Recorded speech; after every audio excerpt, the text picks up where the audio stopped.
Hey everybody, look at me, look at me.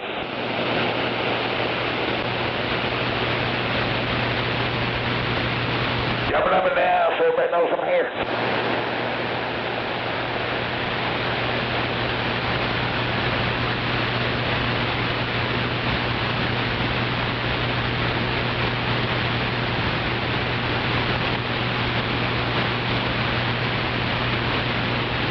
Another wonderful day in paradise.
Morning, Alvin. Good morning, sir. You look good back that way. Same going there. We'll see you in a little bit.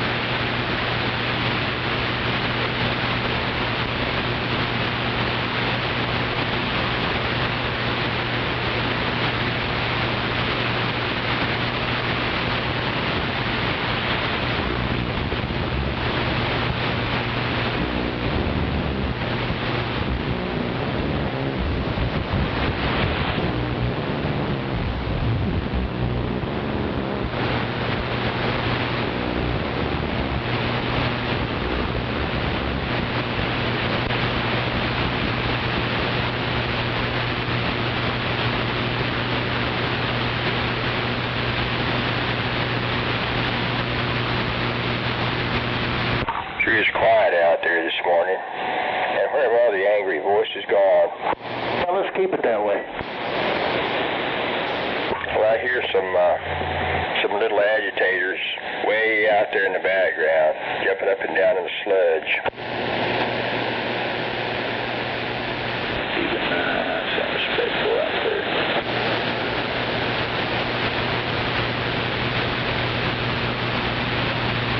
You're gonna have to pump up their shit.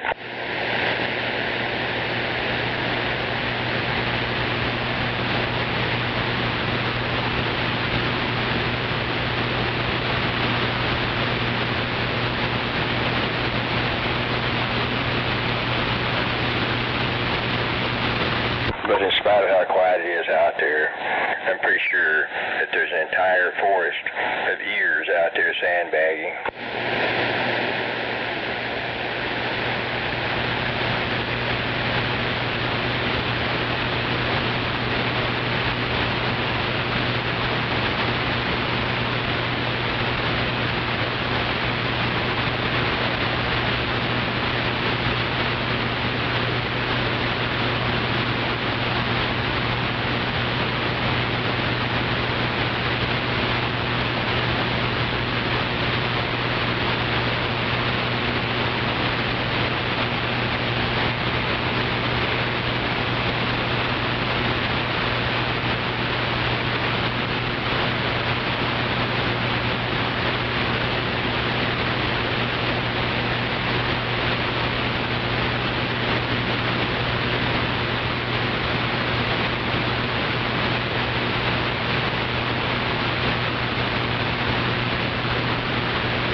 course, it's quieter than the dark side of the moon out there this morning.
Heading that way, Michael. Okay, hell, I just figured you'd put the mailbox up. I thought I was going to have to.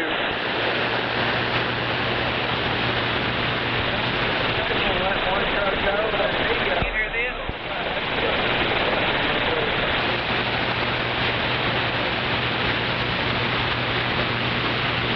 You got your GPS on? I've got it on, but I don't have it on. Which way are you going? There's 3 different ways. I'm going through Guthrie and Langston. Yeah, for it.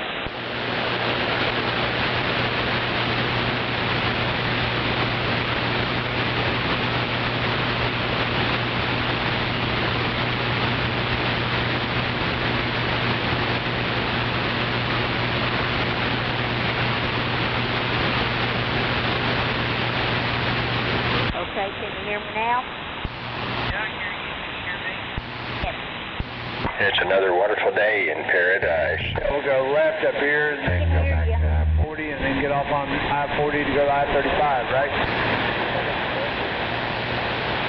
That would be what it says, I believe. Just going off of memory.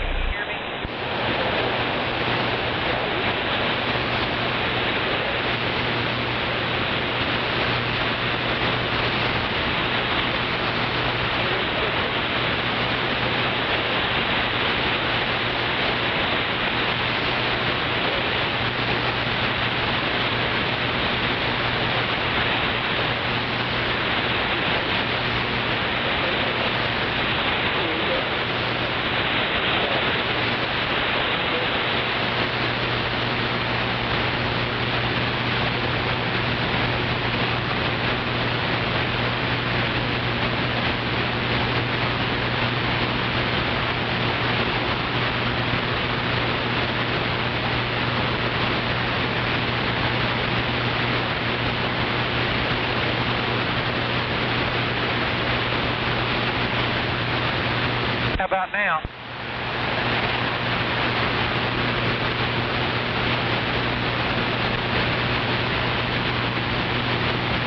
Okay, can you hear me? Oh, yeah, you're coming in good.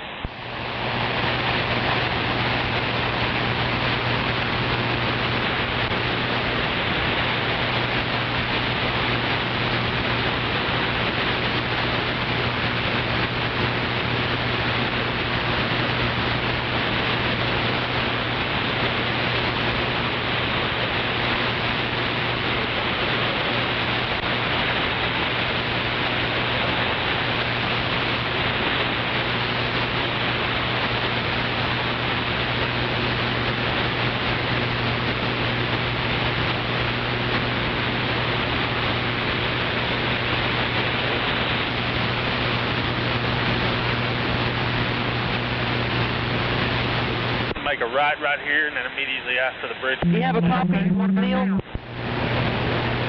Yeah, that's what I was thinking. Neil, you got a copy? Yes, I do. Don't get no fucking ideas of picking up no girlfriends down here. You got a copy? Okay, you getting shit. Ajax won't wash off.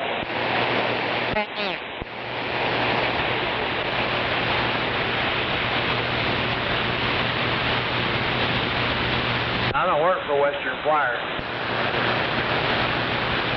Copycat.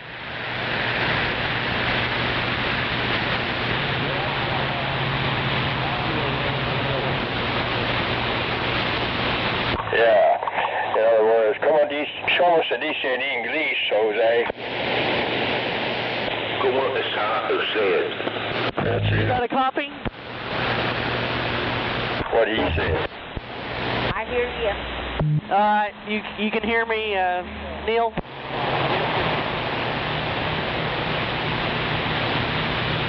You can hear me, Bert? Yes, I can. Oh, that's nice, Dickie. Okay, I can hear Bert, but I'm not hearing Neil at all. I think they're talking. They're just, our audio so low we can't hear them. Another thing you could do out there, Jose, is just grab that first big green bus going south on I-35 going down the border.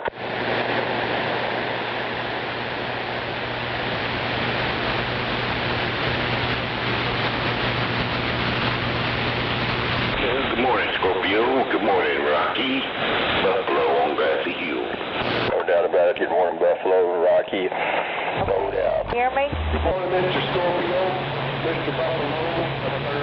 I can't hear. I can't hear you. No doubt about it. Mr. Rocky out there on the highway.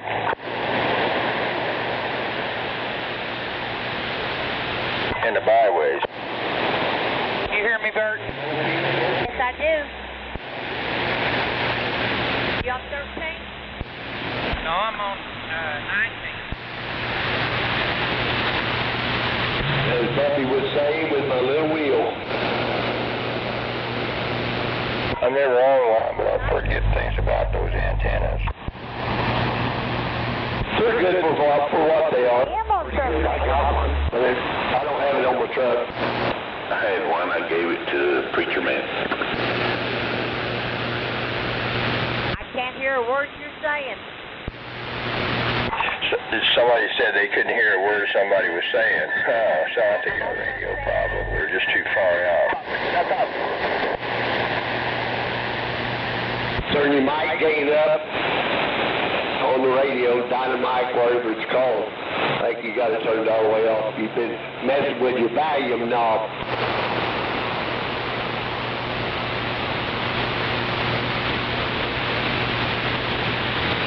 They may have the radio upside down and they're all mixed up about the knobs. I've been there before, had too many mics on the desk. You pick up some mic, wrong mic and kit. I think we all did that. Keep me talking, look down, it ain't even putting. Hear me? Like answering the wrong phone if you got several phones and one of them rings.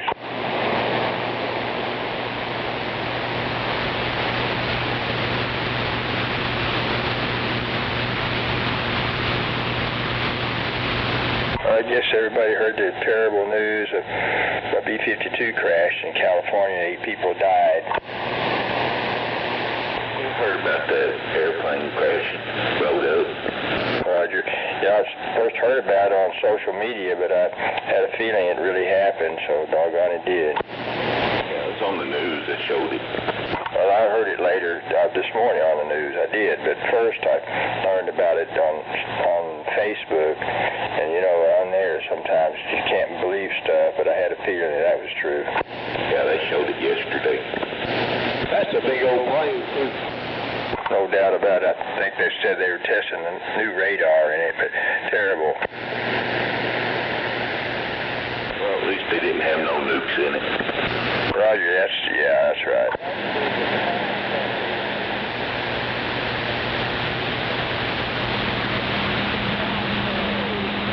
What's that out there, somebody saying?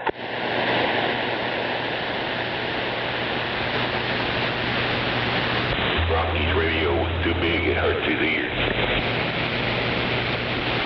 But that's the way it always is, you know. You got these people who want to be hate discontent, and they got a Walmart radio. What's wrong with my Walmart radio? Well, it's hard to find any CBs down at Walmart much anymore, so they may turn into collector's items. Ain't that right?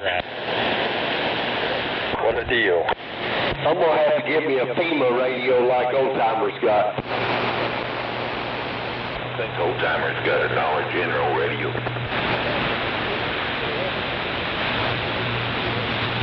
I thought he had one of those, I don't know, Browning Eagles or whatever.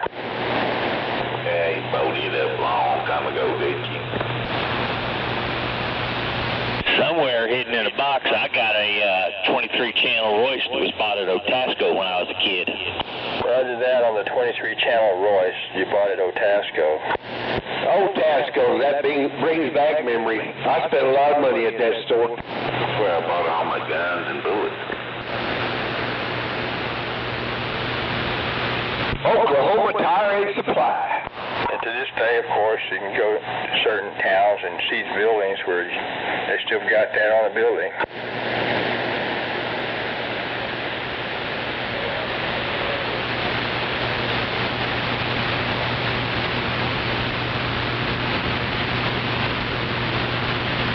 I grew up in Wichita. We had one about a mile away from where I lived. I used to walk up there and buy bullets for my 22 when I was getting ready to go camping for the weekend.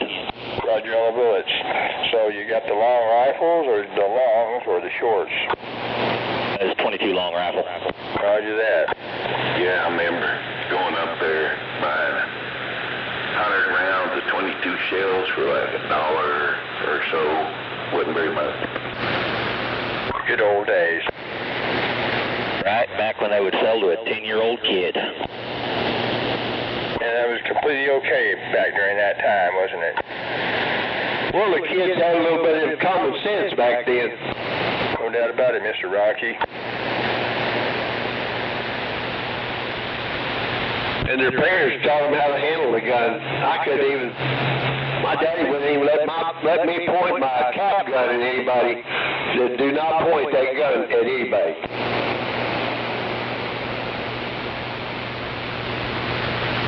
No doubt. And I've got the gun safety course too, and for sure.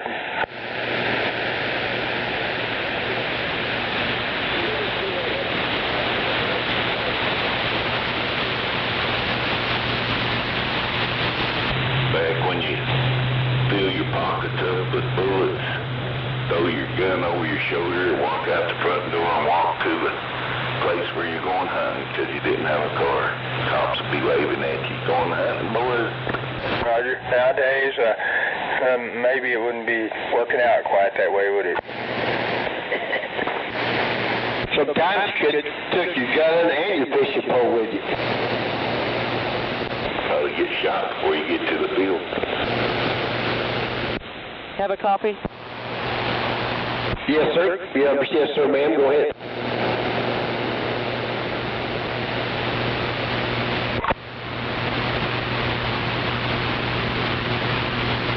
Got a copy, Neil? Roger that. Well, I'm not sure my first bicycle came from there, but I've bought a lot of stuff or received a lot of stuff from there. And then, of course, there was TG&Y, or maybe they were related business-wise to Otasco, I don't know. Did you hear some of them people coming over for this type of, I guess, soccer deal with the Walmart, and they thought that was a museum?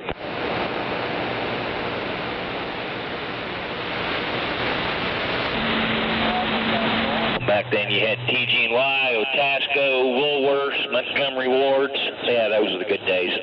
No doubt. Chris. Woolsworth. No doubt about it. The cornerstones of commerce. H&S Green Stamp Store. Hell yeah, I used to bowl for green stamps. Man, that was a day. Grandma bought me lots of school clothes with green stamps. And nowadays, I bet most people don't know what green stamps were. Well, you know, I couldn't tell you how many green stamps I licked and put in a book. I never did actually collect them in books. I know you could get discounts and buy stuff, but of course my mother did. She collected them. And wonder we didn't all die or get sick from licking the green stamps. Oh, that was good stuff.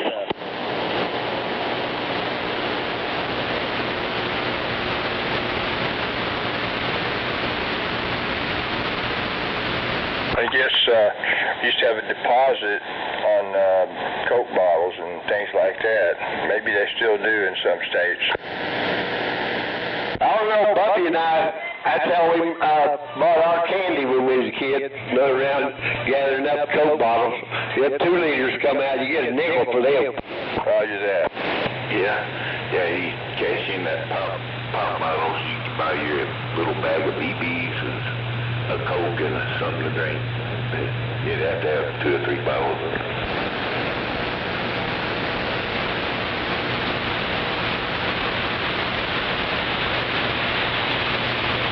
That's after I was dragging my lawnmower around mowing people's yards for $5.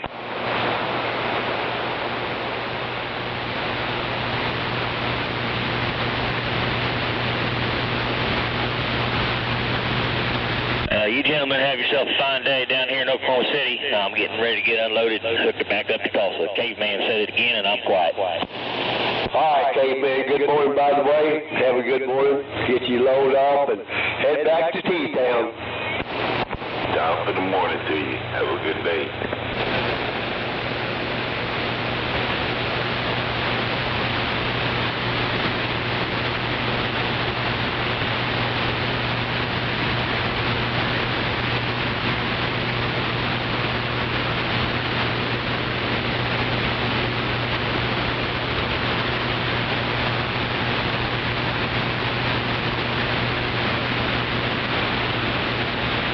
Long time ago in Tulsa, I hung around Peoria Avenue. I guess that's how you say Peoria Avenue around there. I think it was on the north side of Tulsa. I've been on Peoria. We couldn't go to Tulsa. We're afraid there'd be a racial fight. I guess you've been to that big park they've got on Peoria Avenue there, I think on the east side. Yes, sir. I have a relative who lives up there in Tulsa. There is one of my little cheerleaders out there.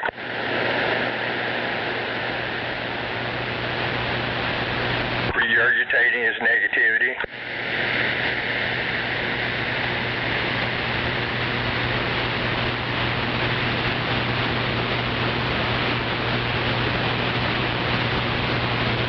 Nice try, you thought. Yeah, I was going to go for it. Good go around. Well, I'm glad I caught up on the mowing and just got to get that weed eater out today. A bag of burritos. I got the backyard done last night. Weed eat, edge, mowed. I got to do the front tonight if I feel like it. Roger that. With Thompson. I've got extra trumpet vines if anybody wants trumpet vines. No, I finally got rid of mine. They was growing up in my cedar tree. I can't hear you. Up with mine tree.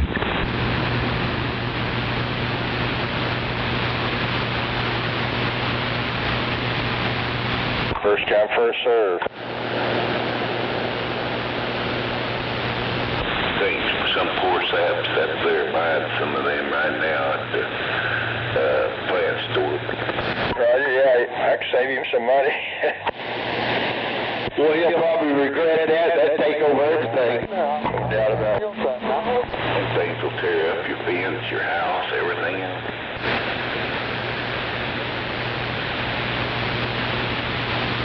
I may have to get me some kind of hazmat suit so that I can then put the stump killer on them after I cut them off so that they won't grow back.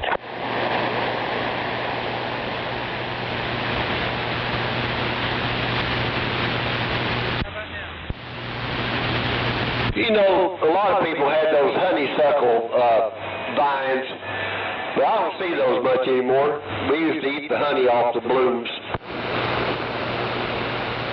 Yeah, and there's always bees around it. Oh, yeah.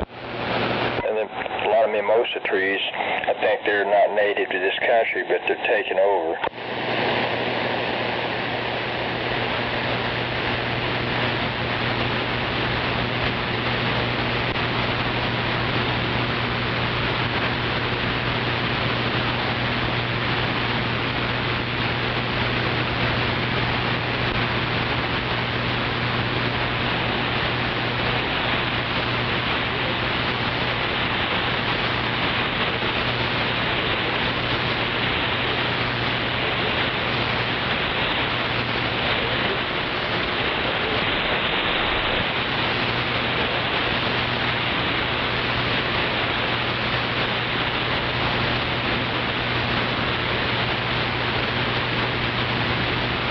You know, with all this traffic, I swear school's back in session. But when the school was out, wasn't near this much traffic. What's going on? I think one of them governors or somebody signed a deal where kids would have a longer recess, 45 minutes. Well, of course, today, you know, it's election day. I don't know if that has something to do with it. It could. But yesterday was the same way. I don't know what's going on. Well, they're just early voting, maybe. 6-3.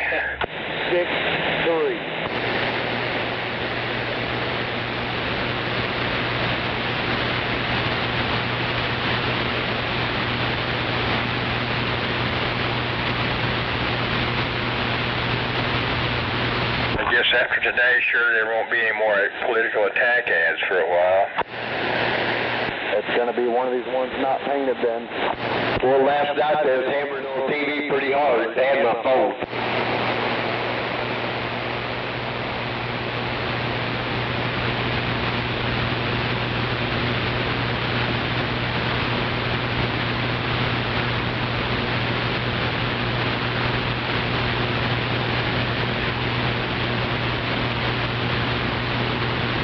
Like there's a socialist mayor trying to take over Washington, D.C.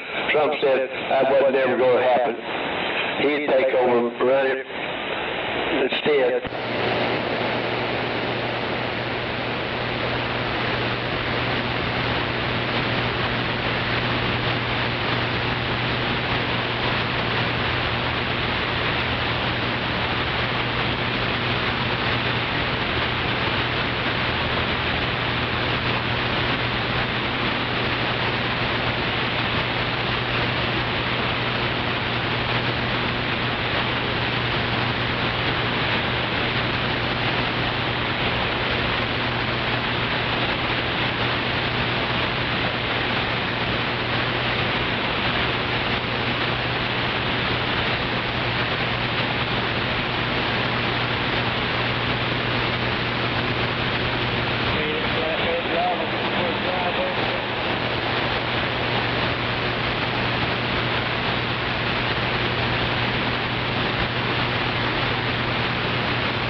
This water pump's been moving. I haven't heard him on the radio for a few days.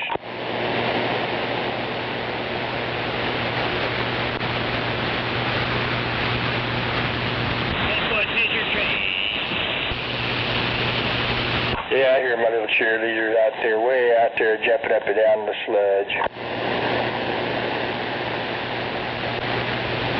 I know one thing, when you cross the border into Texas, you can't buy 100% gas down there. Roger.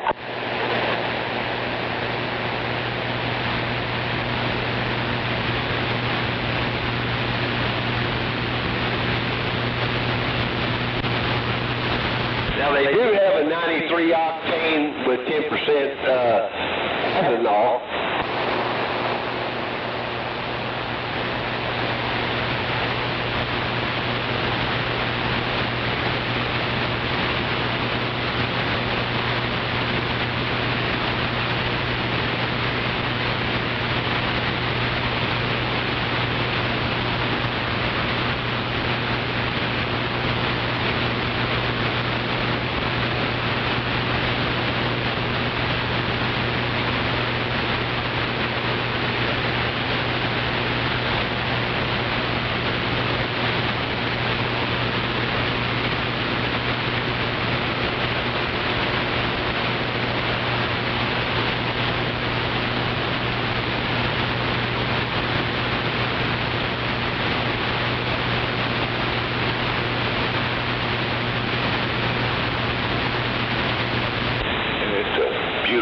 Beautiful morning. Coffee's gone, damn it. No doubt about it. Yeah, I guess you know, today's going to be almost our last cool day. Tomorrow's going to be 95 degrees. I think after that it might briefly cool down for more storms, but I don't think we're going to have many cool days left, Roger. Yep, the heat is on. When is summer's time start? I think it's the 21st of this month, isn't it? That's a good reason to get out there and weed eat today, for me.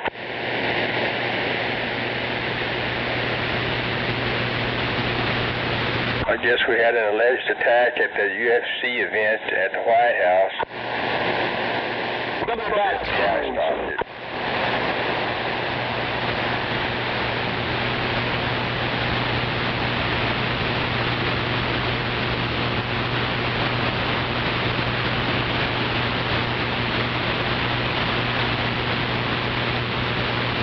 I wanted to begin with about security with all those people so close.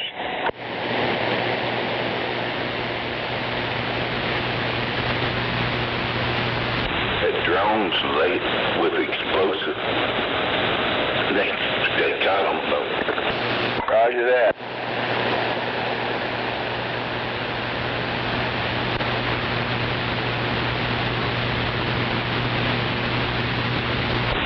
They were going to try to get him again. No doubt about it.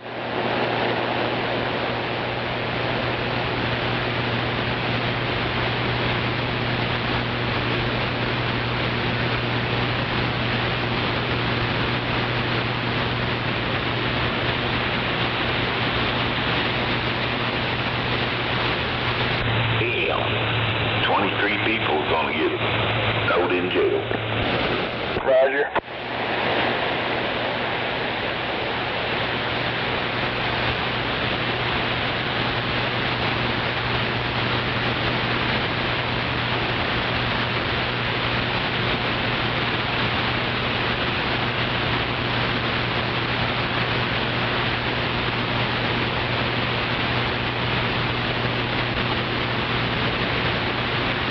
Heck of a deal.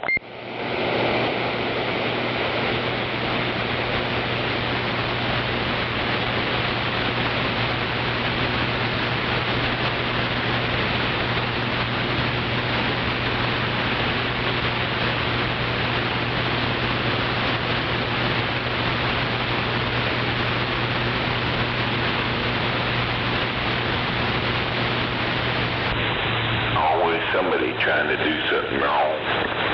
No doubt about it.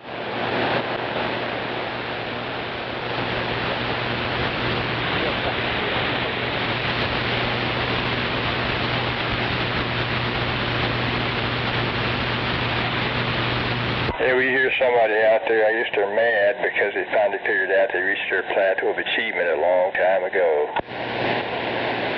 I mean, you just shut the fuck up. All you gotta do is turn your radio off. Standard left-hand knob solution, one size fits all.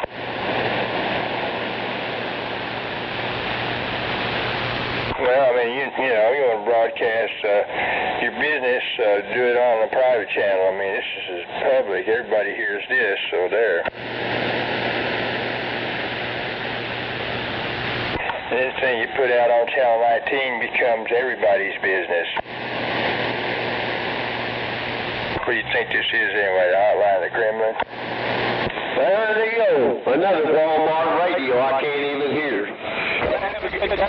Plenty of good free armchair entertainment out there. Going to do the dirty word. I'm back quiet. Hey, Rock, have a good day, and we'll catch you later. No doubt about it. No doubt about it.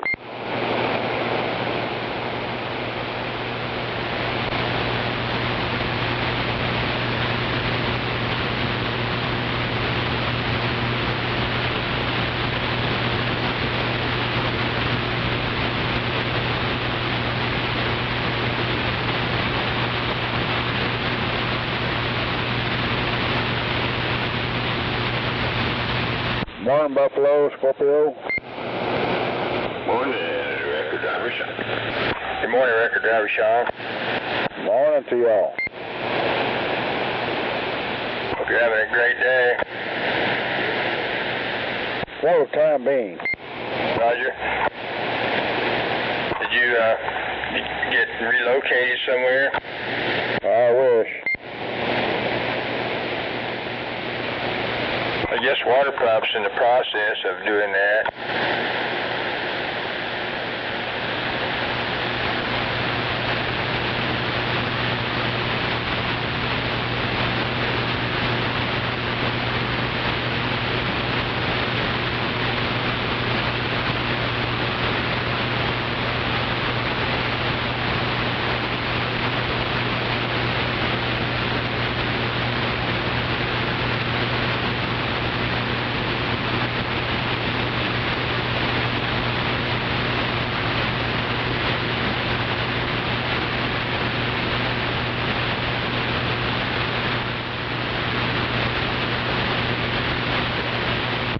Good morning, America truck driver. Today will be unto a great day.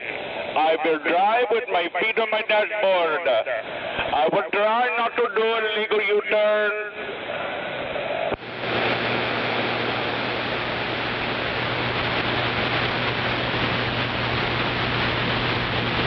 No hable española.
No doubt about it.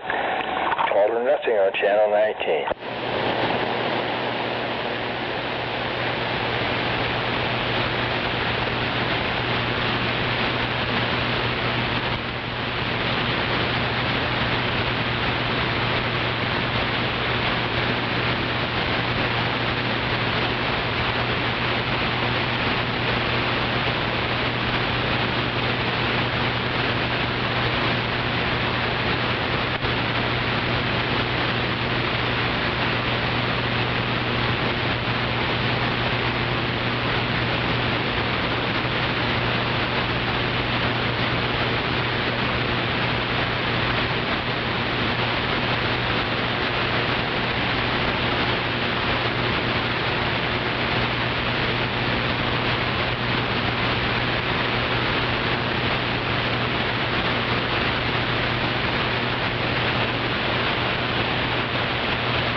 I think I'll take advantage of this intermission to go get a refill.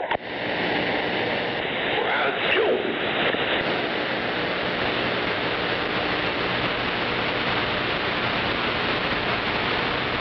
Take mine black, no sugar.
We're going to hear that 29 with a smile again today.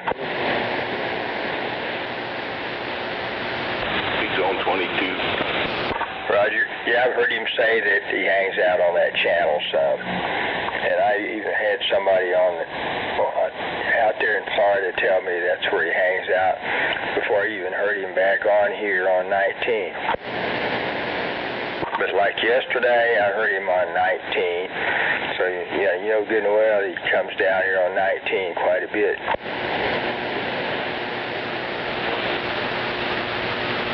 And for your information, I have actually gone to 22 and tried to raise him, but could not.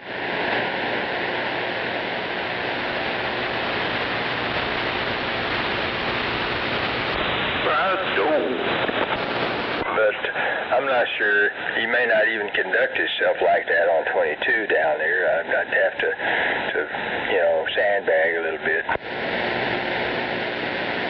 The conditions were not, cooperating with me, so.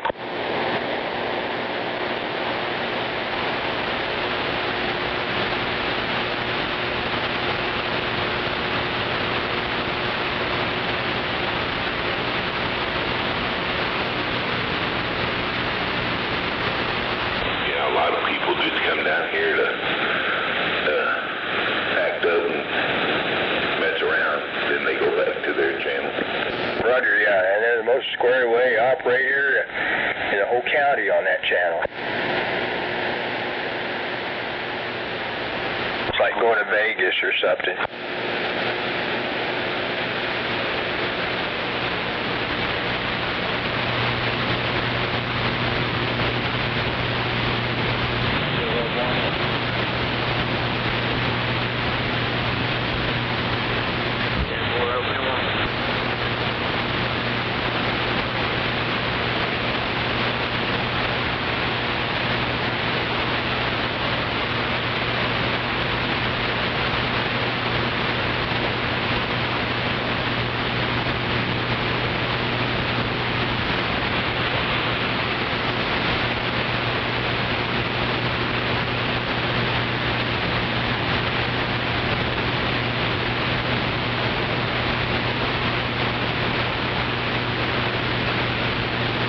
gonna spray 1 and 2.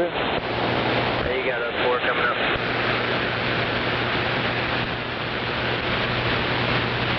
He's right beside you. I got 1 after him.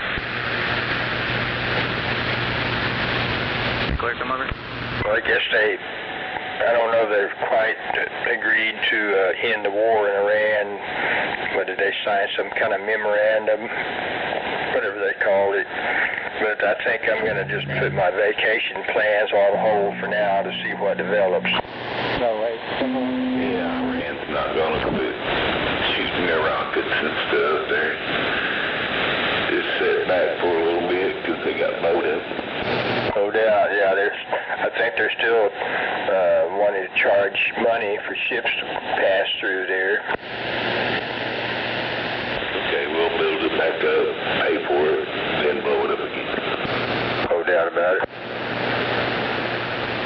But surely we'll get them hammered down. But they've worked for years and decades, I guess you know, to build tunnels inside of mountains, and they've got all sorts of facilities built inside of these cliffs bordering on the Strait of Hormuz that they've been shooting stuff out of.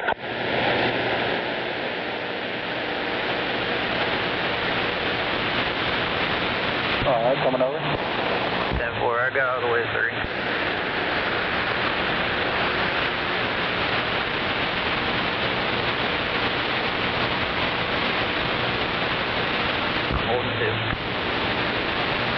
But I guess they are having some problems. I think it's getting harder and harder for them to find somebody to take over some of the top positions after the one who was in there got taken out by a drone or a missile. I'm saying it too. It's like Ukraine and Russia, they're still fighting. No doubt. Yeah, I guess now it sounds like Russia's losing ground, and I don't know, something's going to change. Maybe Vladimir, I've heard rumors he's got cancer, so anyway, I guess we'll see. And also, he's got a bunch of, doppelgangers that look like him, and so it's hard to be sure about anything. Except that's another place I'd cancel my travel plans to.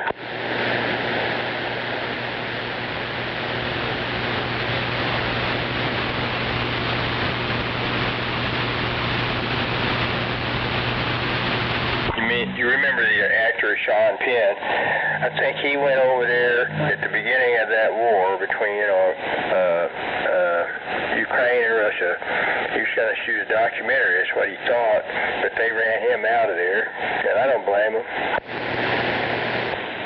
Yeah, they didn't want to know. And everybody knows the truth. Well, I mean, there's probably things that are kept under wraps over there, but I believe quite a bit of what's going on, yeah, for sure. And I know people from over there that are here as political refugees, and yeah, they don't like Vladimir. They don't want him to take over. And that's how most people over there feel, I'm pretty sure. And the ones they say do want him in there, I don't know if I believe that. I think they were tricked into signing a piece of paper, so that they could make that claim. It's common sense. Most people like freedom.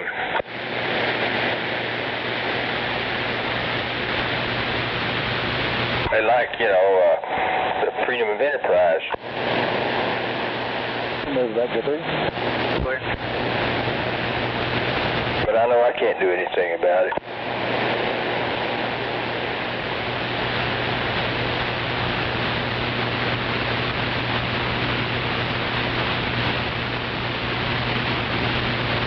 Come on over, rock bucket.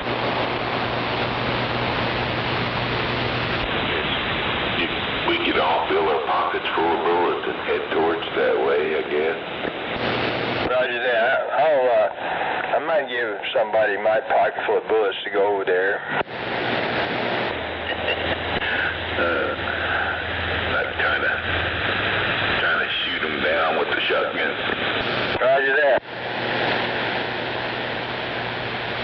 guess you know, I've read like in Vietnam, some of them soldiers preferred a 12-gauge pump shotgun out there to deal with MVC and etc. And snakes, I guess.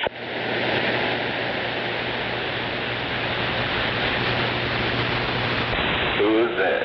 What war was that? They dropped all them little tin guns. And they came with a couple of bullets, little kids. They just dropped them everywhere, and then you had to get one shot off, then you had to take a stick and knock the old shell out and put a new one in it.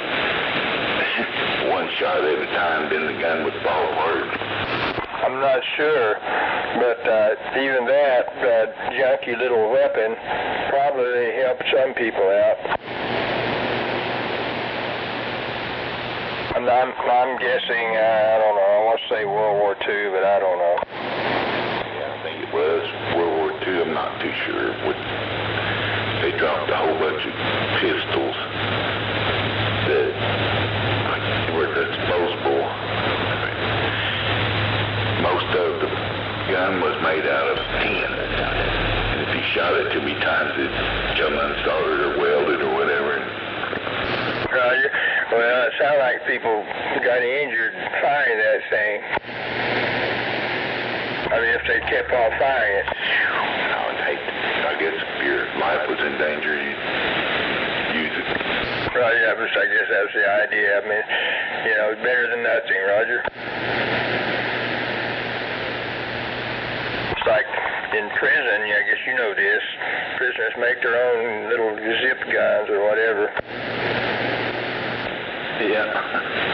We made a little deal out of an ink pen and take one pellet out of us, birdshot, one little pellet, and put it down. You mash up a bunch of match heads and shove it down in that metal ink well on the ink pen, and then crimp one end of it and then heat it up with a match or a lighter and then shoot off that little one pellet.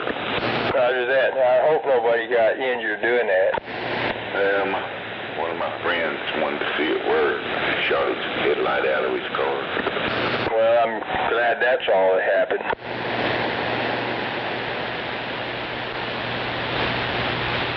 I accidentally got shot in the thumb with a BB gun one time. I still got the scar. I'm just glad it didn't put my eye out. And I'm not the one who accidentally, pulled the trigger. But anyway.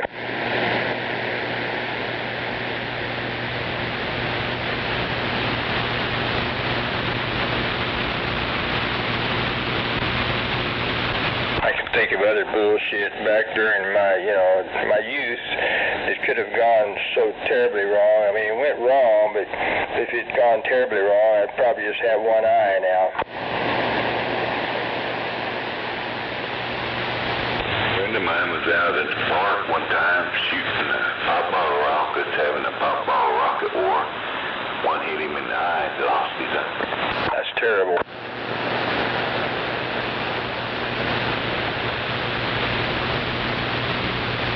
Yeah, I guess I'm lucky that I did not sustain any real injuries. I sustained no injuries from my competitive shooting and reloading, but have experienced some malfunctions. I pierced a primer or two, but and I've got a little smoke in the face, but it was a strong, bolt-action rifle, and so it held together.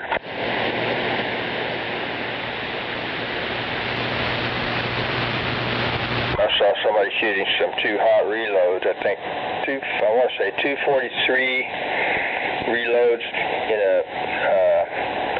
that might not be the right caliber. It was a Remington model, I think 742, whatever, semi-automatic.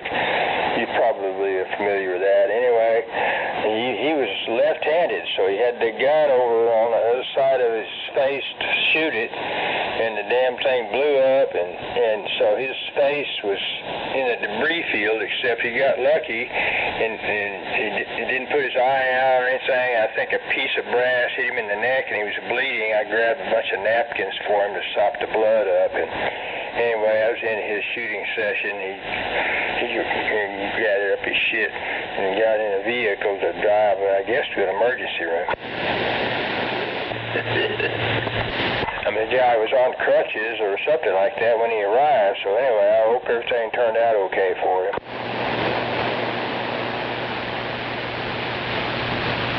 Yeah, we went.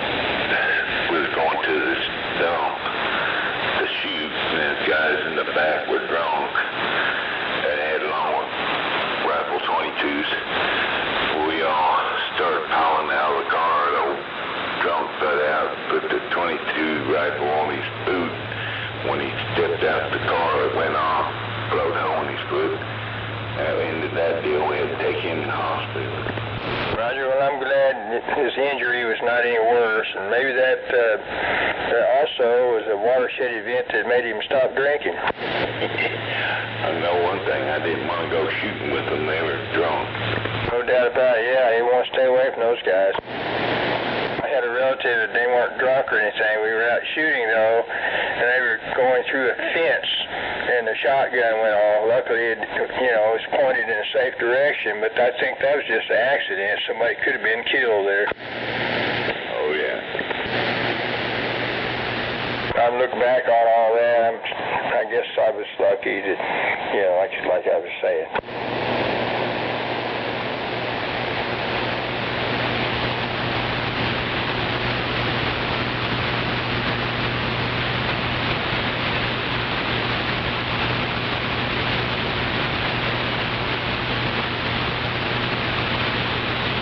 But like we talked about gun safety, and most of us had that crammed down our throat, so I would walk around out there in the field, usually with an empty chamber, and only put a round in the chamber if I saw a game I wanted to shoot.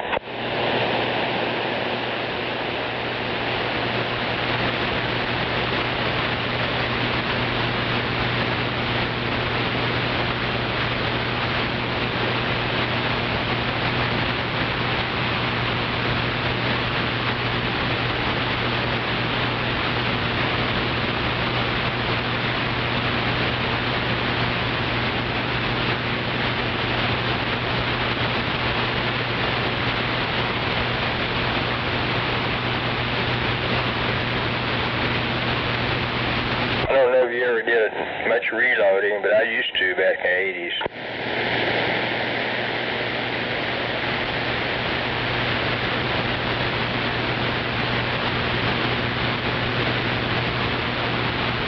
And I had all my tools carefully assembled, in little boxes, and I had this big box. It's like actually a long, slender box that I sealed all that stuff in there just to keep it organized after I kind of stopped doing a lot of that activity. And then the tornado scattered a bunch of that, so I lost quite a bit of my tools having to do the reloading. Damn it.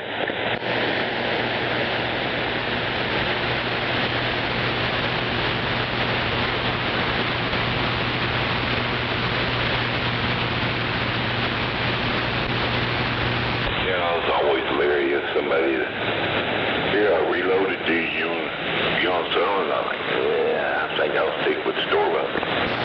Roger that. Yeah, the factory ammo, I guess is deliberately loaded to be significantly less to produce significantly less than the maximum chamber pressure, so that it'd be theoretically safe to fire in any weapon for that caliber.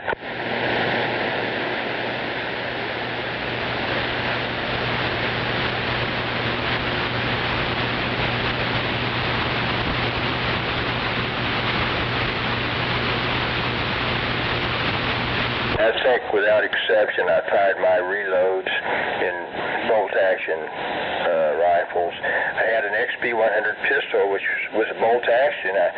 maybe you know, it was like an adaptation of the Model 600 Remington rifle, and they made it into a pistol, but it was still bolt action, but it's single shot. I'll be darned. I used to own one. I sold it years ago, but I'd probably put 3,000 or 4,000 rounds through it, competing in metallic silhouette competition. I loaded up thousands of rounds of 7BR ammo for that. And the bullets just were the very same 7mm bullets that you would use for the 7mm Magnum or any other rifle, you know, cartridge that uses 7mm bullets. Remember, you could buy ammo at the Army surplus store. My Dad had a German Mauser rifle, and we'd go up to the Army surplus store and buy the armor-piercing shells. They were expensive. We couldn't afford a whole lot of them, but we'd take it out there in the country, and man, it would tear up some stuff. No doubt about it. Now, I used to have a Model 98 Mauser. Yeah. When I first got it, it was a chamber for, I started saying 30-06. I think it was just action by itself, the Model 98. But anyway, I ended up putting a 30-06 barrel on it that came off a Mark 10 Mauser that I had acquired and highly customized that into something else. Anyway, I had it done. I had that 30-06 barrel put on there, but of course they had to square it up and make sure it was correct for that action, and make sure it had proper head space and everything for, you know, good gun safety. Anyway, got it set up for a 30-06 and had like that walnut stock off the Mark 10 that I didn't need, and so I put the Mauser in that. I sold it to somebody. I guess it made him a good deer rifle. I took it out and test fired it a few times. Of course, the gunsmith test fired it. It was safe. It was one of them old German Mausers, a Model 98 Mauser, bolt action. Yeah. Sneak that gun out and go shooting down at the river. And that thing was powerful. Well, you're no doubt about it. Probably to this day, there's some of those Model 98 Mausers over there that have been salted away, packed in grease, probably like a pristine condition. Well, I'm not sure about the stock. It's a wood stock, but whatever. Probably good.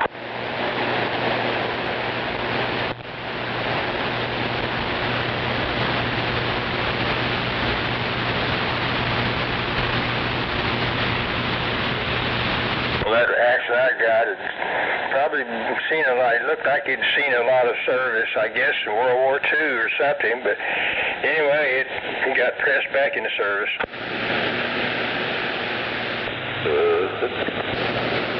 I still got the Mark 10 Mauser action, which is just like a modern adaptation of the Model 98. There's not much difference between them. And I've got that made. It was starting out as 30-06. I told you what I did with that barrel. I put a custom stainless steel barrel on this Mark 10. It's chamber for the standard 22-250.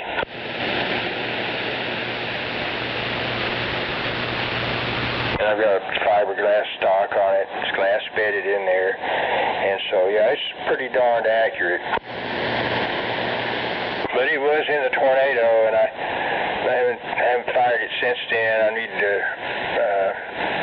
check it out, you know, have a gunsmith check it out. And I got another one that's slightly damaged because they were in something supposedly protected, but that something got tore up pretty bad in a tornado. But anyway, I'll make sure they're good to go. Take the fire heat.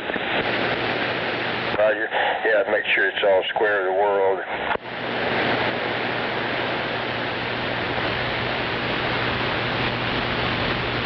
Man, anytime I think back to that, it just makes me ill just to consider all the things lost in the storm. Oh, imagine. And somebody got like an IMAX 2000 antenna, but I imagine it wasn't usable. It just disappeared from over there.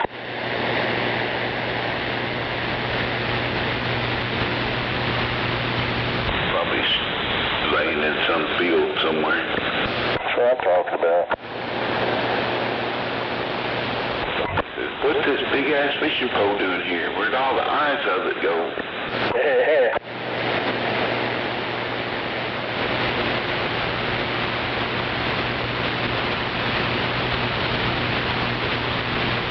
I might have lost an antenna, but I've gained several automobiles that landed in my yard.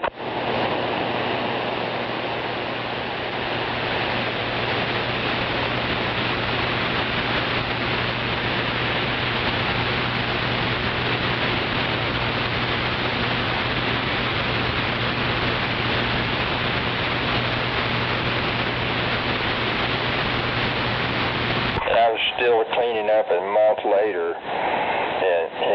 but there weren't that many people left out there cleaning up debris. But I was out there, and there were even some volunteers helping me, and so Channel 9 stopped by. I got interviewed by, I forgot what his name was, but one of the Channel 9 reporters stopped by.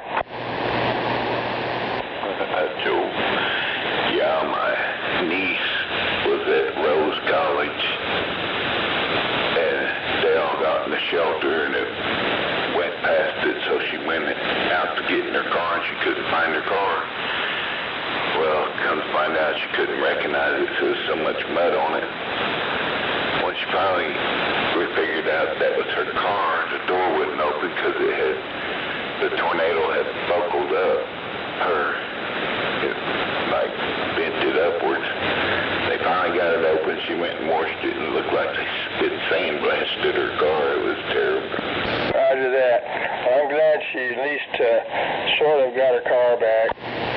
Yeah, and then the guy I worked with,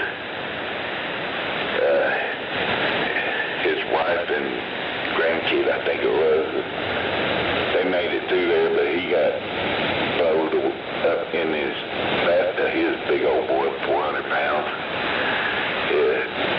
The ambulance came and got him. He was on the way to the hospital. Well, the doors opened and he flew out the ambulance.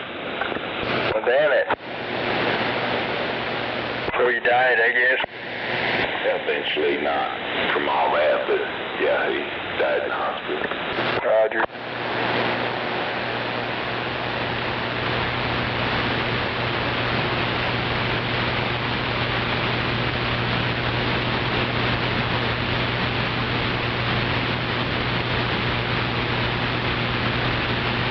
Yeah, it was weird. Their house got blown away, except for one bedroom where the wife and the kid was, and that didn't even mess up the sheets or knock any lamps over or nothing. Everything was just normal.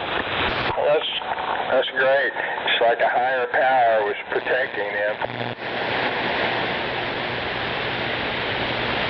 I know that I didn't have a storm shelter over there where I lived.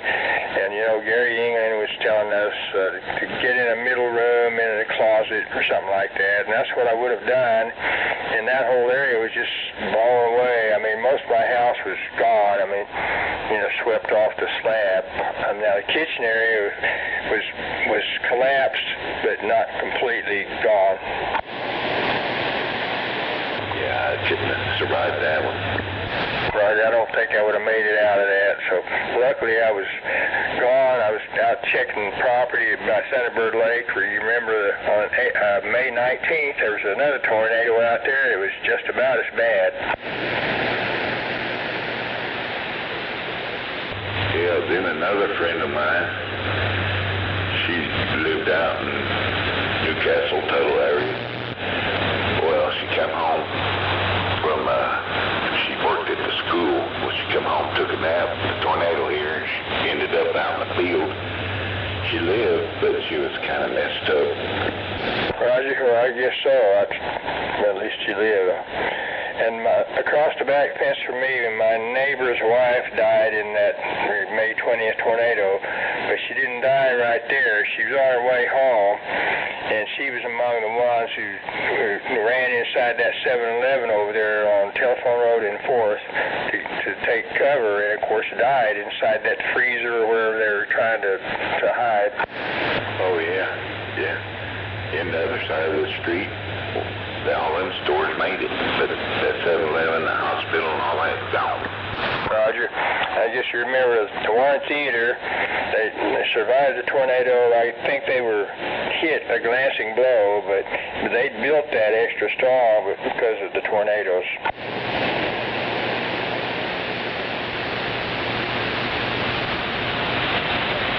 I think they still probably had to spend millions to repair the roof mostly, but anyway, I guess they had insurance, and of course that guy was rich anyway.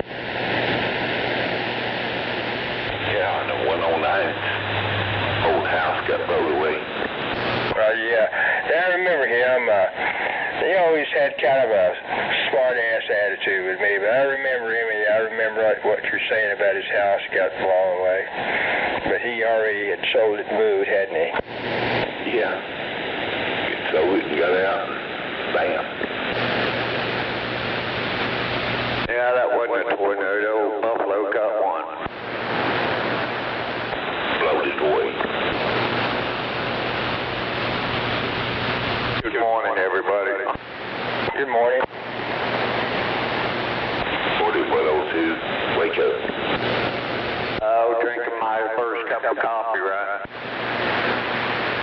That's always the best one. That's right.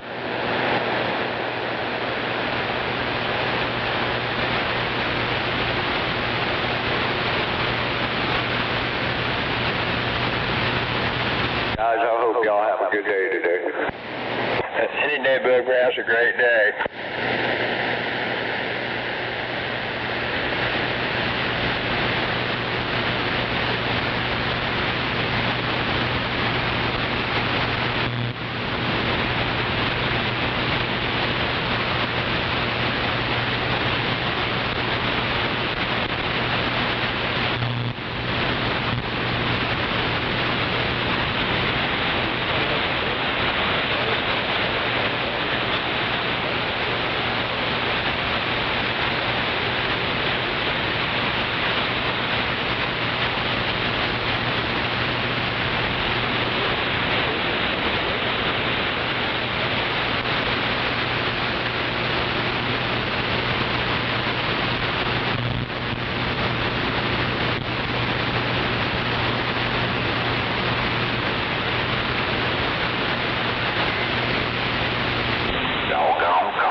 I might have one more refill. I'll be back.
it's a wonderful day. It's quiet on the CB, quiet out there in the neighborhood.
Well, I hope everybody has a great Taco Tuesday. Yeah, Taco Tuesday.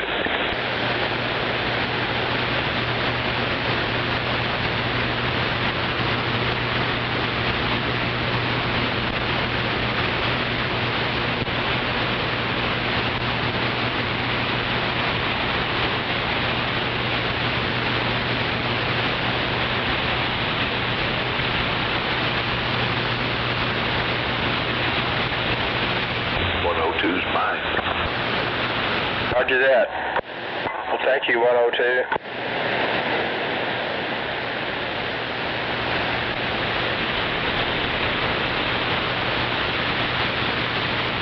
Yeah, food always tastes better when somebody else is paying for it.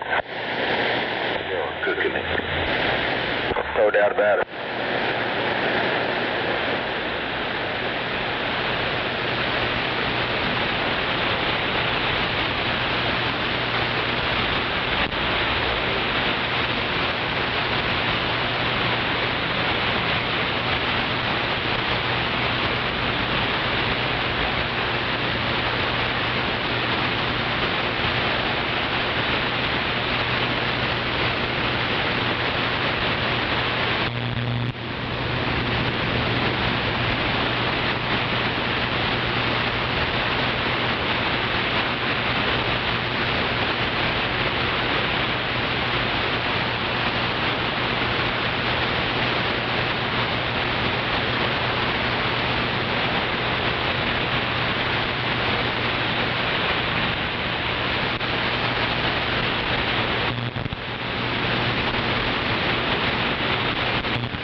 I bet Clint Eastwood's already saying retirement sucks. I'm going to go make another movie.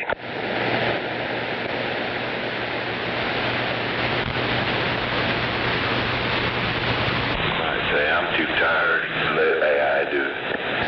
Roger.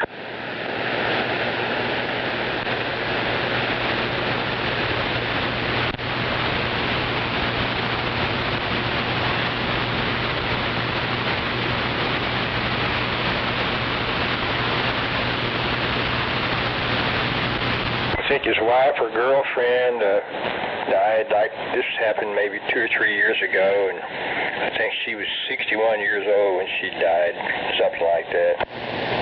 Damn. And of course, he was already 90-something.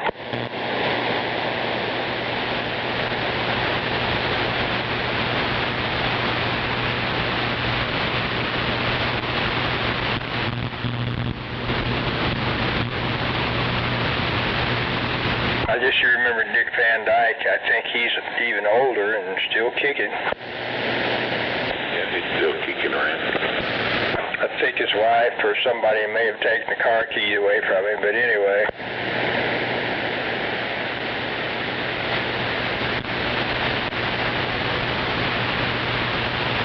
I remember he had a brother. I'm not sure if he's alive.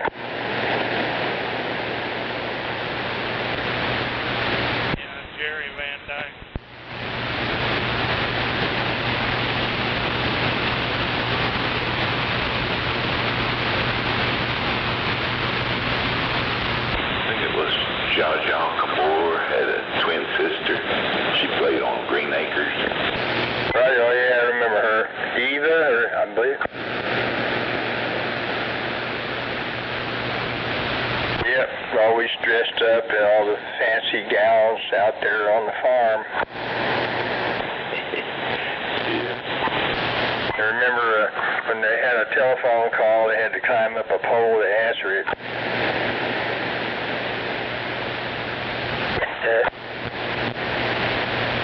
Funny shit.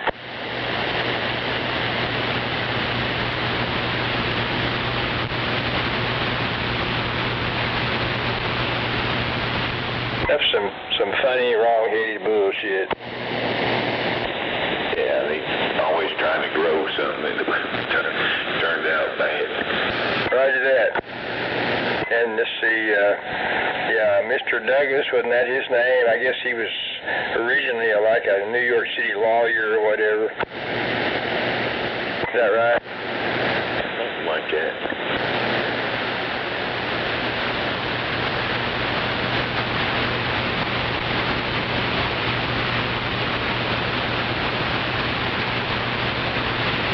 A prick out in the sticks.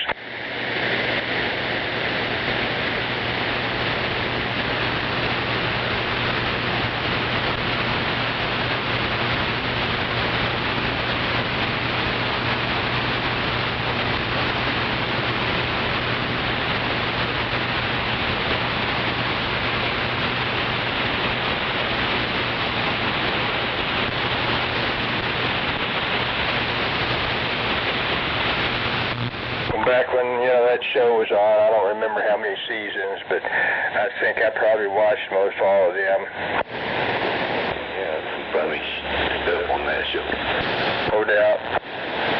And then Petticoat Junction, you know.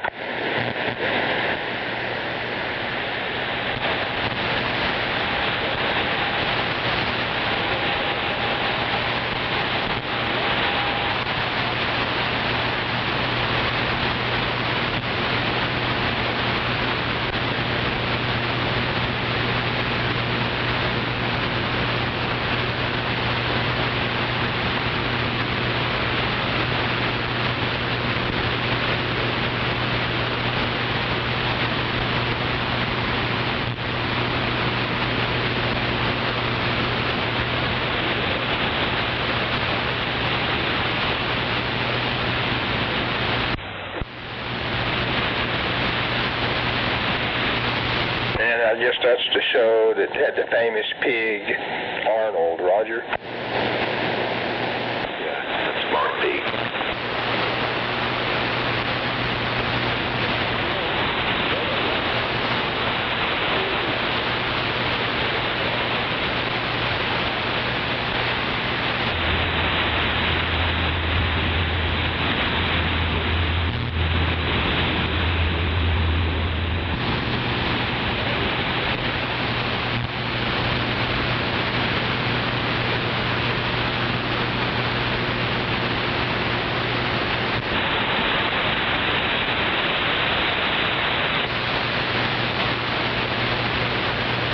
Well, another day, another casino commercial.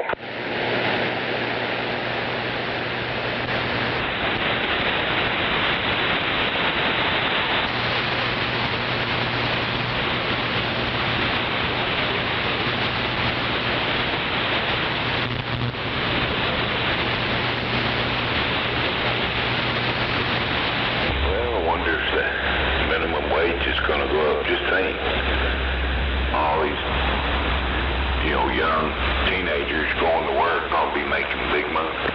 Roger that, yeah. Well, I guess they deserve a raise, but I guess prices are going to go up too.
Well, I guess my armchair entertainment's gone on down the highway.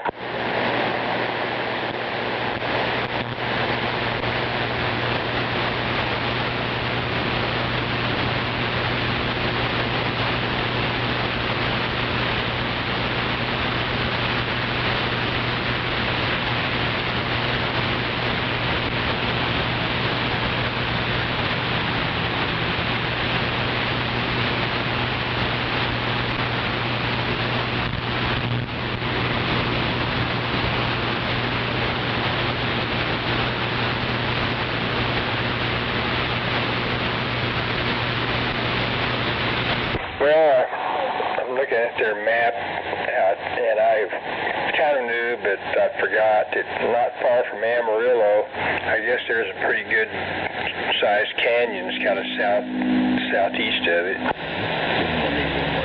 What is it? Palo Duro Canyon or whatever. Not very far southeast of Amarillo. I guess I ever been there. I don't think I have either, but that would be something to visit.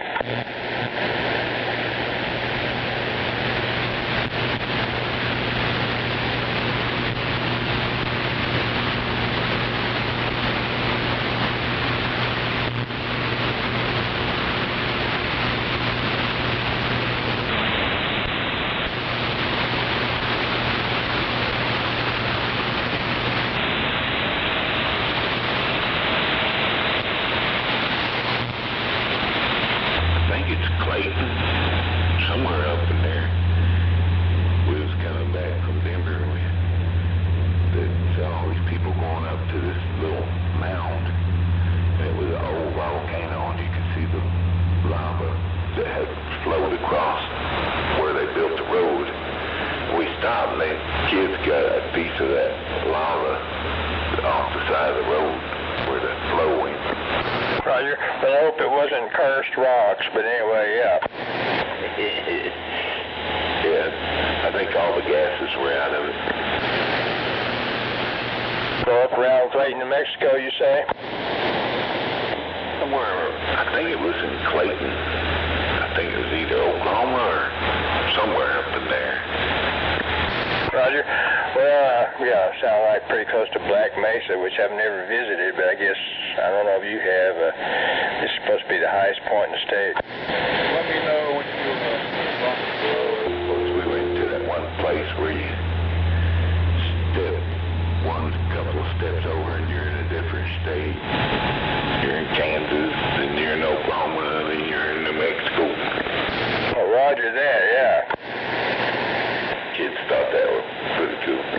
No doubt about it. I have not done that. I need to do that. And to visit Four Corners for that reason.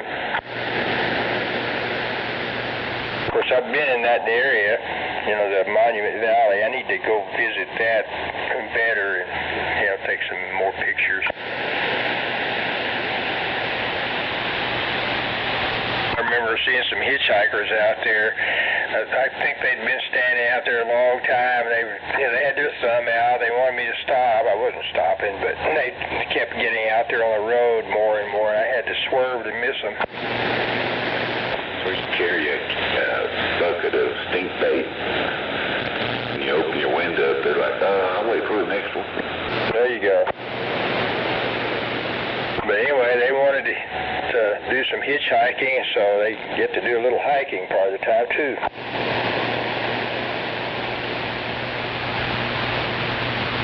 One time I did pick somebody up. I took a vacation and drove to Alaska and back, believe it or not, back in the 80s, all the way up to Fairbanks and back. On the way back down, I was going down through British Columbia, thinking, there's this guy out there on a bicycle. I was stopped at a gas station and he refueled, and he was bugging me at the counter there, trying to, you know, get me to give him a ride. And finally, I did. But anyway.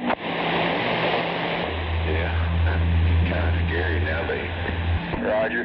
Yeah, I shouldn't have. I mean, he wanted to ride a damn bicycle. He should have had enough sense to know that if he wasn't in a real good shape, he's going to get sore out there.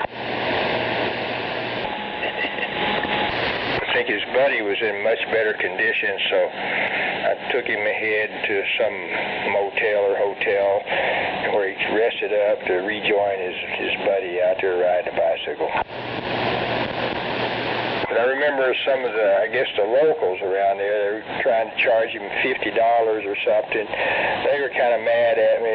They were over there revving their engine. I'd charge him something, not very much, and then he's trying to go back on that. Damn it, I got the money. I should have just put him back out. Here's your $5 back. Here, ride your damn bicycle.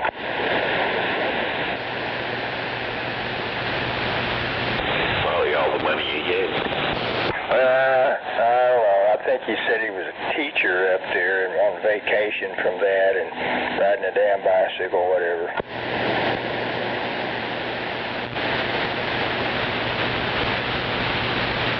Going from, I guess, maybe someplace in Alaska on down through Canada quite a ways. I forget what he said his exact route was supposed to be.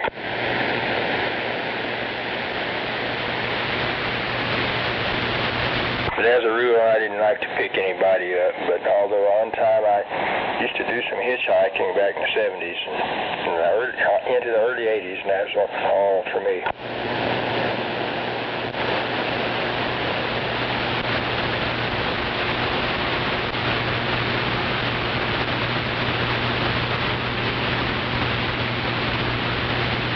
That was never a dull moment, really, out there doing that.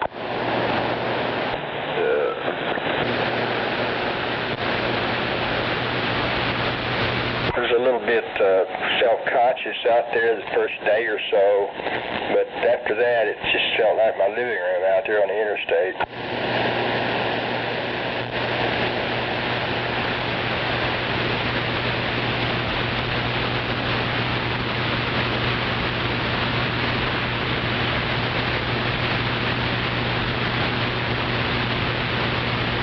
Anybody out there sandbagging, don't you try that.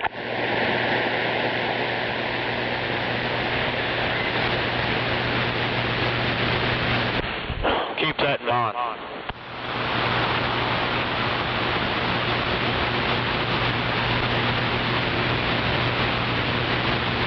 Even took a side trip to Grand Canyon.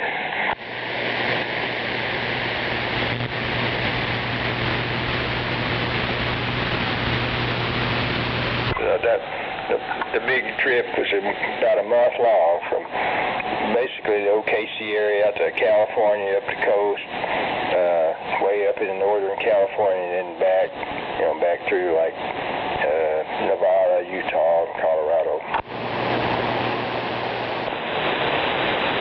Yeah. Back in the good old days. Roger that, yeah. Yeah, mid-70s. But in Colorado, I don't think they like hitchhikers as much. I didn't get arrested, but law enforcement would get on their loudspeakers, talking shit to me when they saw me out there. And I remember spending all day around Colorado Springs, I think, trying to catch a ride, and didn't have much luck. So that's how it goes. But mostly, didn't have to wait very long to catch a ride. But of course, you just never know.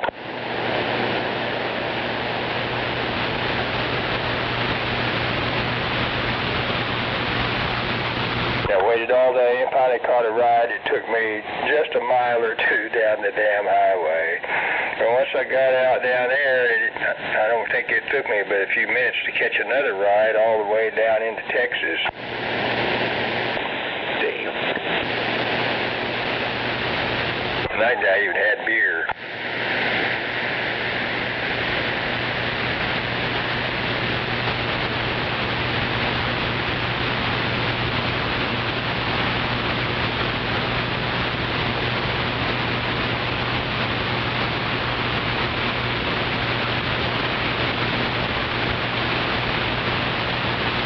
I can't even remember all the different characters I caught rides with now.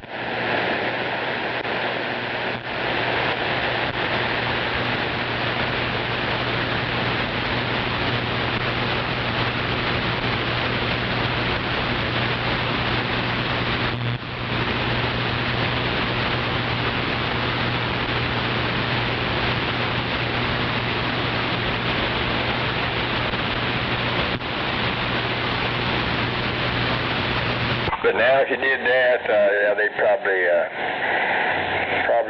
rob a motherfucker and kill him pretty quick. Oh, yeah.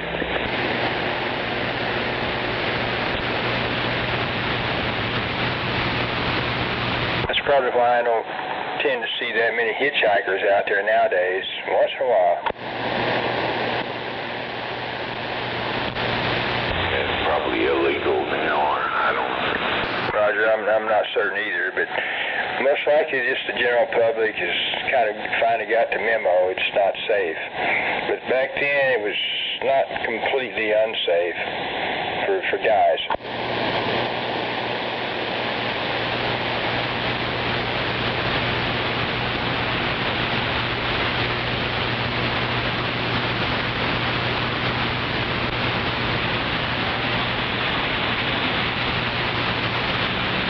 I guess certain, shall we say, uncouth women have the ability to safely hitchhike.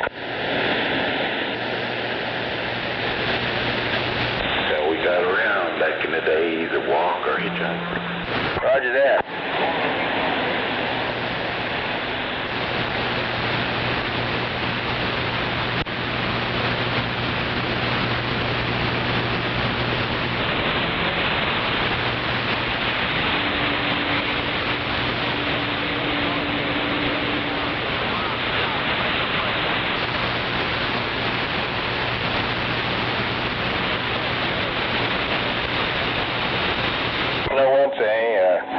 Didn't take very long to figure out that there's no sense in trying to hitchhike through a major metropolitan area. Just take the damn bus or walk or something.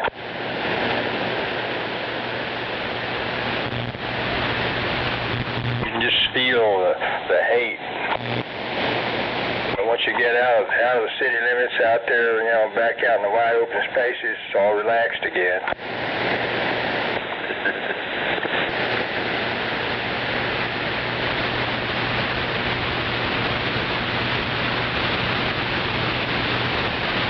And I'll be back with that last refill.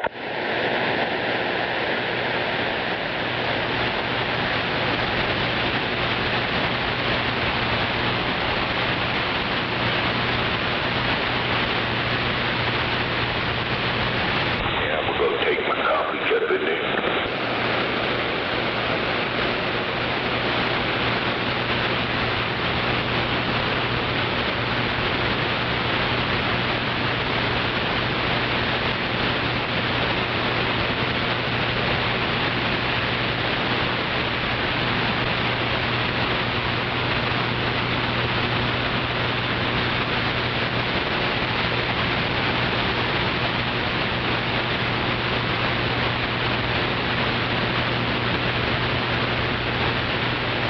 Don't get over here, Prime. Go the fuck on now.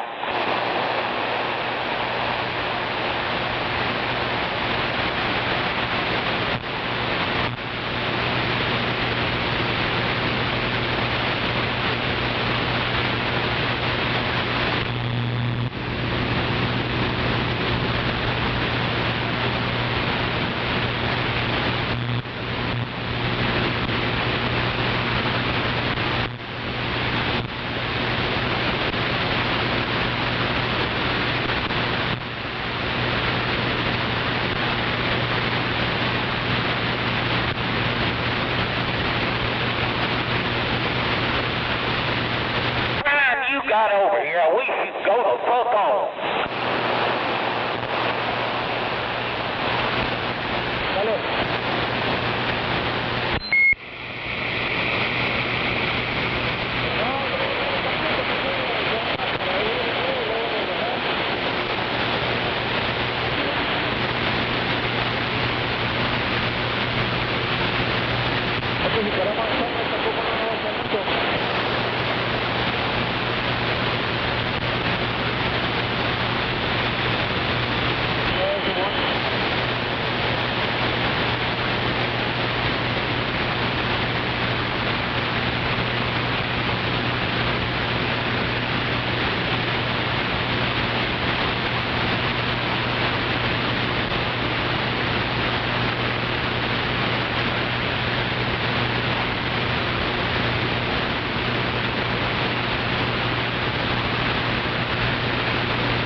That's it. No doubt about it.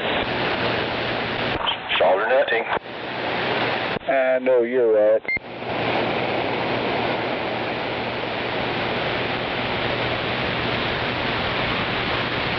Hope the tacos were good. They're going to be.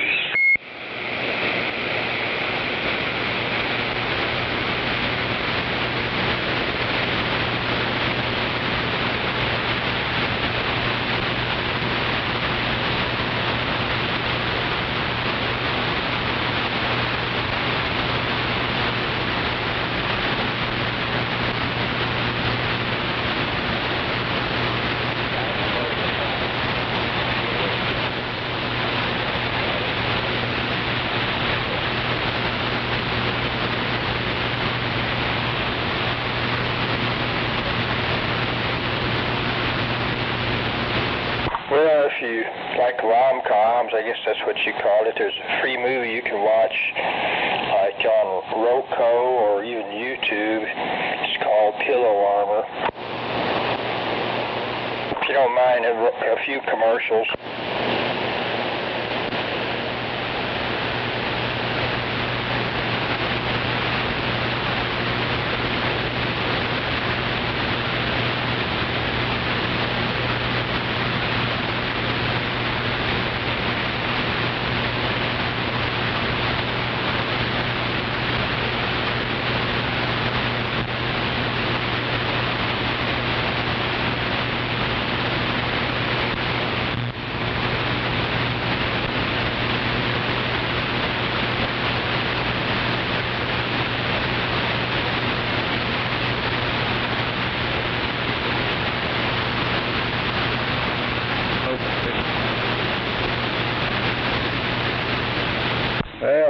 find out I got to take my dog into the vet. Roger. Yeah, she's never had her shots.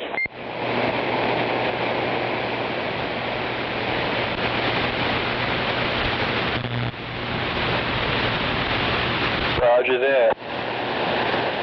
That way she can go in through that screening stuff for rental stuff, all that bull crap. Roger, oh yeah. Yeah, I've got to meet all the requirements. Hell yeah.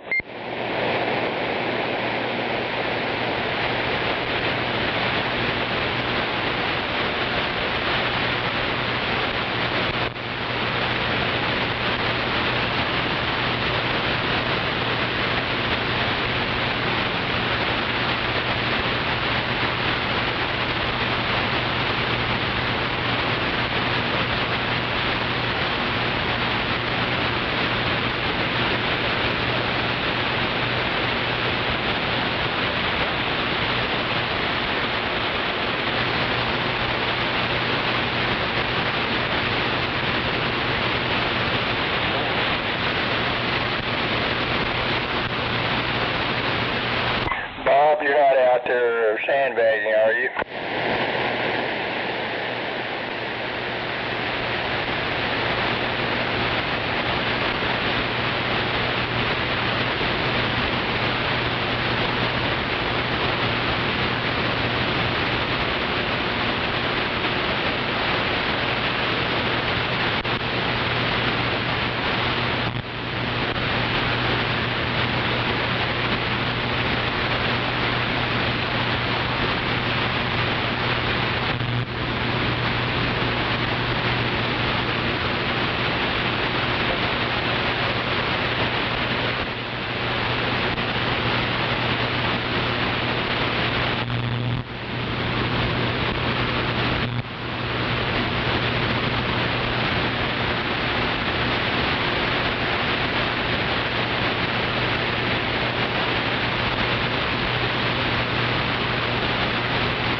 No doubt about it. 747 with the wave.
It's another wonderful day for a radio check.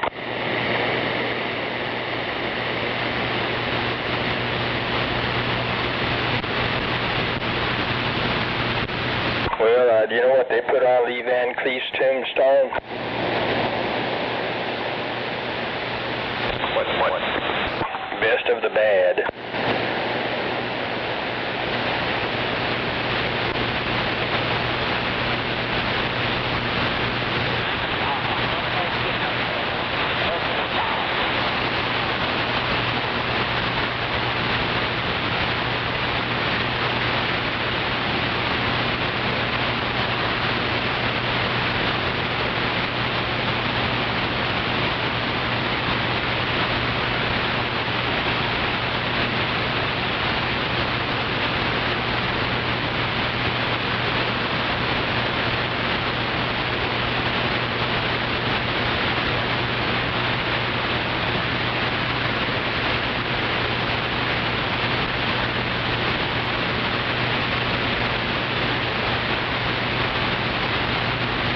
I rewatched a movie last night entitled Drag Me to Hell. I remember that movie. Roger that. Yeah, not a bad movie. I mean, might not be my favorite genre, but still, it was a good quality movie.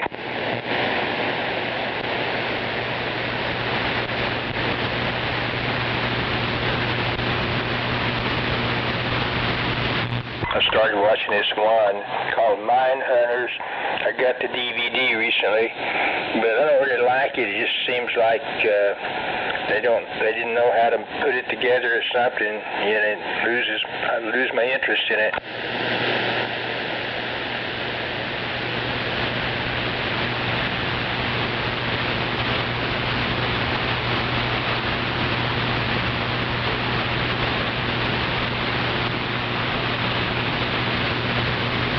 Too much sitting around talking, acting cool instead of some action.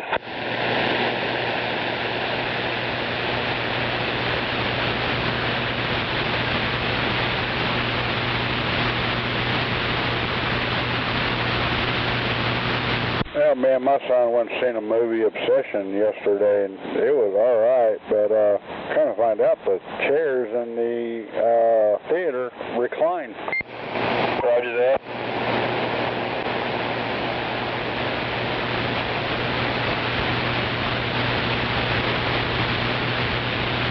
Well, it's been a while since I've actually gone to the theater to watch a movie, but every once in a while I'll go watch one that I'm pretty sure is going to be a good one. Well, Roger, right on. I guess you heard that I think they're going to make another Top Gun movie, probably have it ready to release next summer, I'm assuming, but...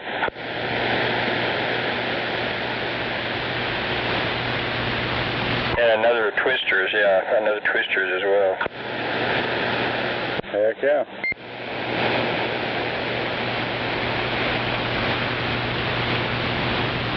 And the Twister Sisters. No doubt about it.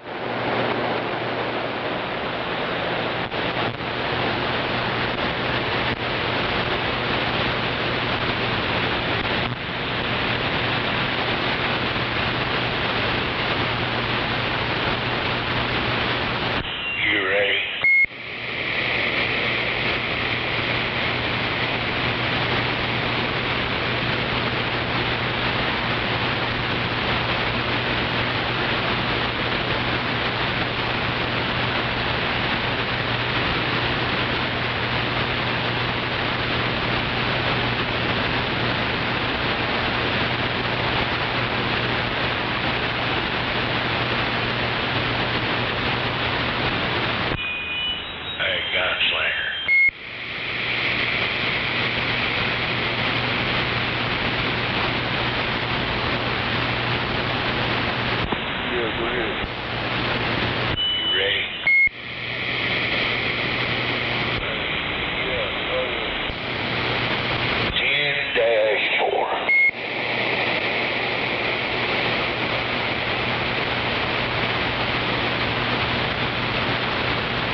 Sound like a water prop way out there.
doubt about it. And somebody told me one time that most of the rain in Spain falls on the plains.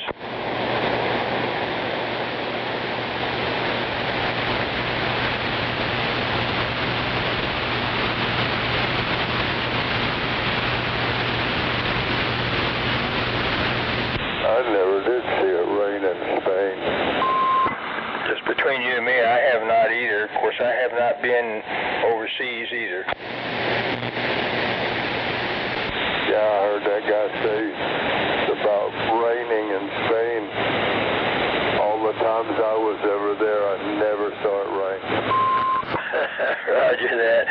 Yeah, I have watched some spaghetti westerns that were filmed over there, and my impression was, like you're saying, it didn't rain much. Nope. No, I don't even recall. I used to drive from Germany to, I'd spend the night in Lyon, France, because I had a favorite place there, and they had some good food, and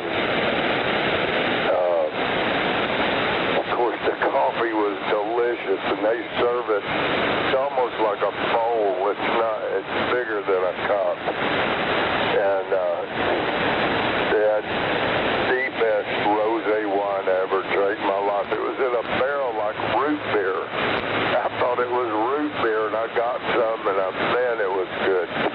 Roger that. First, that's it. I'm going. Might have to find a freighter to go over on, but pretty much stay on this freighter right here. Just sail up and down the Bay of OKC. Roger. Well, it sounds like you've done plenty of travels over there, and that's cool. Yeah, maybe someday I'll make it over there before it's too late for me to look over some of those areas. And I'd like to go up and down the coast and look over the Nazi fortifications and other stuff, you know, the submarine pins, etc. Oh, that would be cool. I didn't do any of that while I was in Germany, but yeah, I vacationed in Spain every summer. Roger that, yeah. And once upon a time in college, I'd studied Spanish for a short time and some French, but basically forgot that. But maybe I could use the modern technology to perhaps teach myself to speak that shit well enough to get by over there if I know I'm going to travel over there.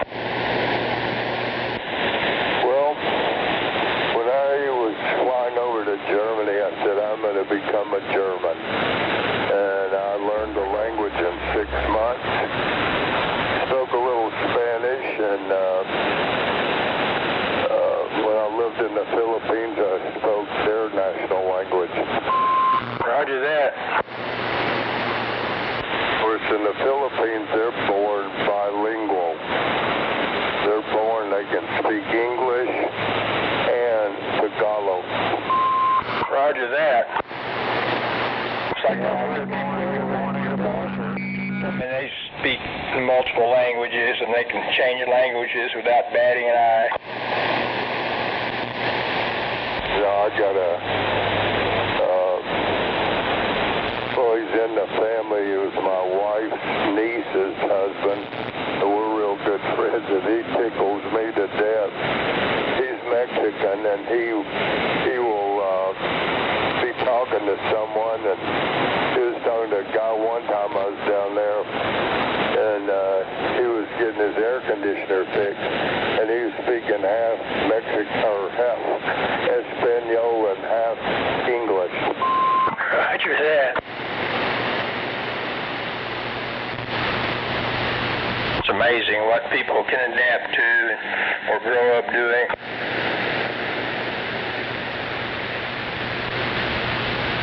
Good morning, good morning, good morning. No doubt about it.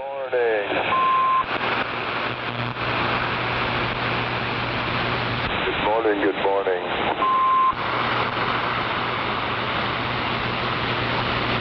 I I guess it's going to be a wonderful day, not too hot, probably one of those last good days.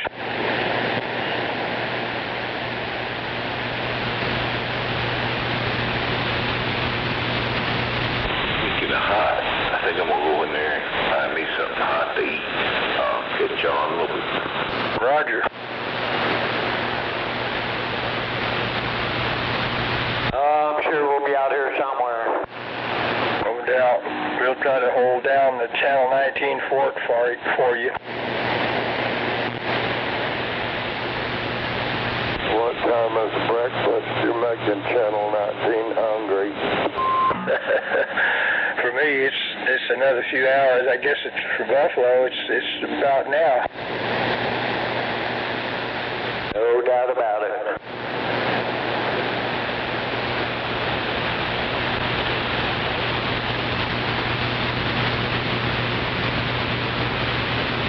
You might say that coffee's my breakfast. I just finished it.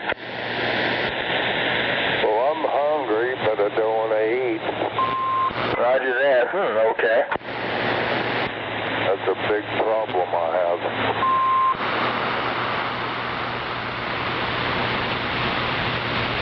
Well, I have faith in your ability to solve the problem. It's hard to do. I finally get hungry around 4:30, 5:30 and eat a little bit. Roger that. Well, I would say as long as you're doing what your body tells you to do, you're probably on solid ground. Yeah, that's what I've grown to find out. Your body will evict that. I know. When I was in Europe, I ran a lot. I ran 8-9 miles a day, 10 on Saturday and 12 or 15 on Sunday. And that was 7 days a week. And I found out real quick, the guy that taught me how to run, he said, you know, you breathe, your body will evict you when to breathe. Because you see a lot of people run, they're going, Roger that. Well, I run most every day, but not that far. I run about 3 miles a day, and I've been doing that for 45 years, pretty much. That is excellent. But I've never entered a race. I bet you've probably entered races.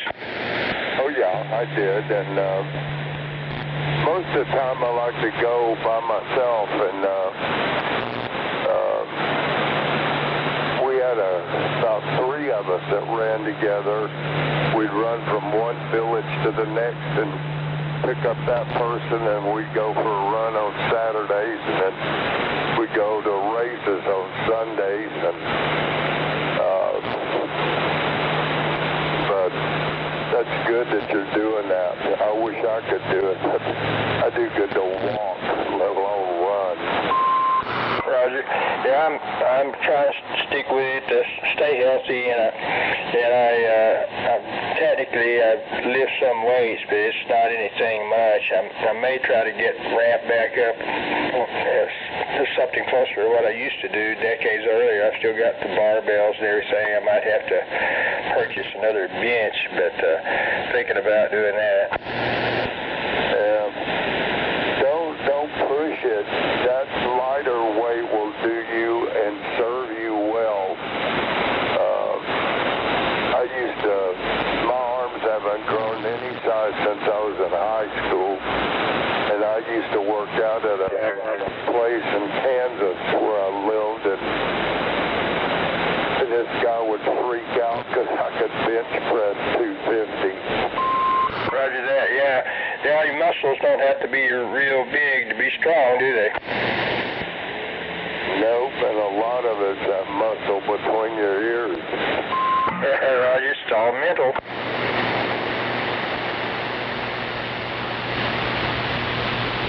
I gotta go catch my espresso before it gets cold. Roger. Yeah, that sounds like the high priority right there.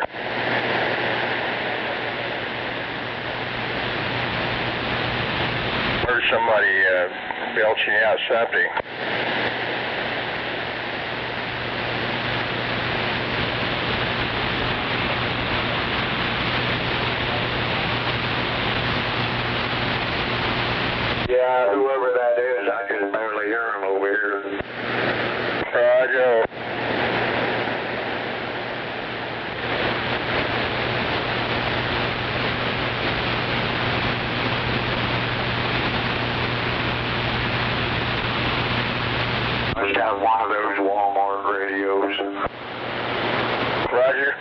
what's that about the Walmart radios? That guy out in the distance sounds like he's running a Walmart radio. Roger that. Yeah, he probably takes it back every few days. Oh, this is not working right. Could I have another one?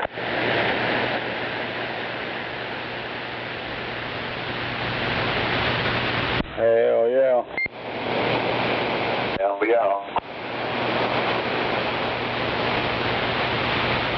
So I remember in school, they give us out tennis shoes, you know, and this one kid, he got his tennis shoes and he got out in the mud with them, and then he came back in there and told them they were too small or something, but anyway. I'm not sure if he's got another pair, but whatever.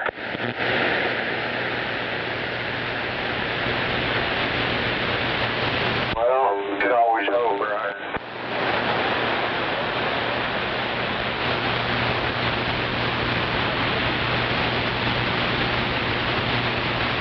And the world loves a cheerful giver.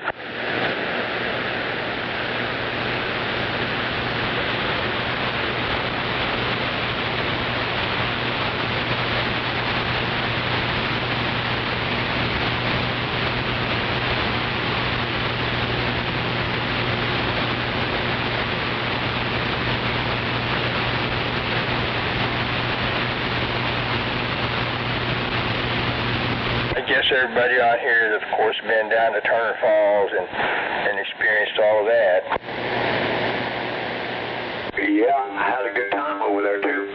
Roger. I guess you saw that castle that was kind of built back up in there just below the falls, and I saw it. I was down there fairly last fall or something, and anyway, I thought about climbing up the steps and investigating that closer, but I didn't. But I guess somebody built that down there back in the 20s or 30s. Yeah, Roger. I never went up those steps either. Roger. It looked a little perilous for sure. I was so damn drunk at that point, there was no chance in even getting up those steps. Roger that, yeah. Yeah, that was the last time I drank too, as a matter of fact. Roger.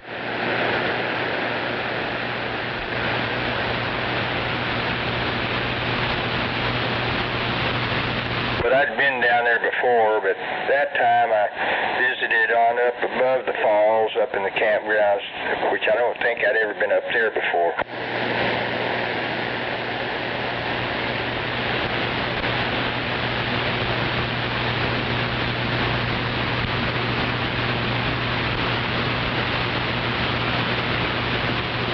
Yeah, it's real pretty up that way, though. Yeah, real pretty up there. Roger. I've toyed with the idea of seeing about if there's any lots available on top of the you know, build a house, whatever, had the big radio station, all that.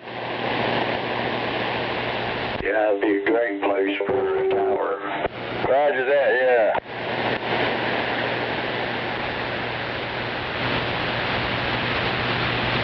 Yes, you know how they got all those wind generators. If they stop using them and maybe take the propellers off, but the tower's still there, maybe they let me mount an antenna on top of it.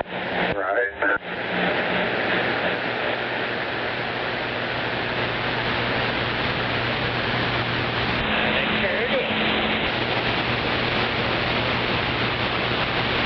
Yeah, I'd like to find me a place with one of those grain silos, you know. Roger that, yeah. I don't know how high they are, but they're pretty high, aren't they? Yeah, they definitely get up there. They come in different sizes, but I've seen some really good ones. Now, even if you just mounted like a small spring mount right in the middle of the top of that dome on the grain silo and a 102-inch stainless steel whip, that ought to get out there pretty good ground planing off that, I guess, metal. Now we'll just throw up a hatch on. There you go. I made me one time a because my Antron, after 10 years of good service, failed. I started cutting out. I put together a homemade starduster, and I used a ball spring mount and a 102-inch stainless steel whip as the main part of the antenna. Plus, I had some solid copper wire, pretty heavy gauge.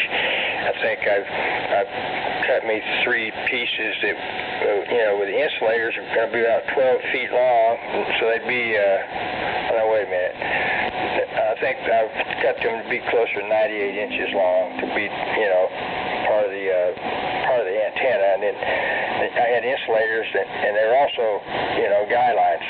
So anyway, I had them guyed in 3 places. That worked pretty well. I mean, I think my SWR might have been 1.5, and that wasn't so bad.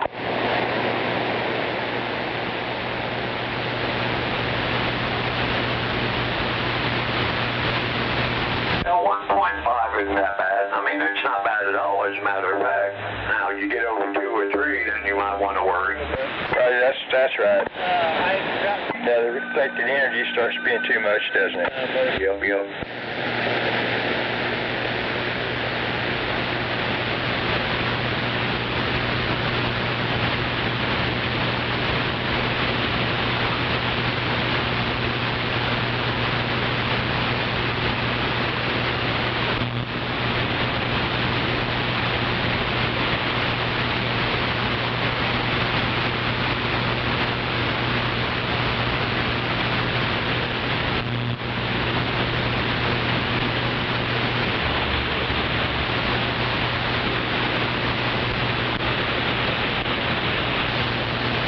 I think technically there might be underway building the Legends Tower down in Bricktown. I haven't passed through there lately. I'll have to see what's going on.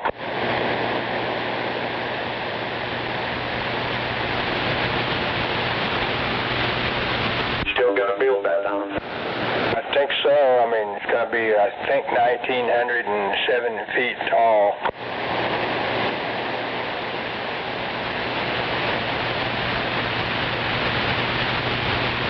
Taxpayers going to pay for that too, I'm sure. Well, they probably might be sucked into that somewhat to finance it. Yeah, that's normal. Maybe we could see about getting a return on that investment, but I don't know how that would work out. But well, we won't get it, but the state will.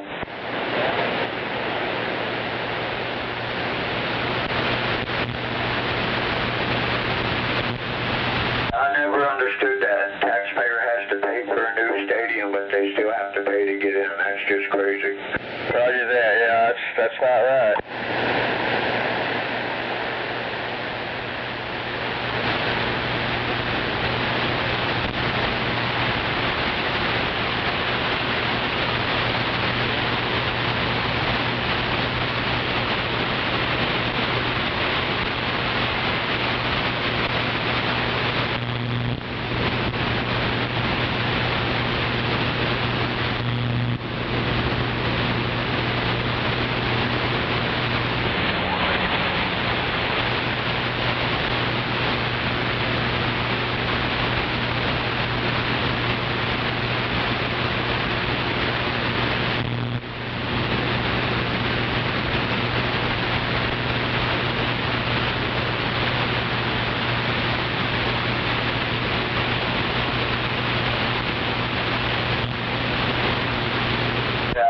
County jail.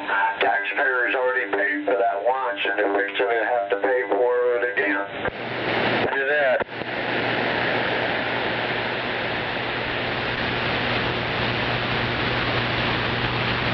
Like in the boxing ring, they don't just hit you once.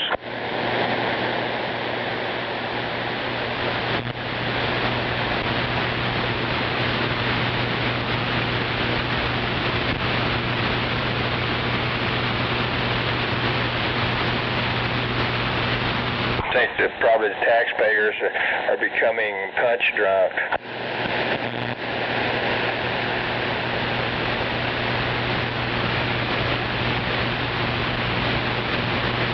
Well, they need to stand up and do service if they don't. Roger. Well, there'll probably be some kind of revolution one of these days, and yeah, complete hardware reset.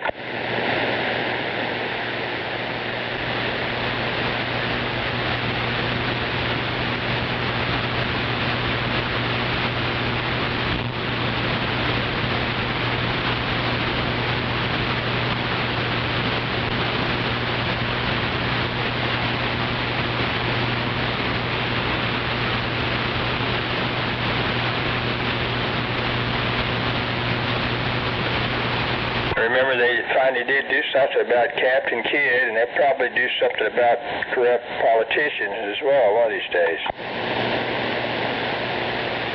Well, yeah, they need to.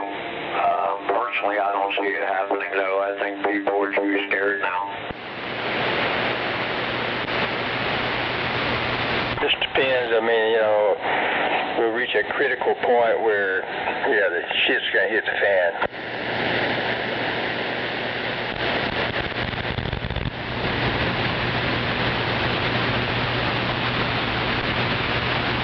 Be back.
The X hasn't come in there. Maybe the relatively good weather is having some influence on that.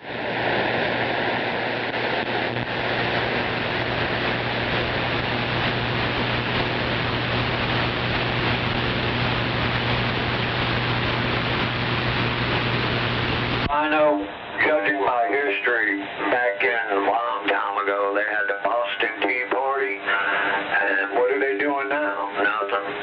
So is it fair to say that they had more guts back then than they do now? It does appear. Roger. Well, maybe, but anyway, something like that may happen nowadays. But anyway. Everybody in this state stop going to work for 1 week. Yeah, I'm sure that would do something. Truck drivers, restaurants, everybody, just stay home for a week or two. Yep, the government would start to think.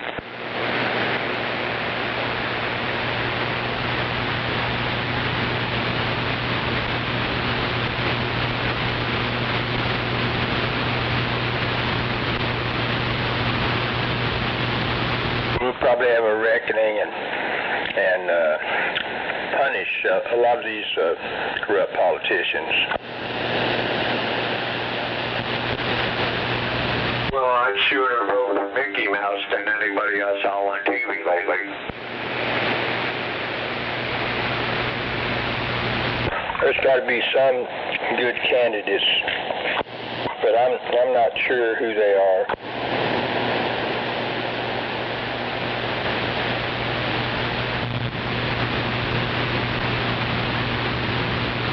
That's the problem a lot of people are having. They don't know who to believe or trust anymore. Roger, it's challenging.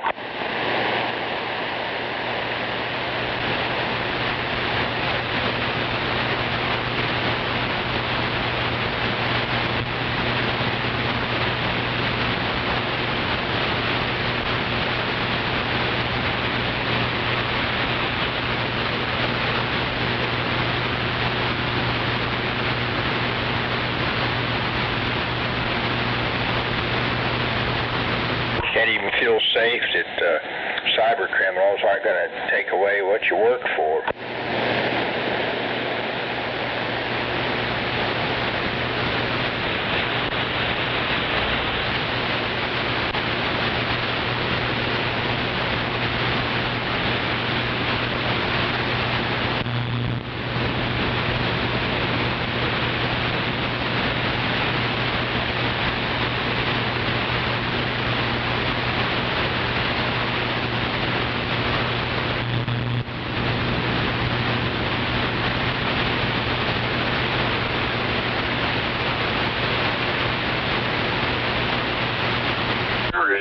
If everybody in Oklahoma stopped working even for 1 week, that would cost the state of Oklahoma a buttload of money.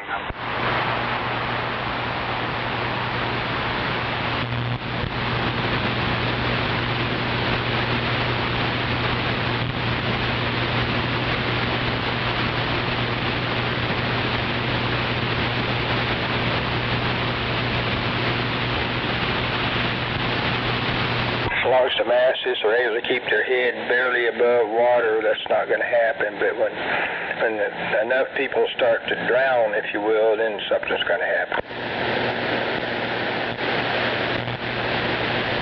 But there's also people out there working a full-time job that still can't even afford to feed their children, you know, and that's just wrong.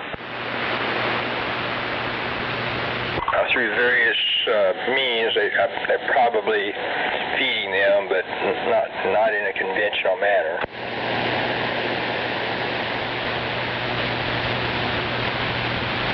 When you have to choose between your rent and feeding your kids, there's something wrong there somewhere.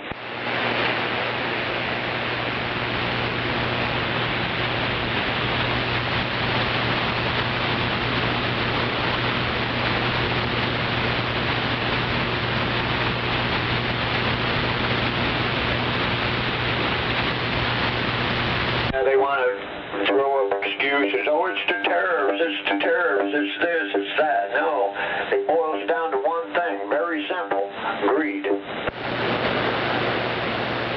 I'm sure we got more and more people out there wearing out shoe leather, if you will, to turn over the rocks, all the right rocks, to figure out what's really wrong, what's going on. Yep.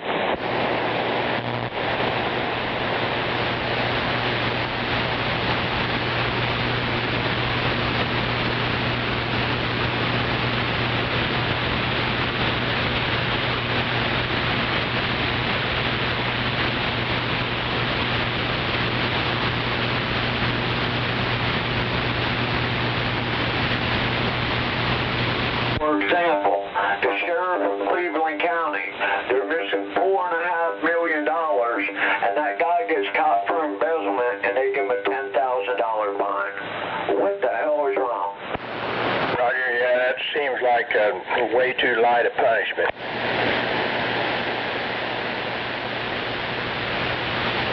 Well, that was a slap on the wrist right there. That $10,000 was chump change. Yeah, for him it was. Exactly. Hey guys, this is a different subject, but you were talking about keeping their head above water. Did you hear about that woman that was in Oregon, and she was an explorer, and she was like 100 miles from her home out in the country, and she got into a mud pit and got stuck, and herself, not her car or anything, herself, and she stayed there 3 days and was submerged up to just where her face was showing, just her nose and eyes and mouth, and they finally found her. How did she do it? Roger. Man, it seemed like I might have heard something about that. I'm glad she survived. Yeah. I don't see how she had to fall asleep at some time. Yeah, you'd think so. Anyway, I bet she was glad to get out of there. Roger. Yeah, I bet she's surprised that she made it out. I bet she won't do any exploring anytime soon. Roger. Or if she does, she's going to be extremely careful, and maybe she's learned what she did wrong that first time and definitely won't do that again. Well, anything like that, you need to take a flag or whatever. Roger, that's a good idea, and make sure people back at the Ponderosa know what you're doing, where you're going, in case that they don't hear from you anymore and start searching. Yeah, at least tell Hoss or Little Joe. That's right.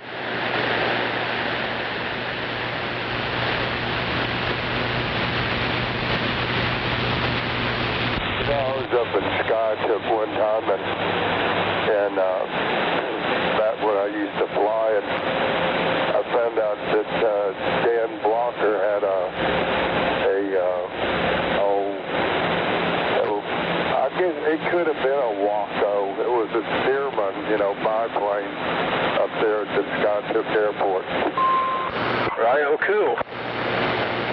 Red light. See, Dan Blocker's still alive, negative, he died. Oh, yeah.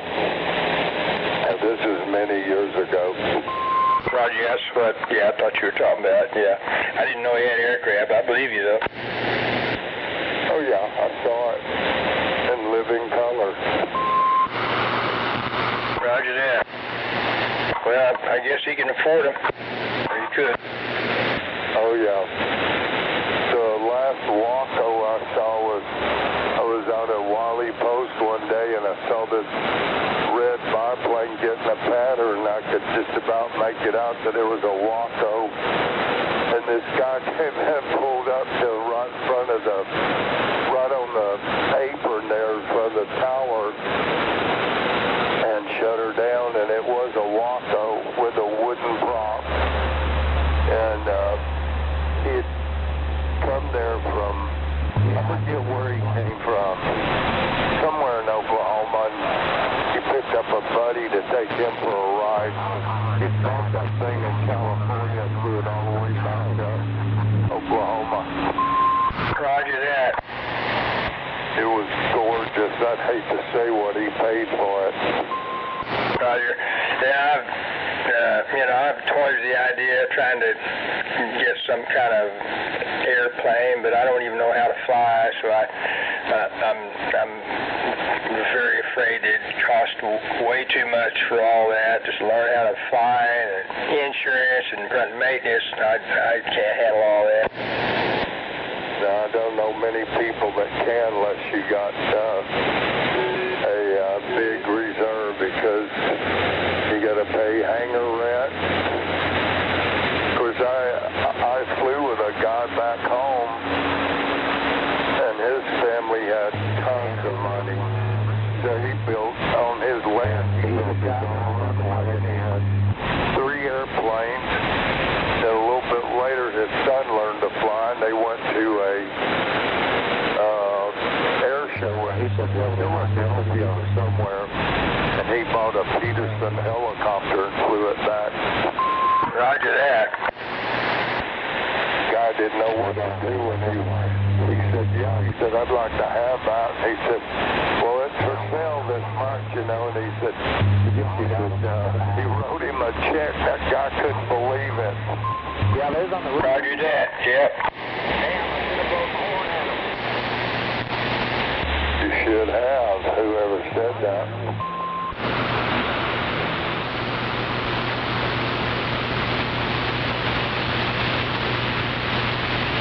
Hell yeah, that's all right. Mad as hell I'm not with them. Yep, now those guys, they hardly ever fly. Even his wife flies, but she doesn't fly anymore, so they got, I don't know if you know what a Mooney aircraft is, but they're fine airplanes. They have a 13-to-1 glide ratio. You get ready to land, they don't want to land, they want to keep flying. And anyway, there they got 3 airplanes and a helicopter and hardly ever fly them. Roger that. I vaguely have heard of that, but no, I don't really know that much about aircraft, of course. But, you know, back in World War II, right after World War II, my dad, of course, was a soldier in that war like so many, and when he got out, he used his GI Bill to take flying lessons. For a while, he rented air coops, and he flew them. Oh, yeah. I've played with an air coupe before. Do you know what a Beechcraft Bonanza is? I've heard of it, but I'm not sure. Is that a twin-engine plane or what? No, it's a single engine. One of them came out, I forget, it might have been in 47 or 48, but the Beech Bonanza with the V-shaped tail. Roger that. A lot of people got killed in those because you don't have a rudder in the center of the fuselage to counteract different things like when you're landing in a crosswind, this, that, and the other. And a lot of people didn't know that V-tail, they were just like ailerons back there, and they were coordinated with your ailerons, and they had bungees on them. Roger that. No, I didn't know they were single engine. I've seen V-tail aircraft, but I've heard the air coupe, like, it was fairly safe. Like, if you had a problem, you could just deliberately stall it out, and it'd just kind of float back to Earth like a leaf. Well, yes and no. You don't just stall it and it'll fall back to Earth. It'll fall back to Earth, but that sudden stop will get you. It won't just land softly. No, the air coupe is completely controlled. You don't even have to use the rudder pedals. You just use the yoke or the steering wheel, you'd call it. And when you turn left, it turns the rudder left or right, and coordinates the ailerons. Roger, I've heard of the term control yoke, no doubt about it. But okay, anyway, it sounded like it wasn't quite as safe as some say. It was just an easy airplane to fly with anytime you can get one that has a slow or a low stall speed, and you have to know what stalling is, because you can do a high-speed stall, a low-speed stall, you know, like power-off stall, a departure stall, an approach stall, etc., etc. But no, you can't just stall out anytime you stall an airplane, it's going to fall. Roger that. Yeah, that's one of the things about flying that concerned me, you know, that sudden stop that you mentioned. Yeah. And you never know. It's where I used to fly back home, there was an old boy that bought him a plane that it was a low wing, but it had struts going out to the top of the wing so that it would have stress points for when you were doing different aerobatics. And he went out one day and the right wing broke off. Oh, that was sad. Yeah, I guess you heard about Jones. Good morning. The air show. Roger, I watched him crash and burn. I was out there. So what's been going on in our neck of the woods? I wasn't out there Nothing over here the other day. I know his. Your robot's a little strong on me. All about it. Roger. Yeah, he was flying a Russian aerobatic plane and had engine trouble, and he stalled it out and Sorry about that. didn't have enough. Hell, I'm just saying it was a little strong. I couldn't understand what you're saying. But he just My bad. I must have hit that, didn't even know it. Oh, hell. deliberately stalled it. He was doing an aerobatic. No, we had to get out and early this morning, have her to a doctor appointment in Southmore at 8 o'clock, and had to go do a couple errands and runs and just made it home. He had a vibration from the engine. Yeah, 10-4. So something came loose.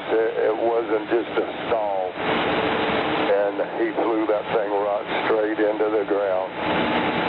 Yeah, his daddy bought him that, and I go finish my coffee and have me enjoy.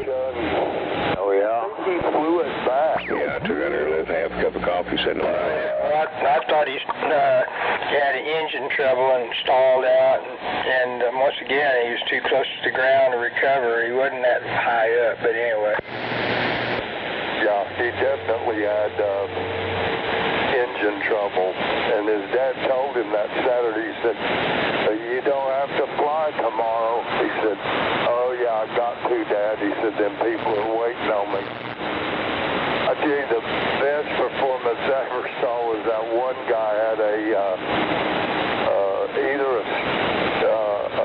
Stearman or a Waco biplane, and he had a GE T100 strapped underneath the bottom of it, a jet engine, and it goes straight up to where that old radial engine quit pulling him, and he kicked in that GE engine, and he just keep going straight up. Roger that, yeah. And that reminds me of the diesel truck they smacked a jet engine to, and that truck must have shot up there to over 100 miles an hour pretty damn fast because of the jet engine. Oh yeah, I saw him before. Yeah, that. Did you ever get to see the? I think this is funny as hell. The Russian. What's that? And talking about airplanes like that. Rogers. Oh, I don't care for any kind of thing. Parked out there. Yeah, I believe I saw it. Yeah, I went inside of the big sucker. No doubt about it. Yeah, I took a tour of a number of planes they had out there parked, but anyway, I don't think I got to see all of them because of the long lines. Yep. So I used to work on the flight line. I got to go in a bunch of them. I used to sit and eat my lunch inside of a B-1. Roger. And for a short time, I worked over at Gulfstream back in the early 80s, and I knew some of the test pilots out there. I worked on the flight line testing the wiring cables that were installed on those Gulfstream jet prop commanders. And so anyway, later in the news, around 84, I guess it was, I heard about a crash out around Eufaula. They were testing one of those commander jet props, and that guy that was training me and the test pilot, I guess they're both test pilots, they both died in a crash down there because they were testing one engine performance, and I guess they couldn't pull out of a dive fast enough. I love an Aero Commander. That's a fine airplane. Let's see, am I thinking of the same one? An Aero Commander Shrike? It's possibly similar, but anyway, they called it the Commander Jet Prop, which I surely was very similar to the Aero Commander that they made earlier out there, but anyway. Do you know who Bob Hoover is? What's that? Do you know who Bob Hoover is? That Bob Hoover sounds familiar right now, I'm not sure. He's one of the best pilots you could ever see fly. He used to put on shows here. I met him out at C.E. Page Airport, and they would pull the chocks out from under his gear. He would take off. It's a twin engine, he was flying a Aero Commander, and he would take off, do various stunts, and then he would come back, make a cross downwind, a passover downwind, and shut both engines off, pull it up, do a couple of loops, do a couple of rolls, come back, get in the pattern, land it without engines, dead stick we say, and roll back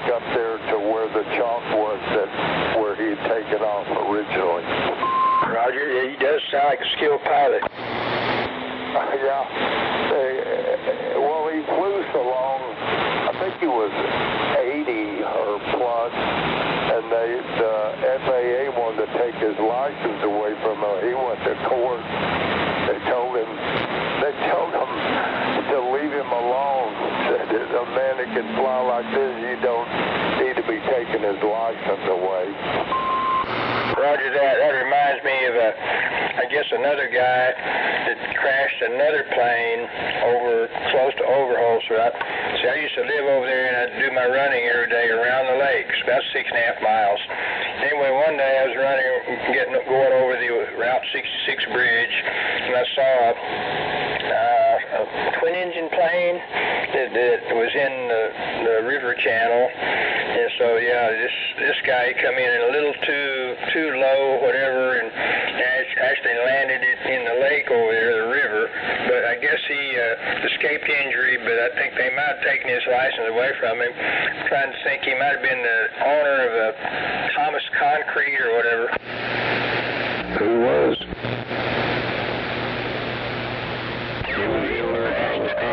That wasn't the first time he'd crashed something.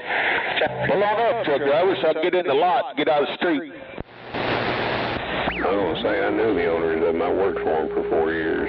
The guy that was running around Overholser and all them girls following you.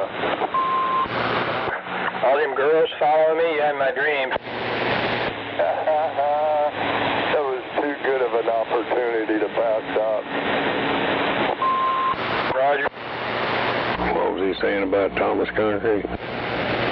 Roger, yeah, I guess the owner of that concrete company was the one flying the plane and crashed another plane over there. I guess that was the last time he cracked up in the airplane and walked away.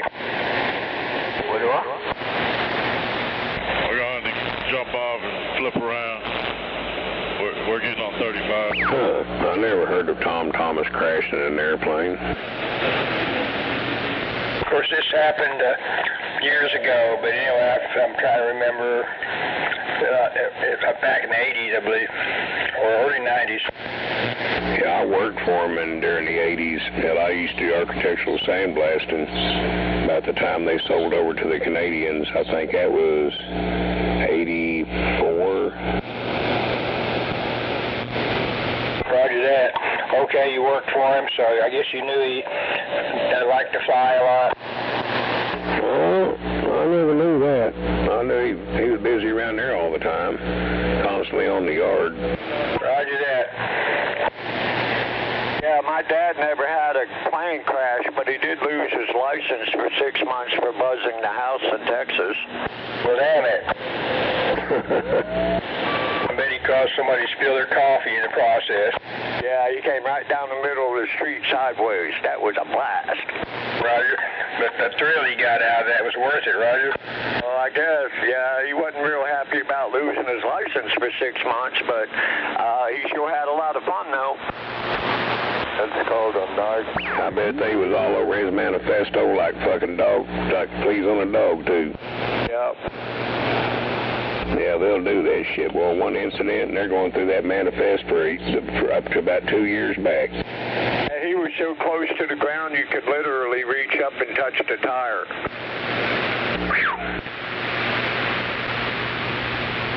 That's something my dad always knew how to do, is stunt flying, man. He was good at it. It's weird, my grandparents were pilots and aviation mechanics, and my dad and me both would not get in an airplane. Charlie Delta, I hear him out there talking about airplanes. I tell you what, him and my dad need to get together, man. They'd be sitting there for a whole week talking about it. Yep, I've flown just about every tail dragger made. That's important.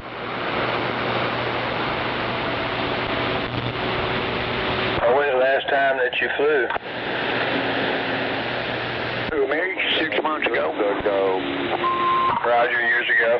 But that's just cool that you did it. Oh yeah, I loved it.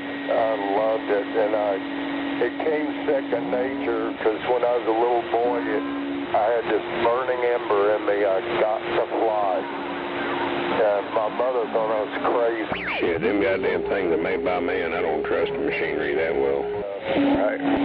Lessons and soloed in 5 hours. There you go. Yeah, it's only been 6 months for me. That's a strong sign that you got the right stuff to do it. 6 months, so you only got 3 more months to go. Now, that was a long time ago. That was years ago. He lost his license. But he just, he had 2 airplanes. He just sold one of them, and he still has one for sale that's in Texas. And he can't pass his physical anymore because of his age.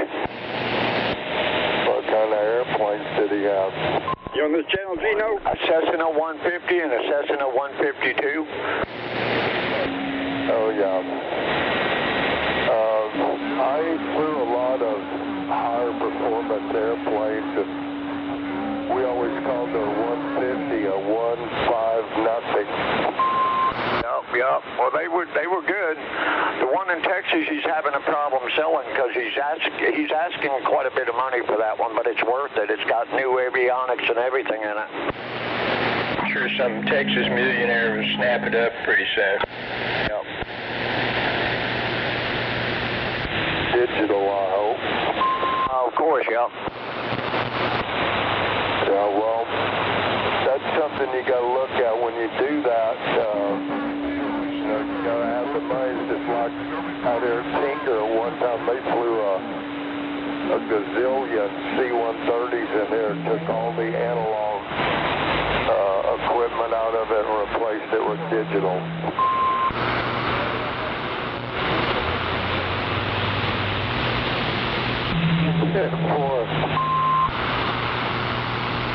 And that C-130 has been, I guess it's probably owned and operated by a lot of countries out there, and it's been smack on the ship too. Oh, yeah. Good morning. How are you doing? It's like listening to somebody smacking gun. I forget what millimeter it was, but it could blow the hell out of anything. And yeah, I've caught him in a couple already. You were a hell of a dozer. I used to get set up. I got to know this lieutenant colonel that flew, and the 130 I was in, and he'd always let me sit up there in the jump seat. And, you know, they don't have they do have a constant speed prop and beta prop, which they go backwards. And that thing's something else, though. You control the speed and everything by torque. Because once you start those engines, they run at the same RPM no matter what. And you just adjust, you have a torque adjustment. Roger that.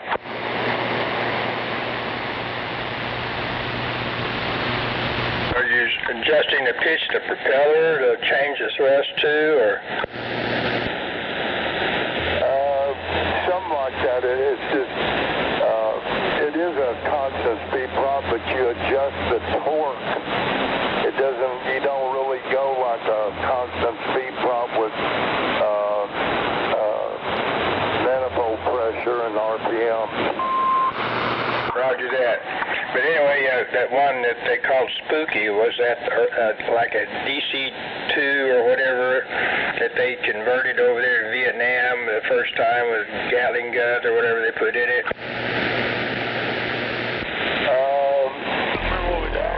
Spooky was, you're right, it was, I don't know if it was a DC-2, I would say it was a C-47, which would have been I hate to say it, but I think he eats that power mic. You know, you hear his little breath in his nose and lips smacking. It's one or the other. Yeah, I've heard of C-47 as well. I think we're talking about the same aircraft, which I guess it was a workhorse, cargo plane, probably passenger plane too, wasn't it? I almost missed it. Oh, yeah. Yeah, if you see the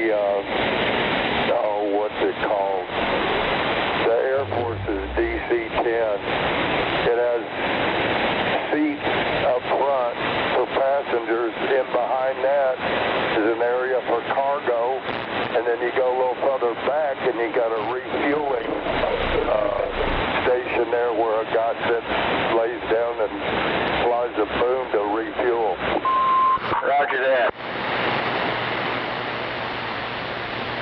It sounded like they scared the shit out of the VC over there with that, and no doubt slaughtered a bunch of them with it, and changed the landscape of the war.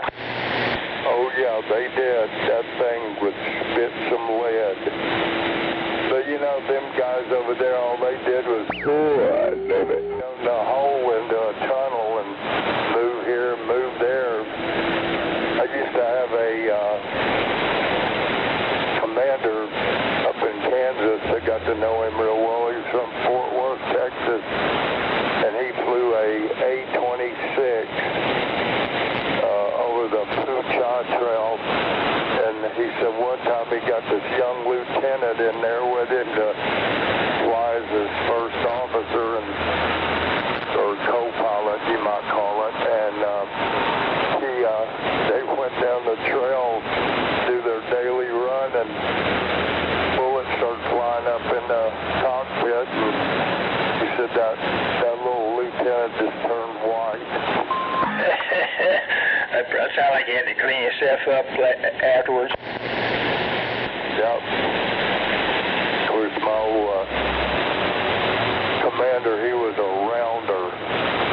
He would call me up. I worked nights sometimes in a control center, and he'd call me up. He said, oh, mercy. Down there and start my bed for me. I said, you turkey, you ain't... That goddamn female hound of mine, she's in heat, and this bitch ain't shut up for a week. Damn it.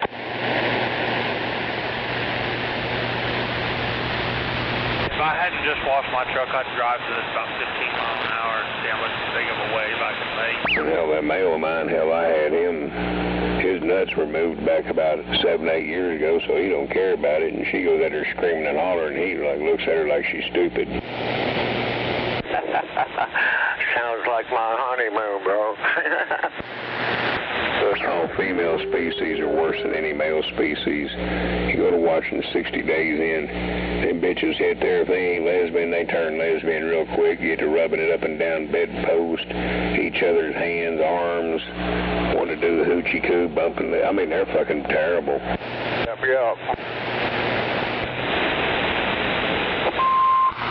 I told the missus, I said, you don't see the guys acting that way. They're like, get the fucking, we don't play that shit.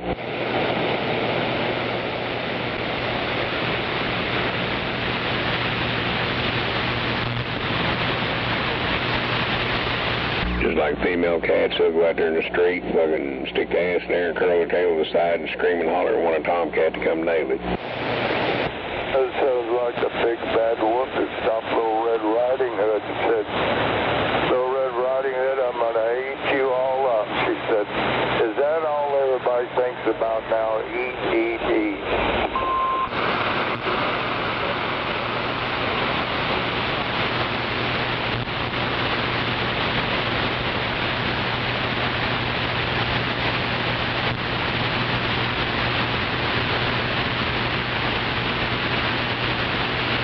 Yeah, there's some badass hardware out there. I mean, after that, the C-47,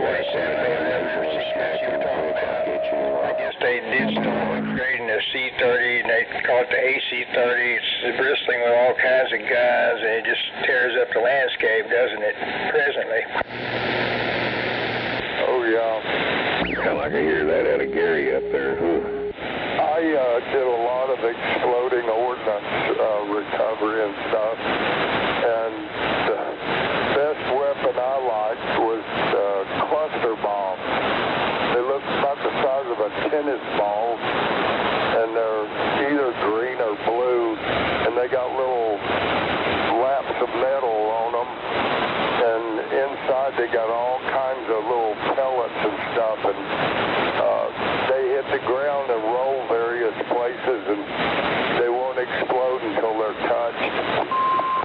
Mercy. It sounds like all them new and interesting people have quite an experience with them. Yeah, I did. Man, that was something else. I did a lot of that stuff in Florida. Roger that. I've heard of cluster bombs, but yeah. Of course, now they're answer to cluster bombs. They rain a whole bunch of these little modules, and they drop so far and then spread wings and stuff, and they're drones. They go various places.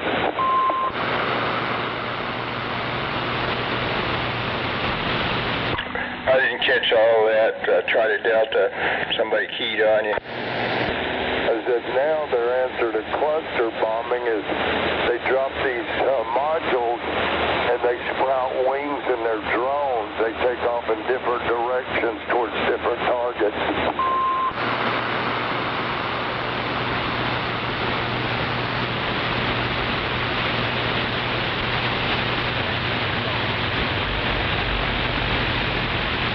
We call them pellets.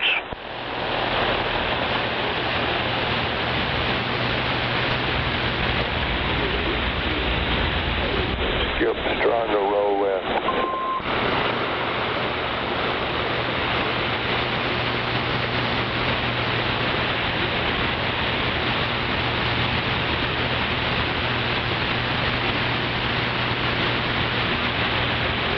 Yeah, we'd probably be astounded if we knew the full extent of modern day weapons. Yep, those little cluster bombs I was speaking of, they really work good. Roger that.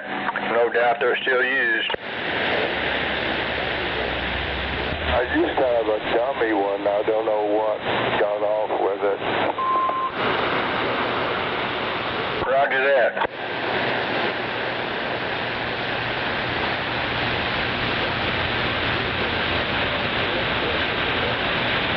Maybe that was the origin of that one figure of speech, fear this. Roger.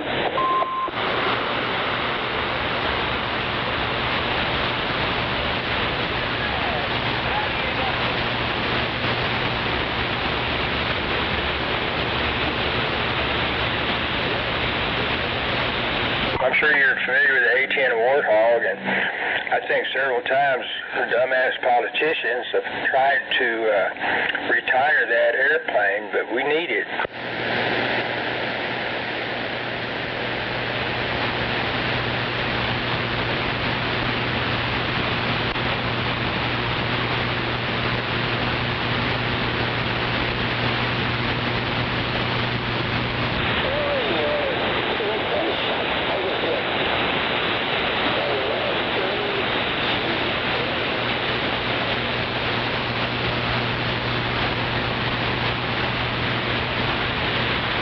I guess you heard in the news that I think yesterday a B-52 crashed out in California, out by Edwards Air Force Base.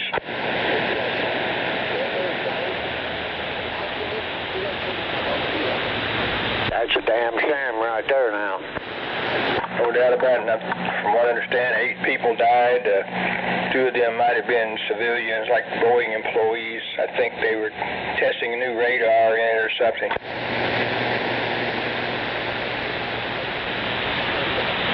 Yep, I'm on the phone. I'll be 10-7 for a bit. Roger.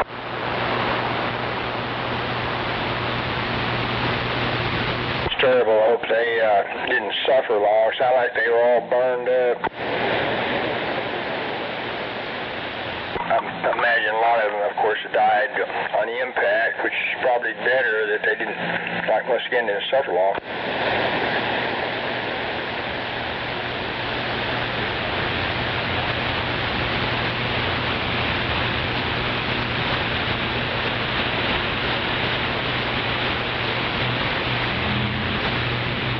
I went out there one time, I guess it was still the 80s. Remember I went out to Edwards. I was on vacation in Las Vegas. I used to go out there every 6 months. So I decided to take a side trip out there to watch the Voyager return. Remember the Voyager that flew around the world nonstop? And I watched the Voyager land out there at Edwards. I was among the first to get out there on the base around 2 o'clock in the morning. And I had my Voyager pass for years until the tornado blew it away. Oh, is that right? later. Yeah, and I saw various magazines, and they took aerial shots of the crowd parked down there to watch. I spotted my vehicle. It was a little Nissan Sentra, but you couldn't identify it as a Sentra. It was just a little white dot, but I did identify this way bigger RV I was parked close to, and there was a pickup I also identified, and so I knew because of those vehicles, a little white dot back behind them was my car. Anyway, parked pretty close to the front and got to see good, but anyway, I'm glad they landed okay without any problem. 10-4, yep. I think their hearing was temporarily impaired from being subjected to all that noise. I think they pretty much got over that. Yeah, it had to have been really loud.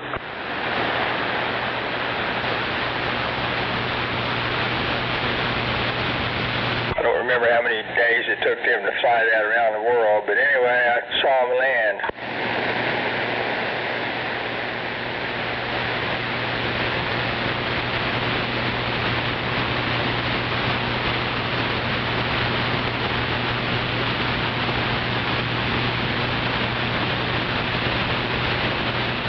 I guess that plane is now on display probably in the Smithsonian Air and Space Museum, surely.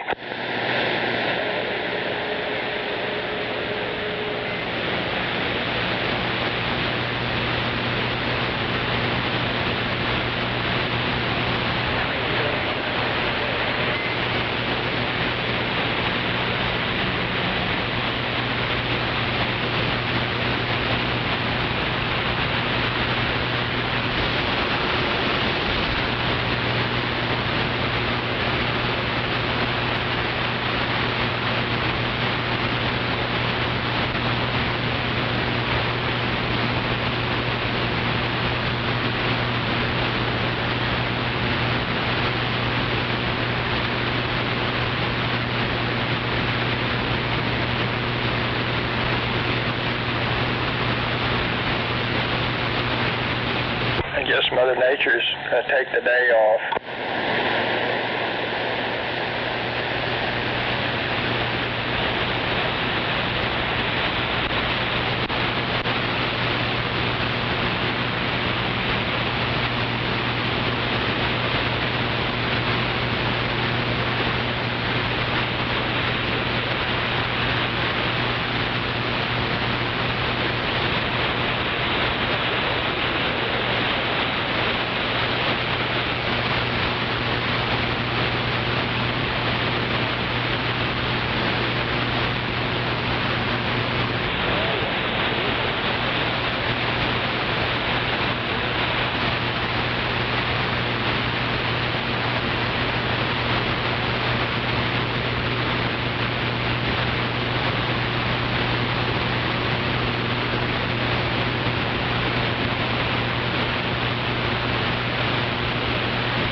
one up here to Heritage on the right.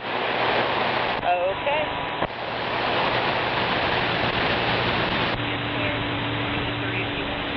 Stay there.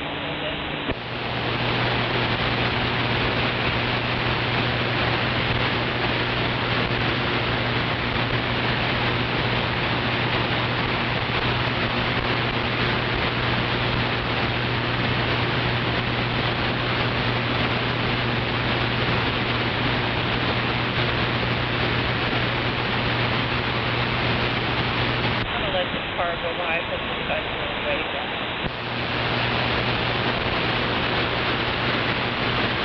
Never mind, slow down.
the radio?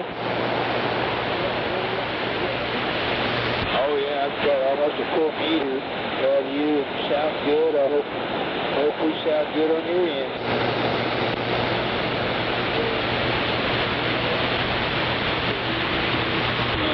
Now this is just an RK-1065 on here. I've got the dynamite all the way up. The audio's strong enough, is it?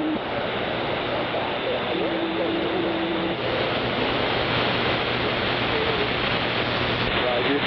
And turn off behind it.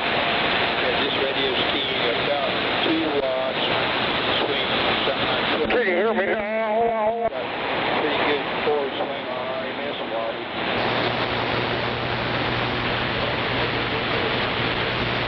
Roger. And about the COVID-19 LX. Not at speed right now, but it's got adjustable talk back, auto, back and talk back.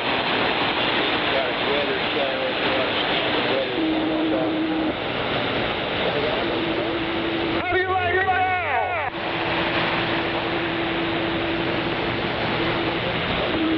Yeah, they just put it on the LX to the test rod. And I guess some of the others might, but anyway, it's got a rough face on it, like you've probably seen it before.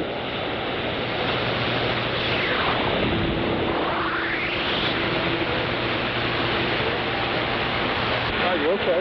We'll see you.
Is that any better?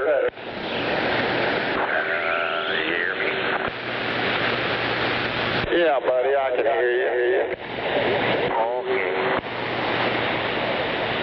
Doctor.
for.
Looks good.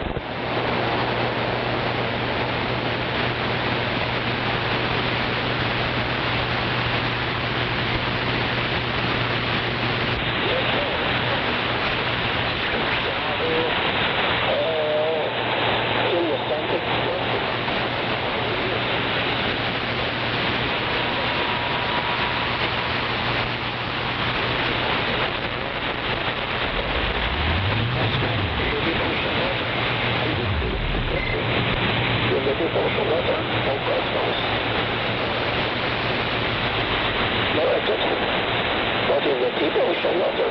You see a light station. Right.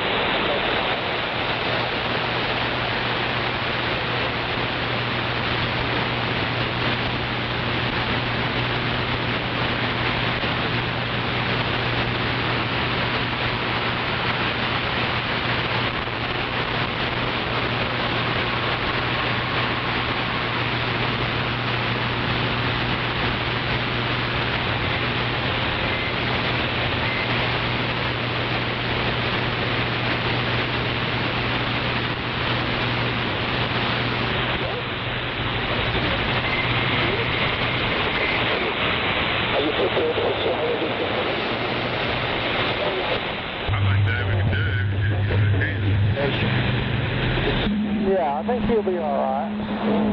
It's not the only person. Sunlight is not the only. I remember he was lazy.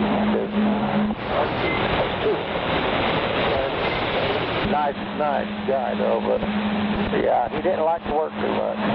He was more into church and all that.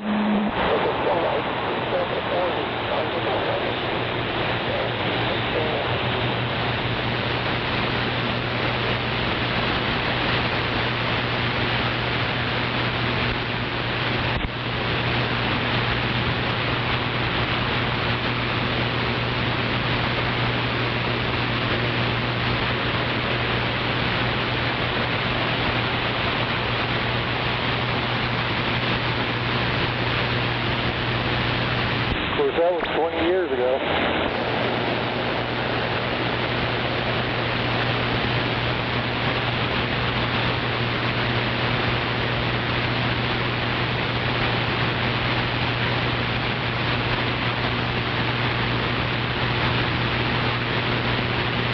Oh yes. No. There.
Damn, it's quiet out there.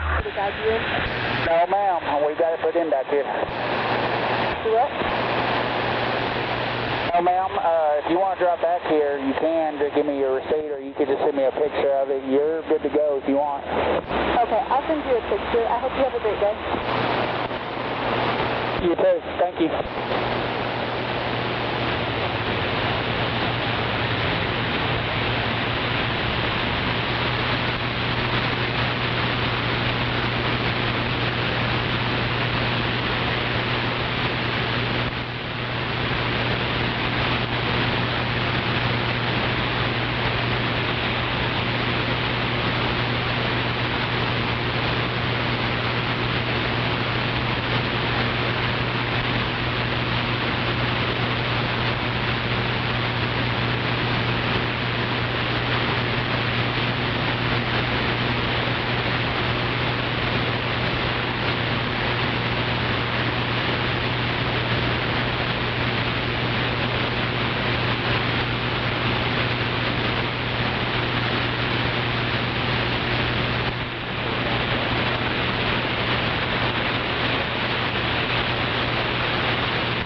for you, smart guy. 244, standing by.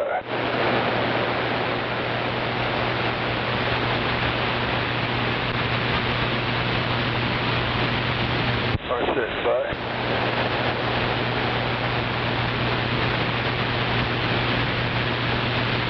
All right, Joe, we need to make sure it's safe. We need to make sure it's safe. It should be. Yeah, phone, you are quiet, is it? Slightly, well, all the same. It's very nice. Slightly low. How you doing? Slightly low.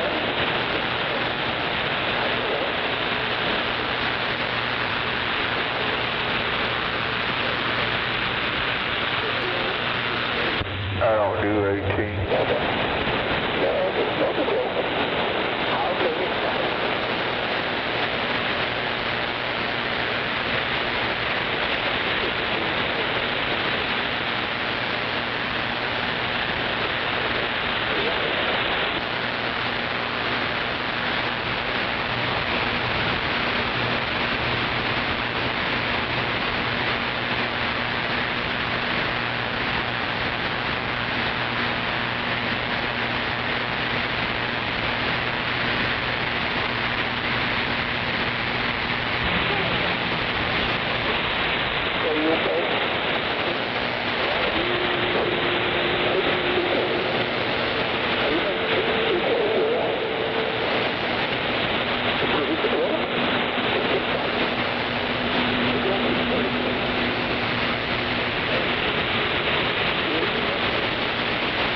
The road workers for east and west I-240.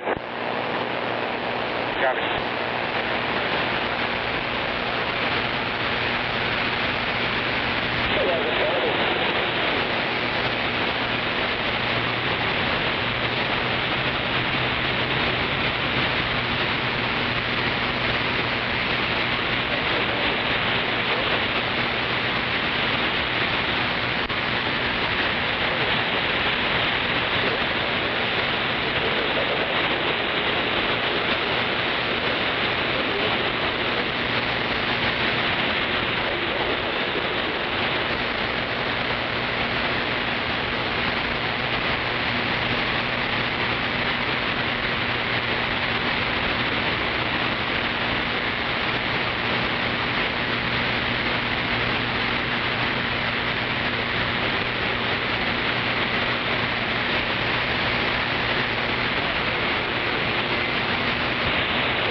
Clear the record. Copy. Gonna go 623. We exit I-40 eastbound in 3 miles. A little over.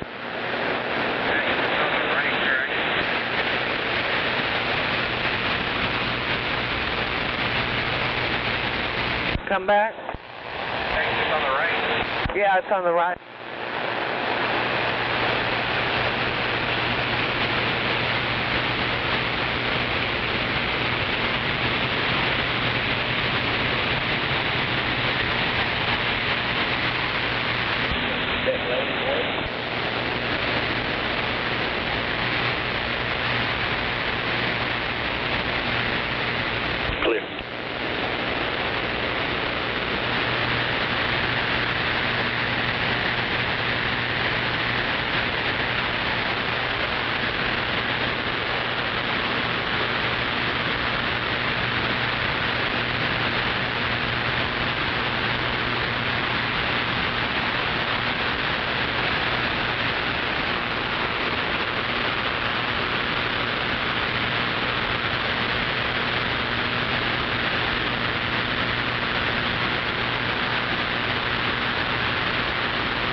Clear right.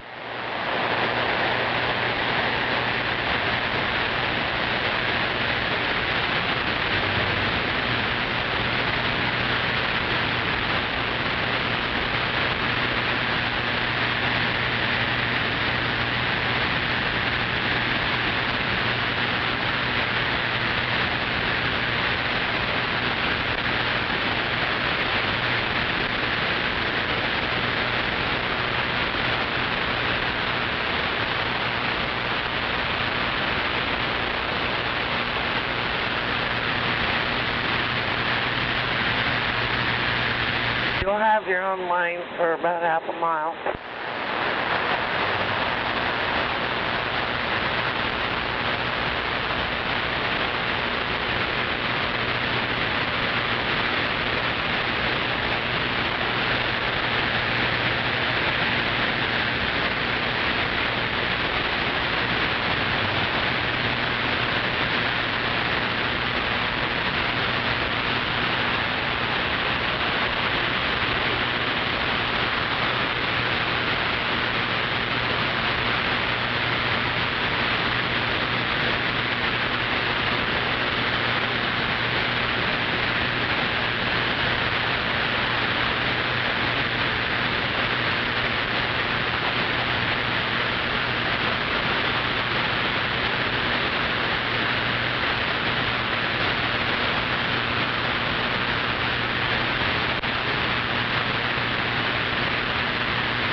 Got lane 1.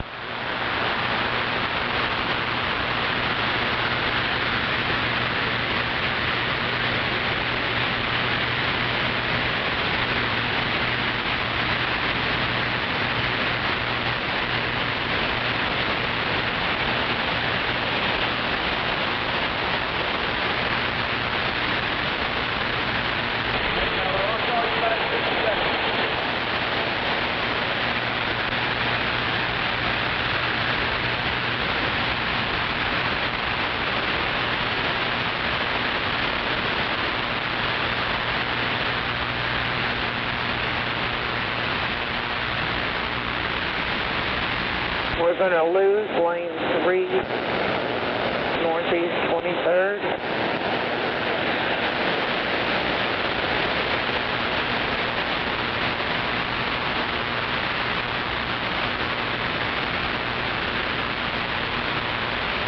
Jersey 18. Left shoulder pretty much disappears.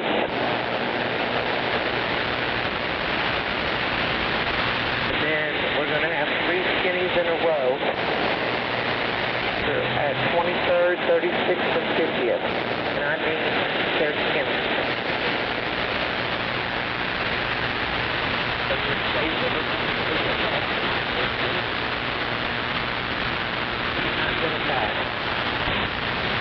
That's hard.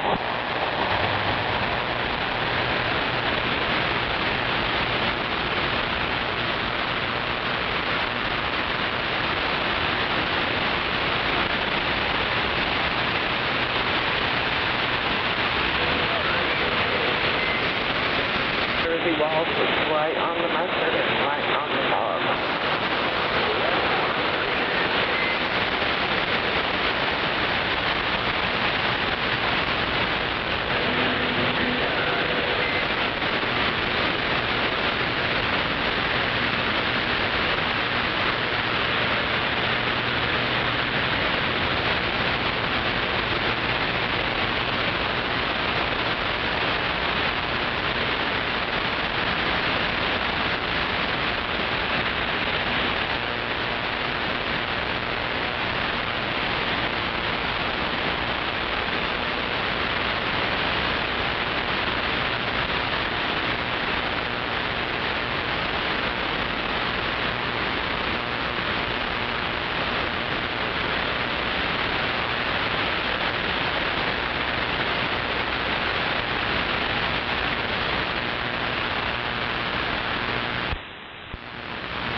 Clear the skinny. 1 and 2 go to 35 north. 3 goes to 44 west. Yeah, 1 truck coming out.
And 4.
Bring your mental.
I don't like it that way.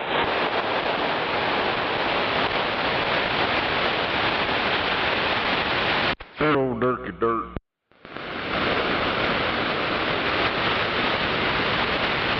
Now, 666, I thought you was taking an extended lunch hour. That's just now lunch. I was just beginning to wonder. Thought you was going to work right through it, man. Hell no.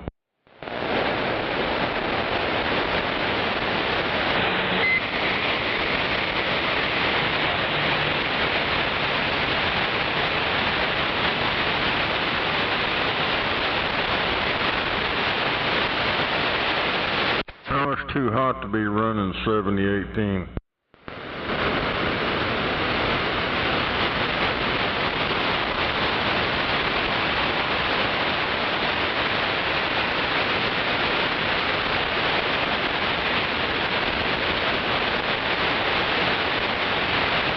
I don't know why anybody run that anyway. Rear wheel is just me.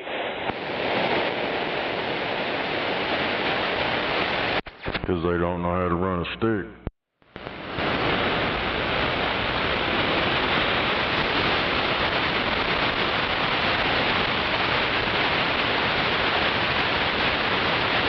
They said they can run all that high-tech shit, but a basic old stick, they don't know how to do it.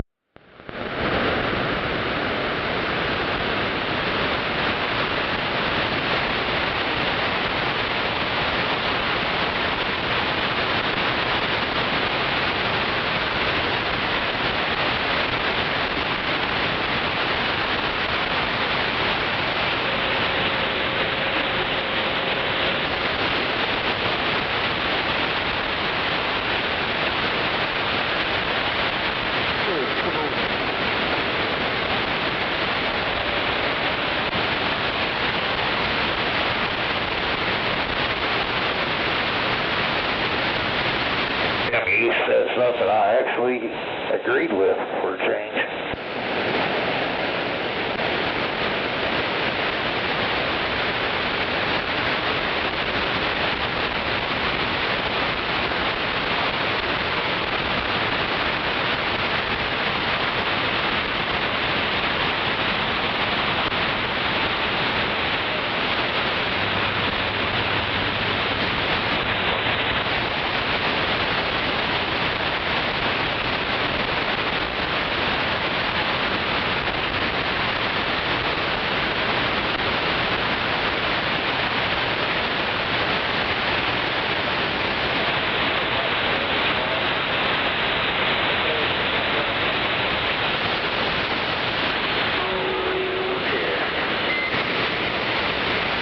Yeah, come on.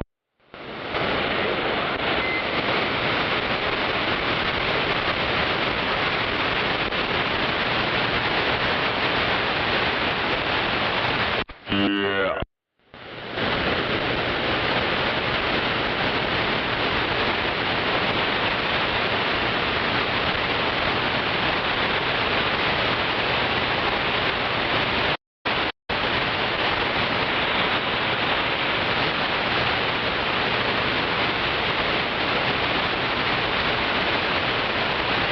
Is that Buffalo? Yeah, come out. Good. In the brown paper bag. Nobody knows. Buffalo! Yeah, damn it.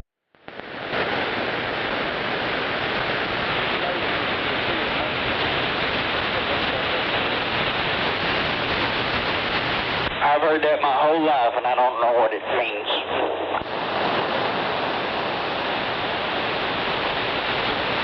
What, brown paper bag? Nobody knows what's in that brown paper bag. It was my lunch. There's a bologna sandwich. Dry ass wheat bread.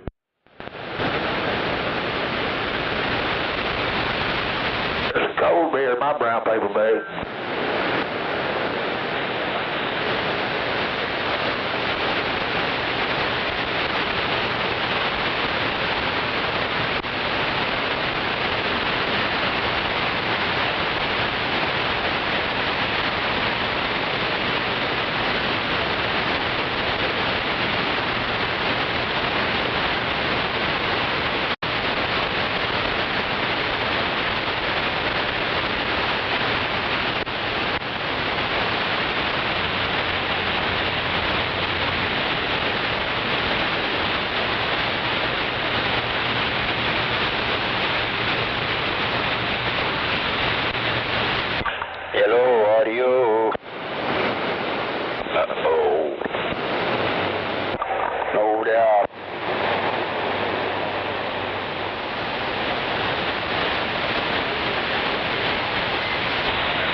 there?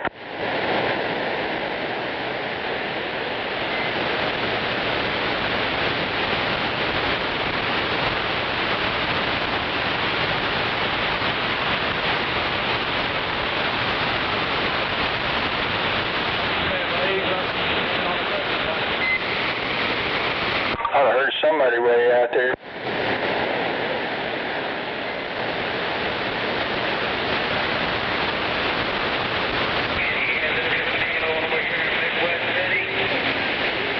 It's all or nothing on channel 19. Hell yeah. Breaker, breaker.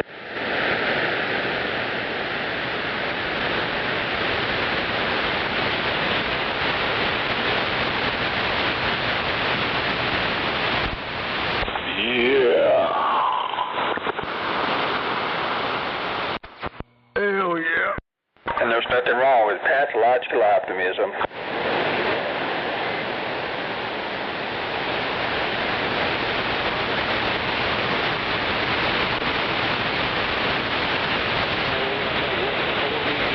And the heat waves right around the corner.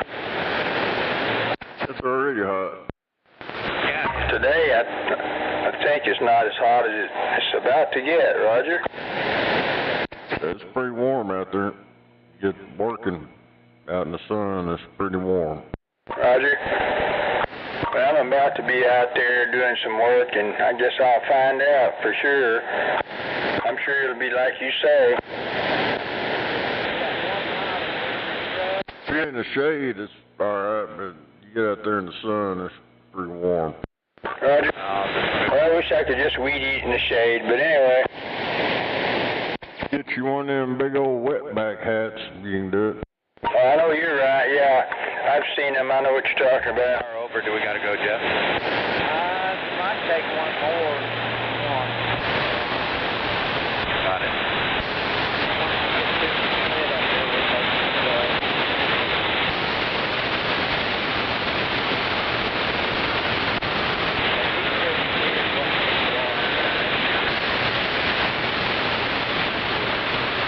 Can't believe that guy said real men use MIG welders. That's the easy shit. Hell, I got a MIG welder, all that crap out there, that'll work. Do some tigging, MIGging. But that stick welder, that's the old G shit right there. You gotta know what the hell you're doing to run that one. Yeah, back in high school, I took an agriculture class and did a little bit of welding. It was, of course, stick welding, and that shit's not easy. Get the hang of it, it's pretty easy. You just lay that rod there and let the rod do the work. If you know what you're doing. Hell, I can run a bead, just lay the rod down. That shit's perfect as hell. Roger that. Well, I guess after you've done it a little while, but I never got a chance to really get much experience. You make a fatter weld, you kind of bounce side to side, but like that corner shit, you just lay that rod in there, as soon as it arcs up, just hold it there and let it just run itself. Roger that. You make it sound easy. You gotta keep it from sticking though. That shit's a motherfucker. It won't let go of the rod.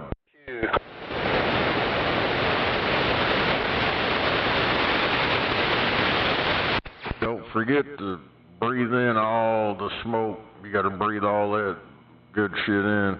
Get you all fucked up. No doubt, yeah. Breathe all those toxins into your lungs, both lungs. You gotta watch the it's like looking into the sun. Get some tape and tape your eyeballs open, that way you watch it while you're welding. No doubt about it. You remember that movie, Clockwork Orange? They taped that guy's eyelids open or something.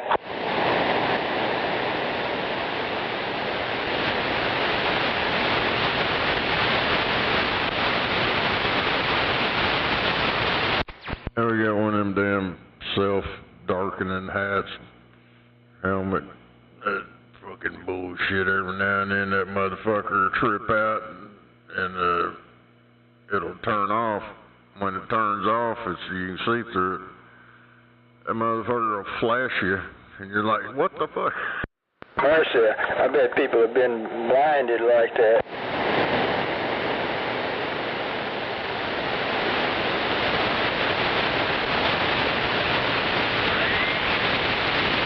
It's over 1. Well, one of these days I might try my hand at that MIG welding or TIG welding, whatever.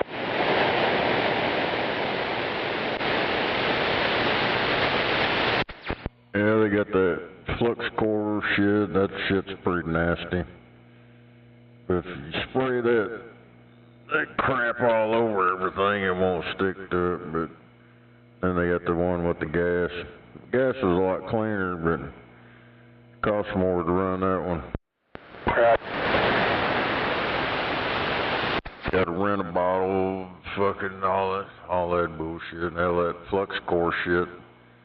It's like $20 a spool for 4 or 5 pound spool or some shit, or whatever it is, 2 pound. Right.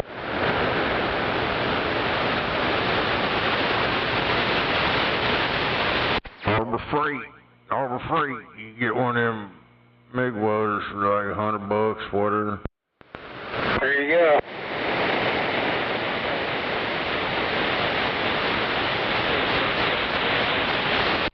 I bought me a plasma cutter here a couple years ago, I guess. I've only used that motherfucker once. Right.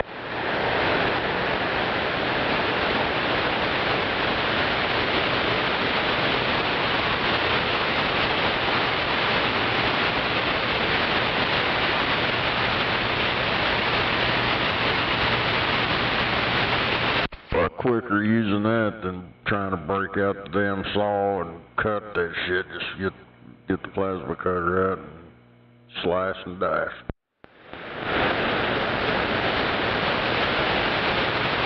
I'll be back.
Nobody knows what's in that brown paper bag.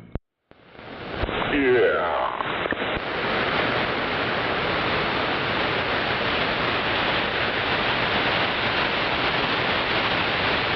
Got 2 paper brown bags in it.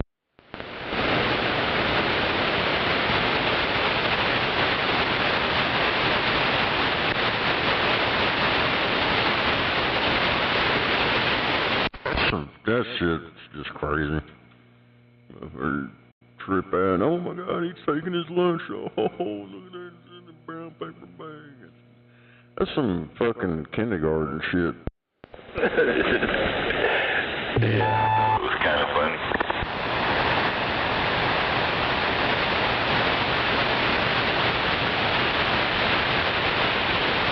Kept telling him it was a sack, it wasn't a bag. Bags got handles on them.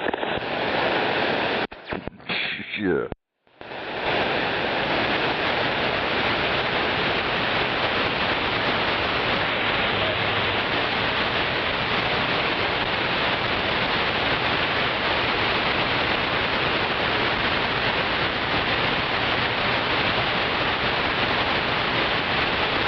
Damn it, I've been seeing it hearing it on the radio and all kind of shit.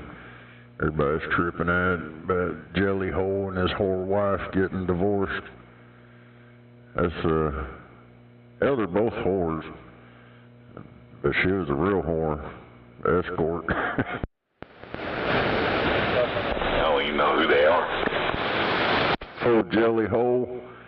He fucking signed his soul to the devil. He signed that contract. He was hanging out with Upchurch and all them back in the day. He'd been around a while, but when he started fucking with Upchurch, he started getting noticed again. And then he was too good for everybody.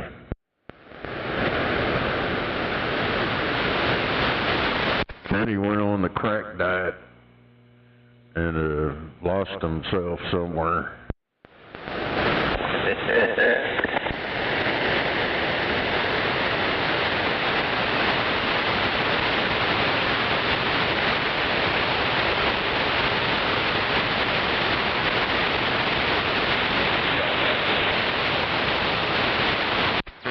He was that fat motherfucker that had them tattoos all over his face. One of them guys.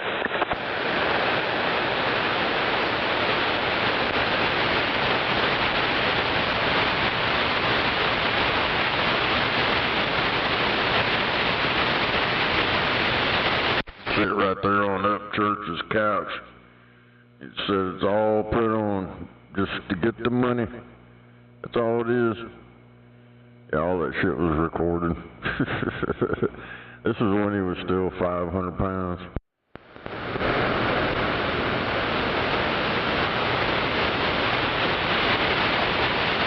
Bunch of fake sumbitches.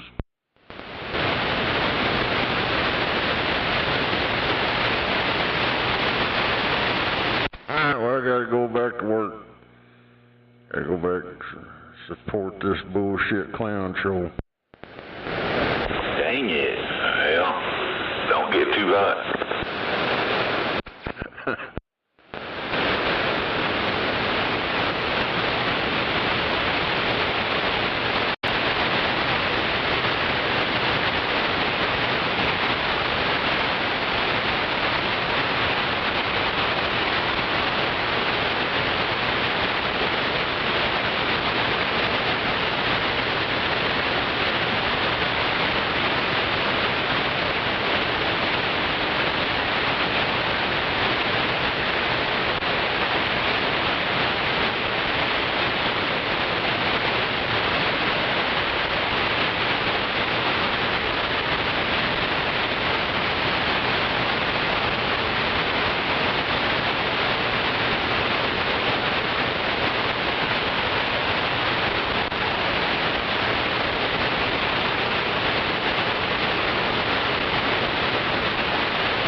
In the summertime.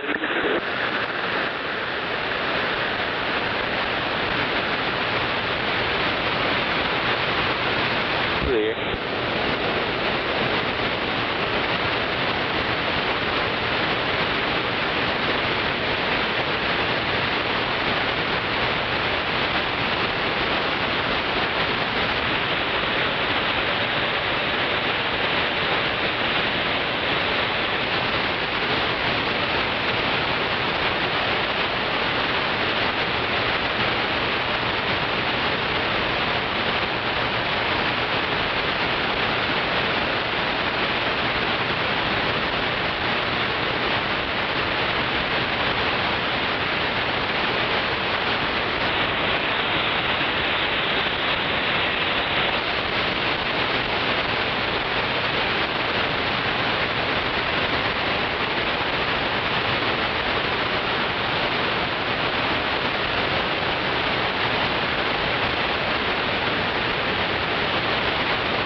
Navy out there.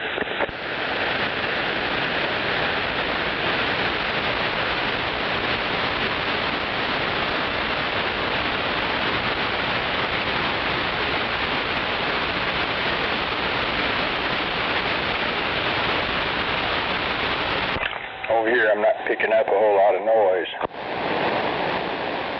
Hell yeah, I got a low noise over here myself. Maybe I'm not pointing the right way or something. Maybe my receiver's not as sensitive. Dang it. It's pretty quiet over here too. One down below 1S unit. Roger. I just chimed in, wave a hand. No doubt. Hope you're having a great Taco Tuesday. Yeah, I'm not sure what we're having, but yeah, no doubt about it. I bet it's going to be delicious.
I heard a striker.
Somebody way out there, like a voice in the wilderness.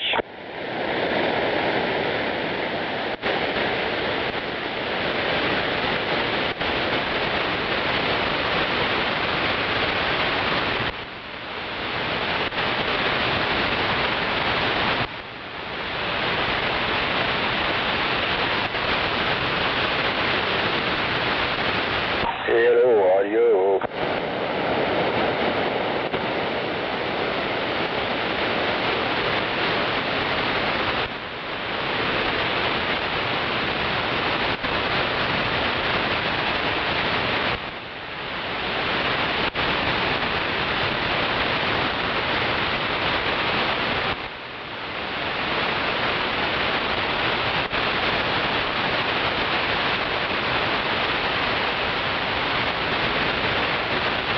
It's quieter in the twilight zone out there right now. Yeah, for some reason my noise floor just jumped up from 1 to 2. Damn, that's crazy. Roger. Well, it dropped back down to 1. I guess there was something going on. Well, down here, some of my, man-made noise has subsided. Sure is nice. Roger.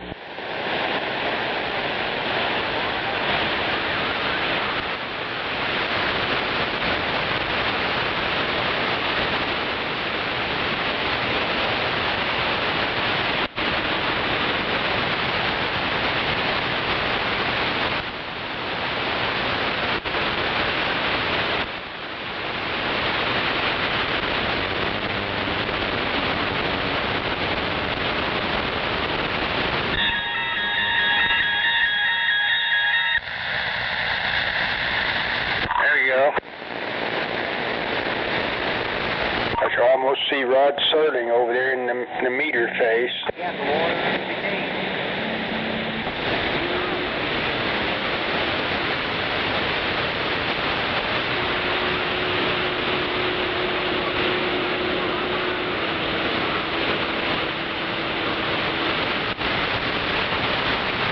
I had one of those sound bites. I think it was RF Limited, Twilight Zone. I think I sold that to Misty Lady a long time ago.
to go do that McLeod corn run this week.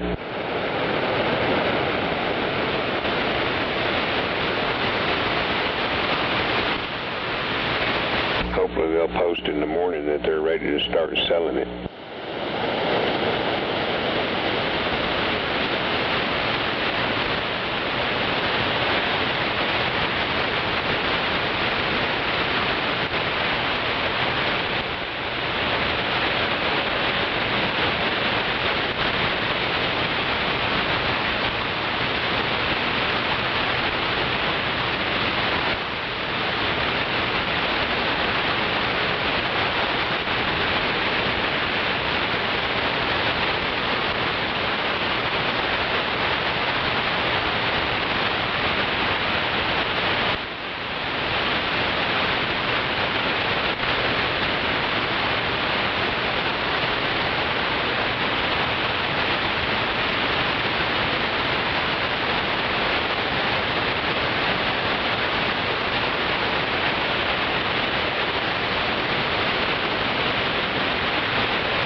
Shazam, no doubt.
not.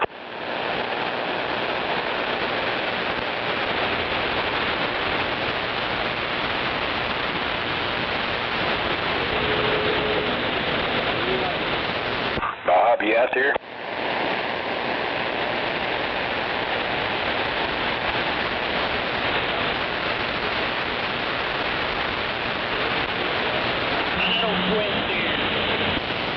I might hear you way out there, Bob. I'm not sure that's you.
Awful quiet out there.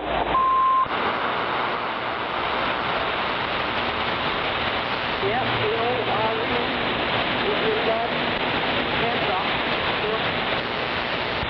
Who said that? Channel 19 secure. Roger, FAB.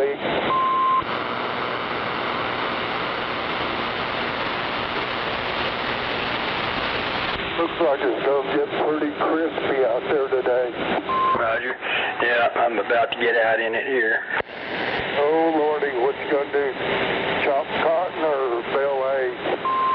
Well, it's something similar. I'm going to be cutting down some vines, trumpet vines. I'm going to be weed eating. Yep.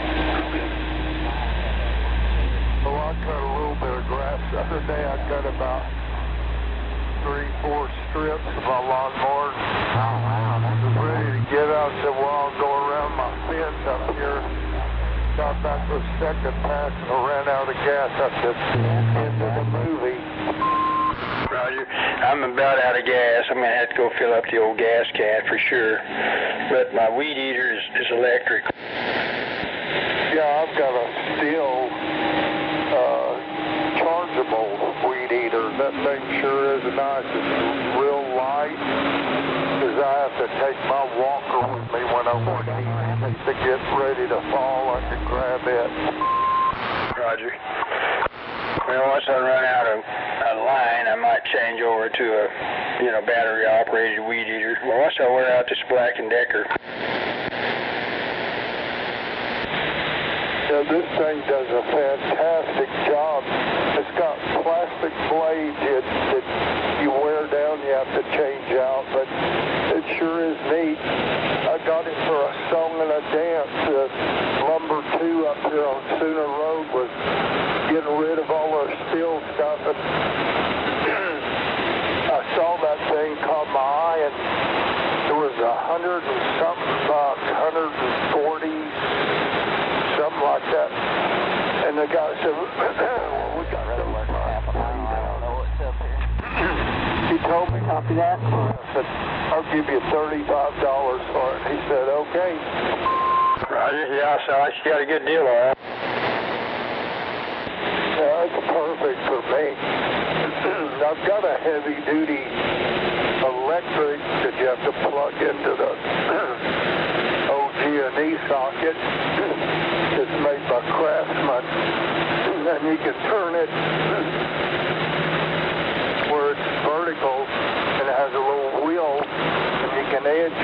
too, but it's too heavy for me to manipulate. I need to sell it. Roger. Yeah, I've got this electric Black & Decker hooked up to an extension cord. It's not too bad, and so anyway, I mean, I had one like it. The motor went bad. I saved it for parts and got another new one like it, and sure enough, I needed to borrow a run capacitor out of there. That went bad in the new one, but anyway, I've got that in there and a new switch, and I've got it set up where it'll run, so I'm about to get out there and use it some more.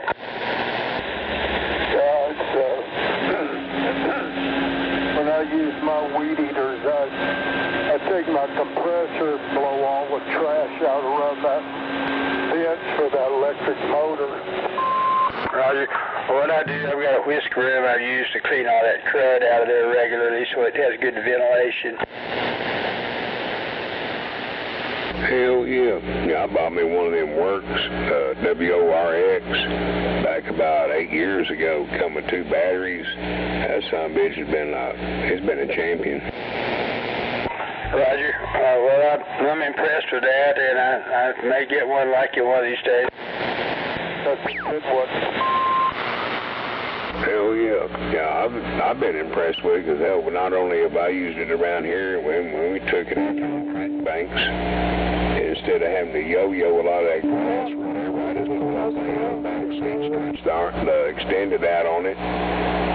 Squeeze the trigger and start cutting grass. It's like a grass cut. Yeah. I'm talking about. We just move on about the damn weed eater. I'm trying to talk here. A new mower for my big backyard called a Citizens Band Radio. Citizens are using it. We're talking, just like y'all are. Honey, we're working. We're not just talking. Well, then watch. Go watch the road. That radio don't get in your way. Yeah, but your big-ass mouth does. Now, you don't get bent at me. I didn't go start talking shit to you now. Come on. Move on. Oh, well. Just go ahead and be pissed off in life because you made bad choices. That ain't my fault. Oh, hush. You don't I wish somebody mad. What is that? You're weed eater. Yeah, but hell, I love the shit out of it. It's worked out great. You don't have to worry about that 2-stroke or gas engine getting hot. I can just try and throw it up in the seat of the truck. Yeah, that's nice. You don't have to stand there and jerk on a damn rope.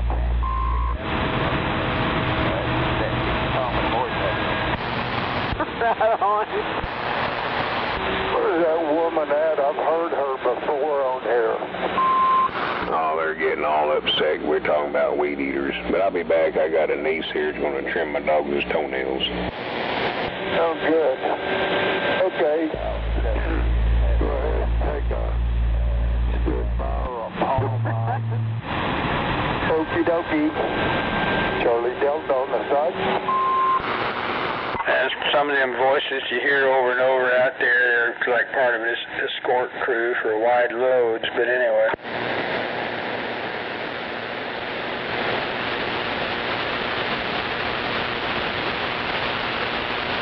All right, we can get down to 30 days. I'm going to turn out a weekend. I'm not sure how this thing's going. Stop that. I can make that. They got a big wide center area.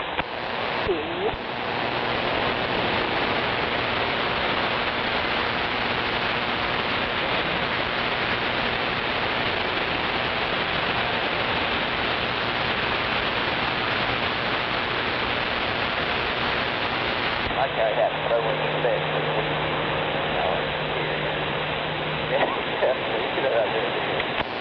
That's all right.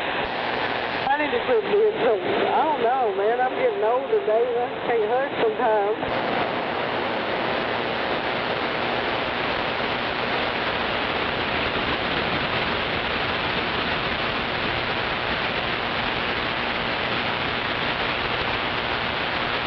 Clear on your turn.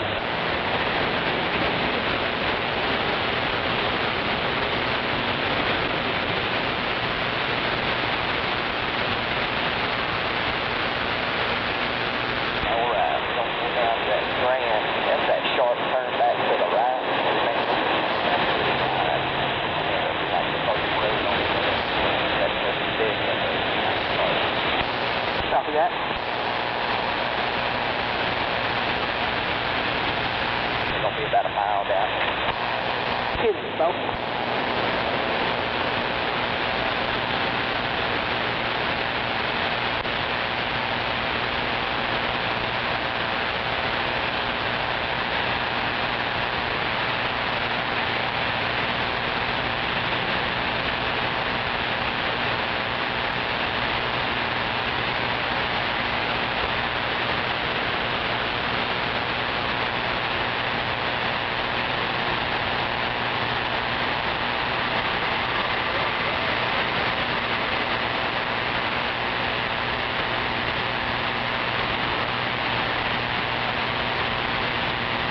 That old joke that somebody talking too much.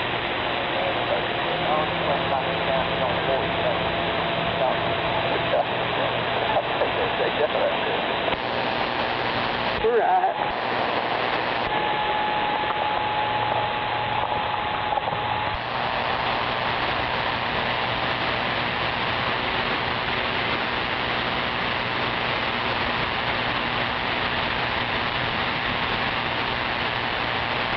Have a session at that air race. You know, he did have that voice, didn't he? He could do some sounds with that thing.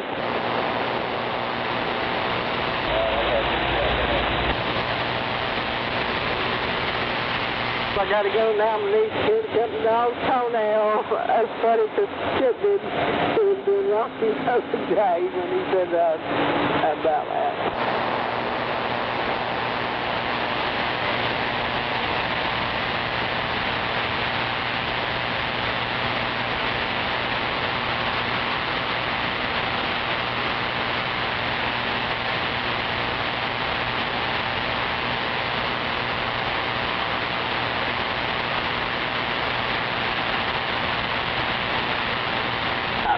Coming up on Grand.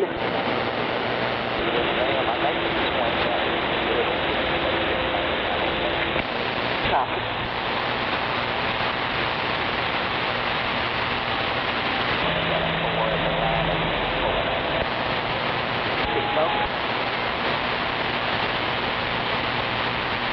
Oh yeah, I've been here a long time ago, but yeah, this is one of those, man.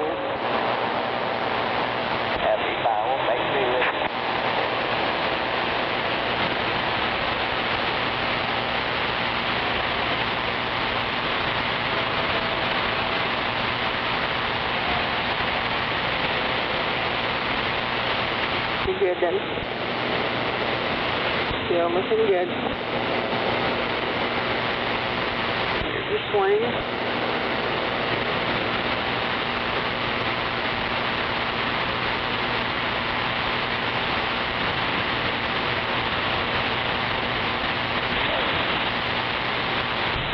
David, you still got it, brother?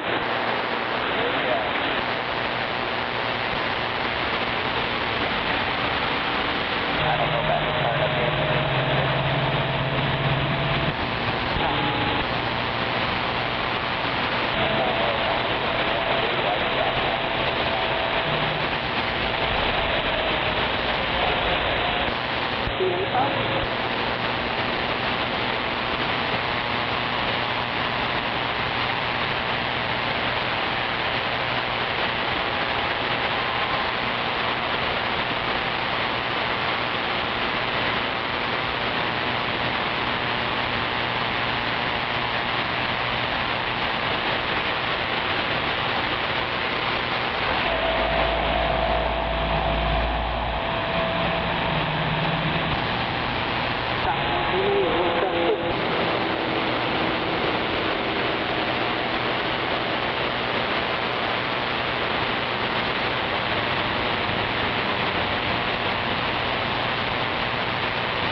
dokie.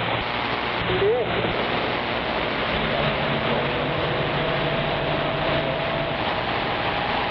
Don't need to.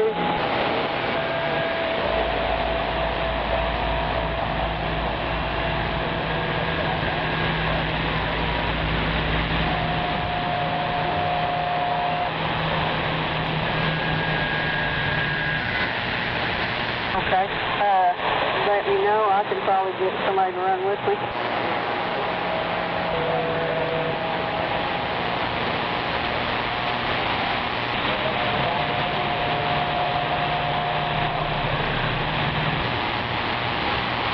Copy. I can make some calls and get it covered, I bet, David.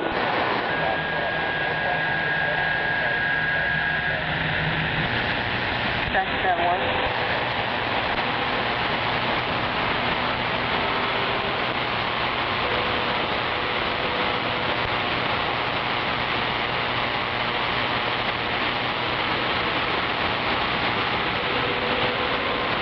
Let this 4 go through here, Dave. He's coming around.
sounds good. I like that echo.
Unworked eat my trailer.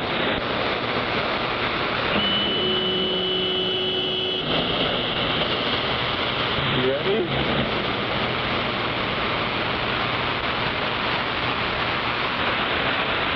He's on the TV.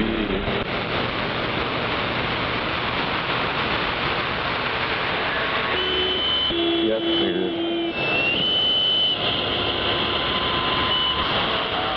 Alright, you ready?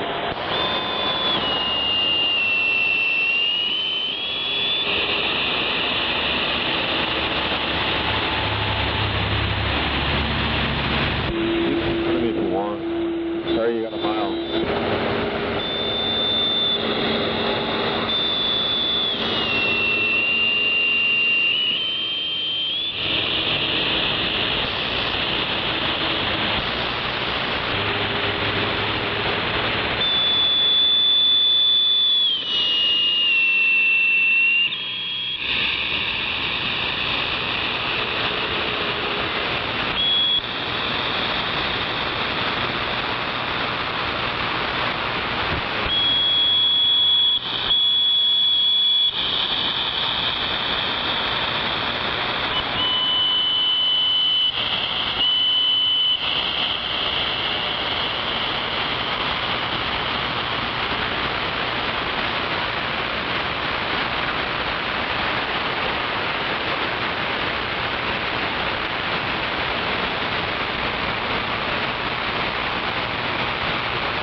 it.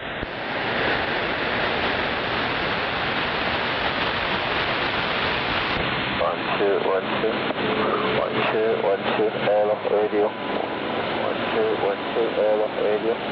1212, Alpha.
9 for a radio check.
You got it on?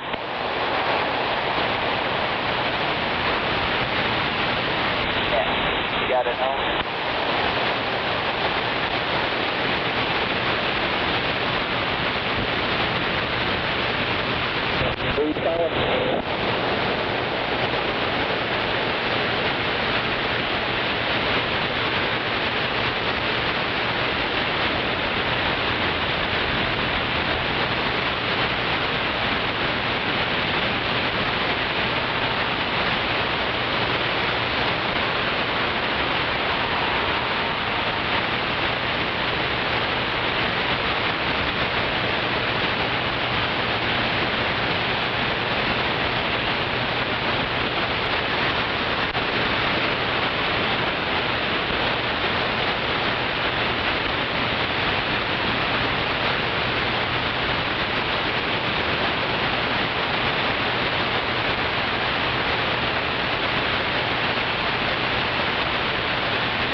What you doing, Willis? What you doing?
beautiful day. You have a squeal.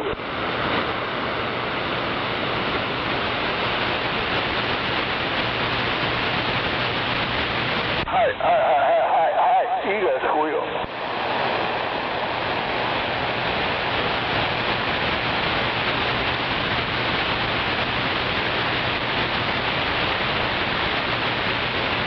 Turn your mic gain down a little bit, you got a squeal.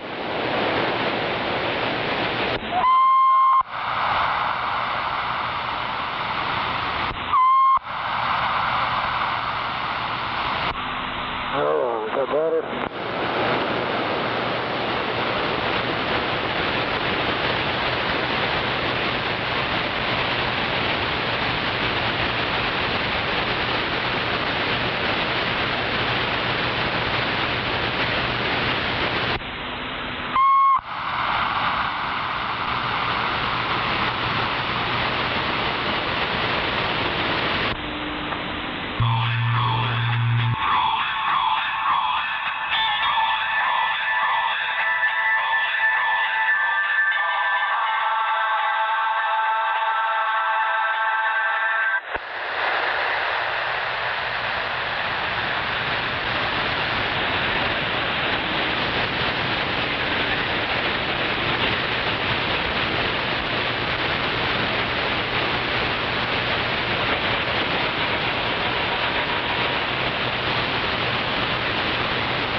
or is it too damn quiet out there?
Out there.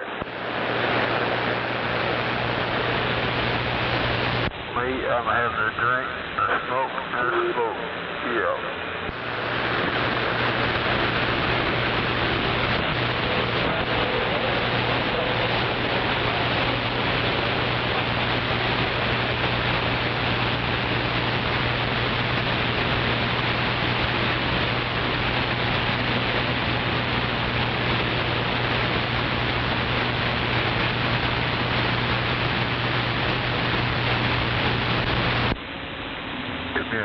Might see if it makes a difference. No, not really. I mean, you're still down in your cubby hole. Yeah, I'm on a start mic. I said I wondered if it make a difference. Not really. I mean, honestly, I can barely hear you to begin with, but you might want to get out of that cubby hole and try it, though. Yeah, that's when I get a power mic. That's important. I ain't got one yet.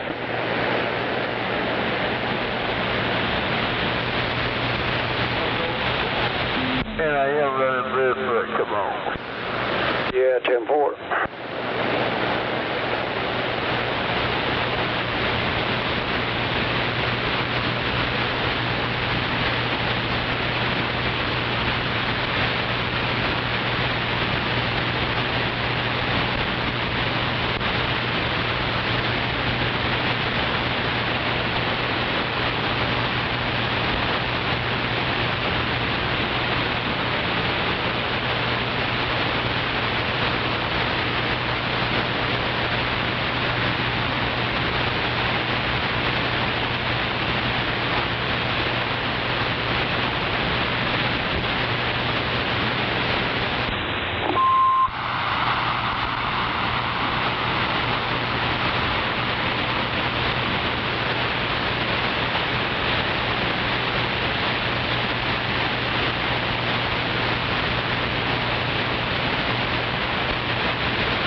to work we go. So you got second gear. Now let's see what happens when it goes to drive.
Damn it, really?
it down there, Bruce.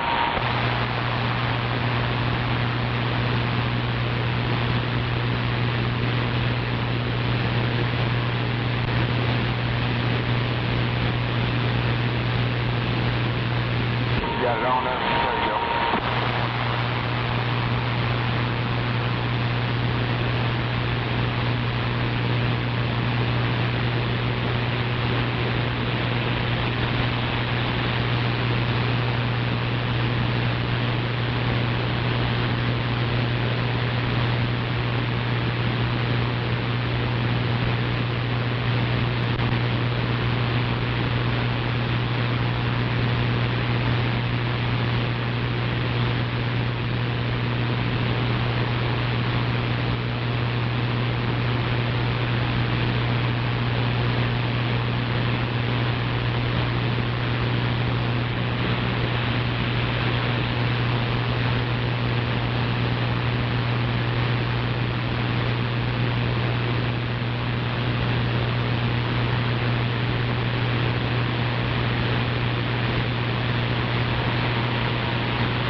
Herbie. He beat us.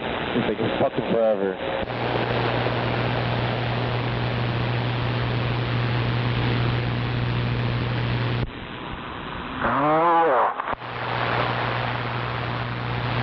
It's Herbie in the white truck.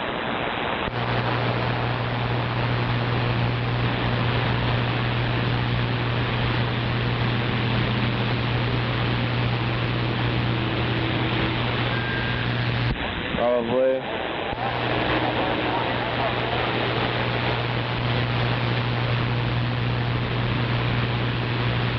Four layers, by the way. Hello, come in.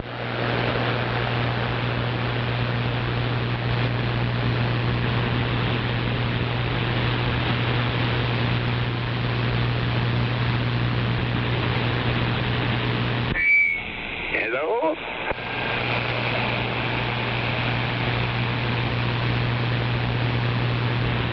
Hello?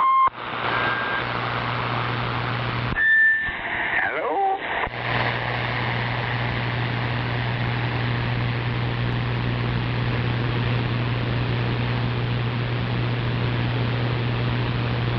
Hello?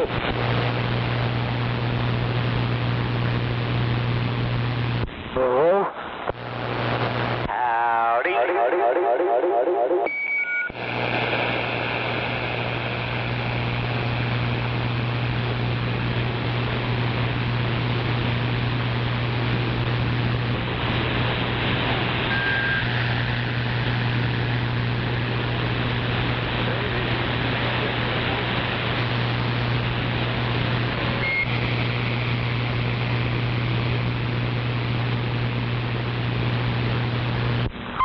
What's going on?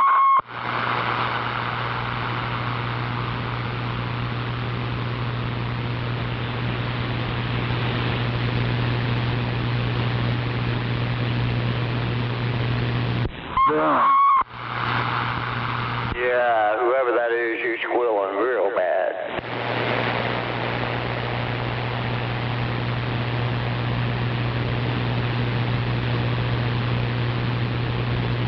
Well, I'm trying not to.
about get out here, they can't drive.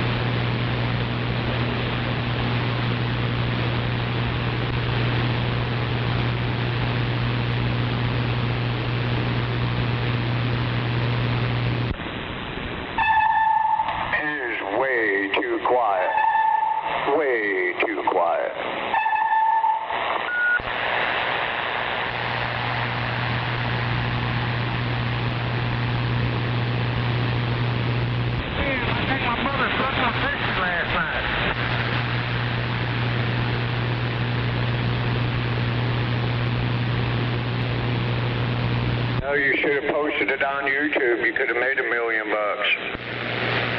Yeah, no shit.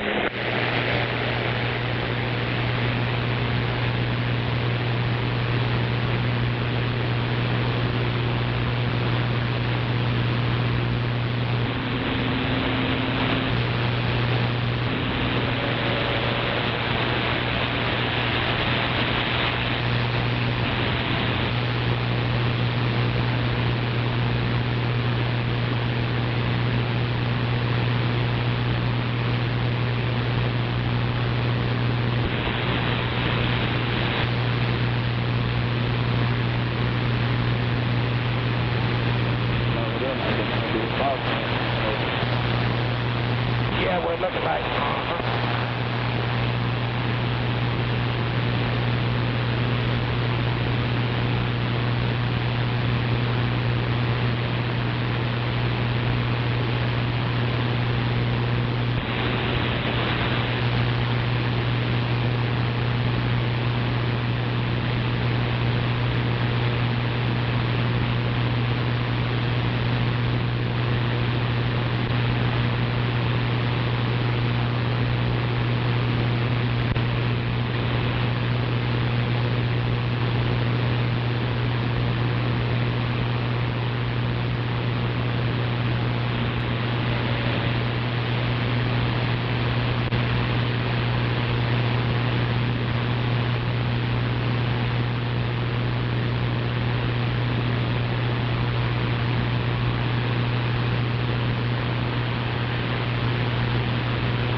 Scorpio.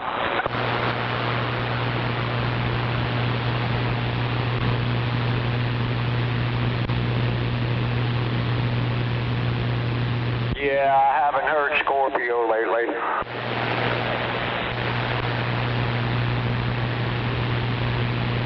Yeah, whoever that was shouting for Scorpio, I haven't heard him lately. Well, I thought I heard him a few minutes ago. Okay.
Am I still squealing?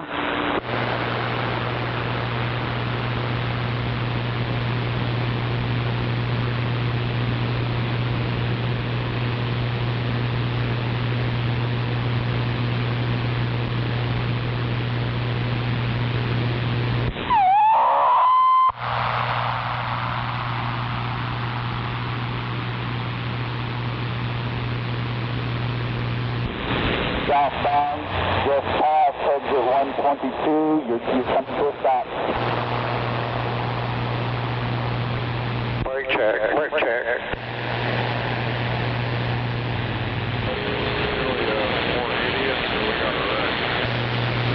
All I saw was idiots. Sounds about right.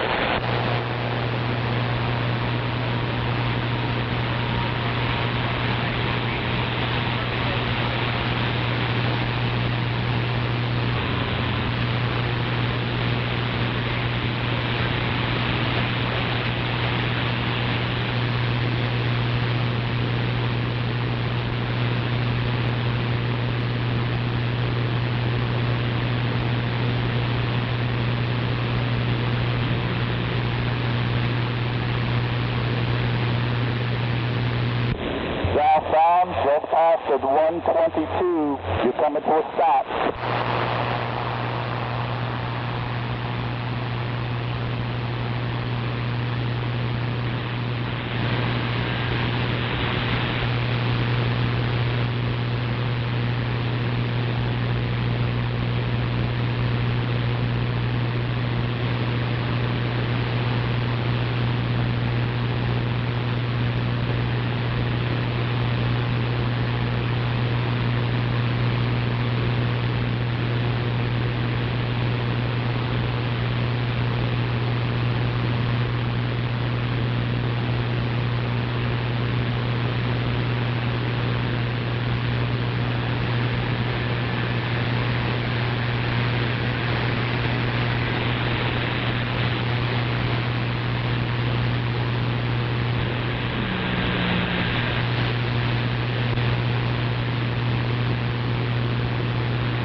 Oh, yeah?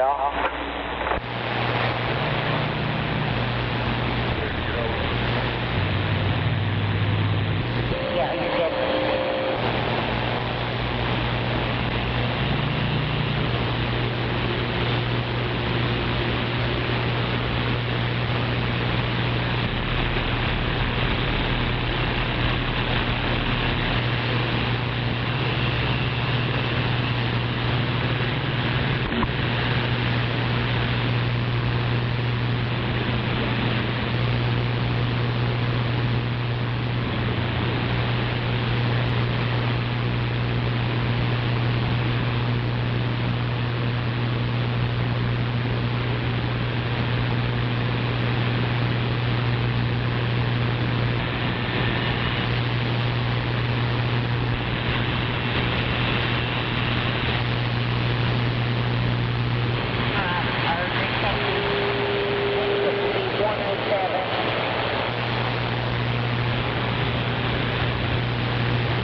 60 watts. There you go. Yeah, 2 watts.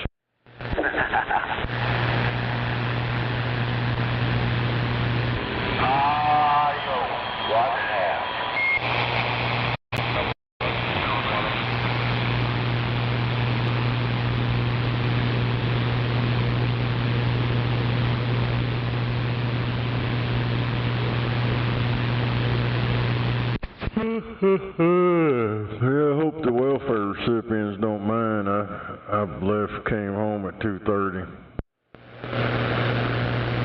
I won't tell if you don't.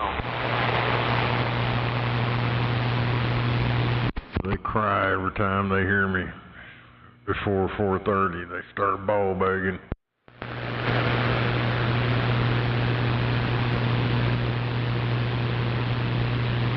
Well, that's because they're so happy to hear you out there.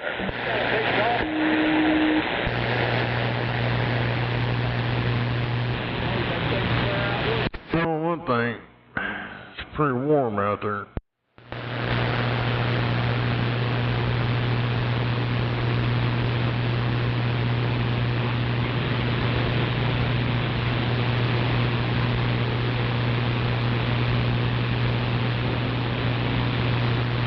What is it, like 102 with the heat index? I don't know. I did a few things, and break time hit, and I just came home. Well, I feel like I could lay down and take a nap.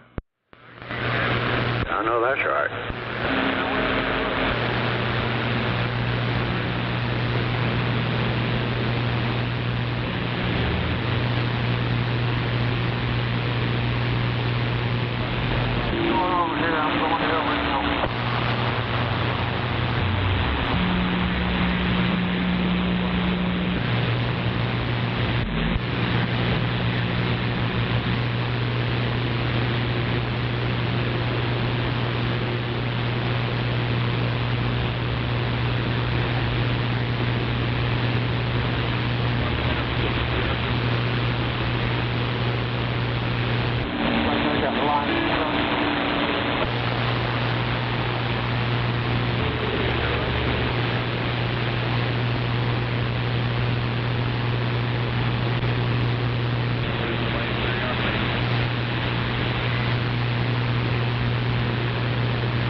Nake Vi Ion on tires.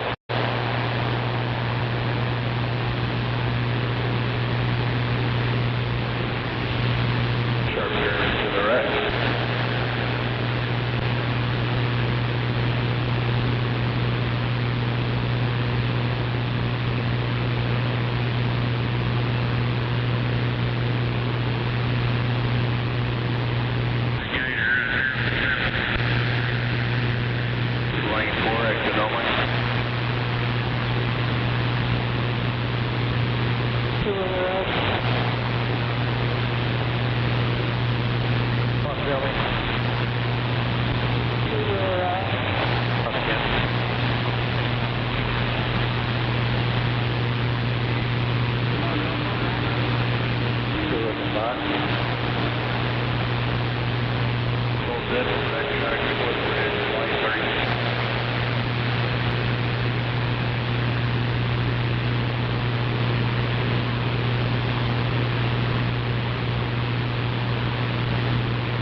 Gotcha.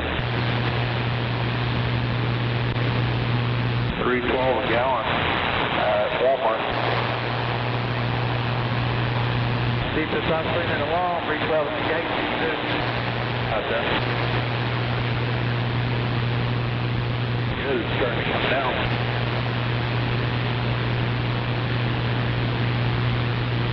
Two miles on me to 153.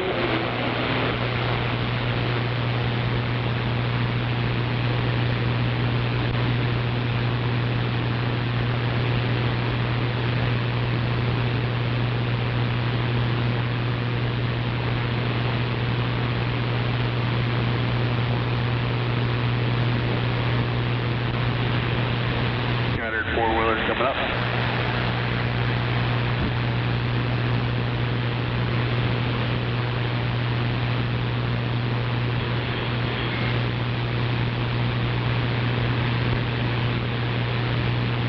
I had to run $5 to save that stock, but I don't have no money. All right, I know. Could have did that too. Yeah, go ahead and work them right down.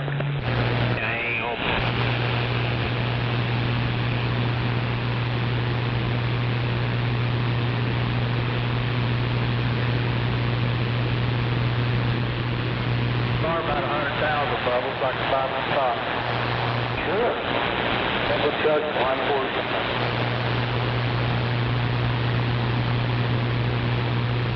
That four-wheeler.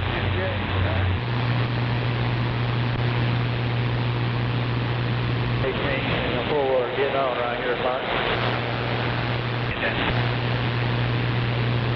Oh, man, I wonder if we're getting back on. That's the shoulder.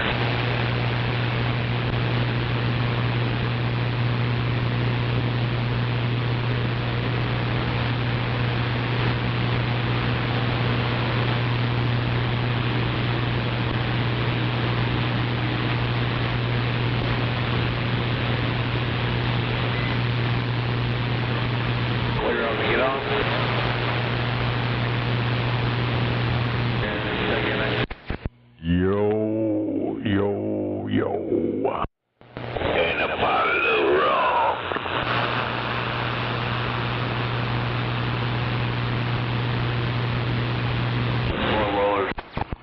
Damn it. Hey, I guess old Jelly Roll, that stupid motherfucker, he's supposed to be a rapper and all that shit. Apparently he didn't listen to the lyrics from back in the day. I know I'm older than he is, but damn it. All them rappers told you back in the day, you can't turn a hoe into a housewife. Just ain't happening. Let me guess, he tried. Yeah, that chick that he's married to, she was an escort before, they got together. She was a whore already. Yeah, that don't surprise me coming from her. I know exactly who you're talking about.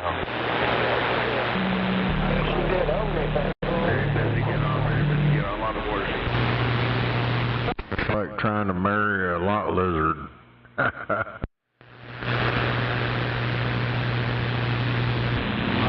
don't want to do that. That's another Anyway, he deserves every bit of it he gets. That karma's gonna fucking kick that AIDS-infested fucking used to be fat fucker. Yeah, he's a sorry piece of shit. Always was, too.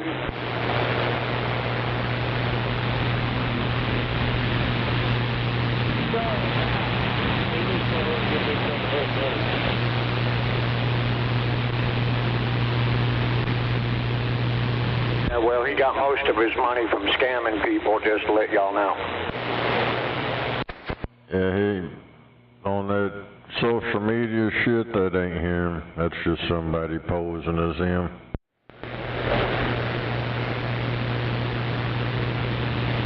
Dude, there's an old lady over there by my job. She got scammed by it. She said, oh, Jelly Roll needs, I've sent him $500 already. Even my son told her, Jelly Roll don't need your damn money. He's got plenty of money. That's a scam. Oh no, it's really him.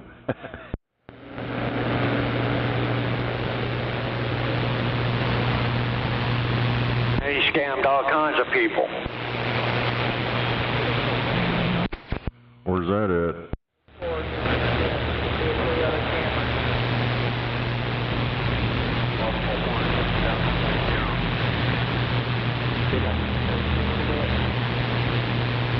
Must be talking about somebody different. The Jelly Roll I know and been watching for a long time. He's not the scammer guy on the internet, on social media. That's them fucking Indian red dot motherfuckers doing that shit. Jelly Roll, the singer, he got his start from a blonde. The blonde brought him into it, and then when he got into it, he threw her to the curb.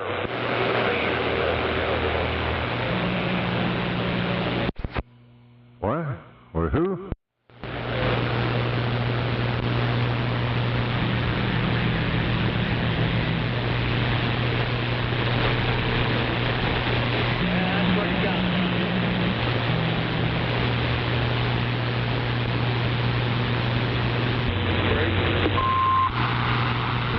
Well, all I know, that jelly hole, he'd already been rapping. He was doing that gangster rapping shit back in the day, and then he kind of faded out when he hooked up with old Upchurch, and in that genre of music, he got recognized again. He started blowing up, and then his shit didn't stink anymore, and he was on Ryan Upchurch's couch talking about how you don't give a fuck what anybody think. It's all about the money. Fuck the fans, fuck the fame. He just wants the money. And he was trying to convince old Upchurch to sign to that label. And the whole bunch of them, Adam Calhoun, fucking, the whole bunch of them, dude, they was all right there in Upchurch's house. It's all on video. Their whole deal was to stay independent and own your own shit. All your music, everything. But them record labels kept showing him them checks, old Jelly Hole. He bowed out and signed one of them. And yeah, it's all downhill from there. Breaker, whatnot? Yeah, his name's Jelly Roll, by the way. But if you listen to his music, his lyrics, it's all about, hey, feel sorry for me, give me, feel sorry for me, I'm a poor boy. Yeah, right. If it's that country shit, that's the record label music. 'Cause he didn't do country music. He did that gangster rap bullshit. Yep. He did a lot of Jesus stuff, too.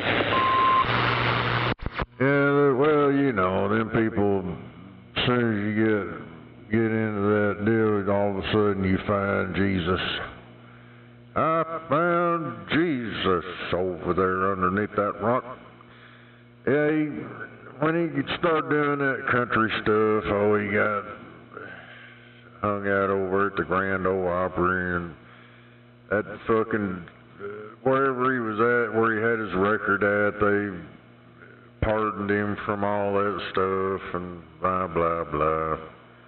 It's all some bullshit. It's all about money with him, bro. It's all about money. Well, he said that on the couch when he was 500-600 pounds sitting next to Ryan Upchurch. He said all that shit. Breaker? Yeah, go ahead. How's this mark sound? It's right before, I don't know, right before he like blew up real big, the way he is now. Go to 20.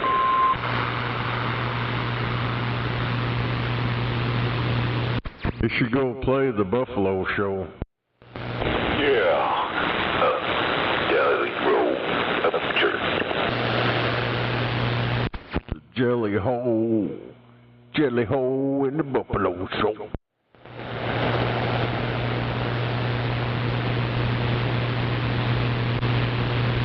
Break 19. I never really cared for him anyways. He's I don't know, it's just his personality shit. I don't know. Don't like them people like that. You can sense the bullshit in them. Yes, you could tell he was fake. I knew a lot of people would say, oh, he's such a good man. And he believes in Jesus. As long as there's $1 there to be made. Yep, that's what all the churches do. They say, give me your money and you're a good man.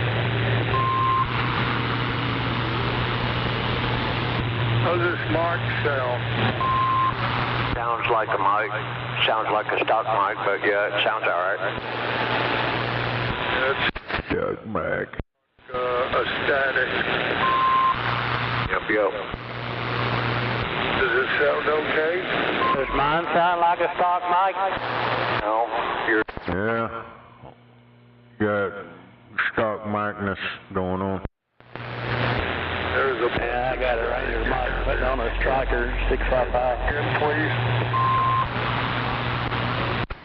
Gotta get you a real radio. Seems pretty real to me there, boss.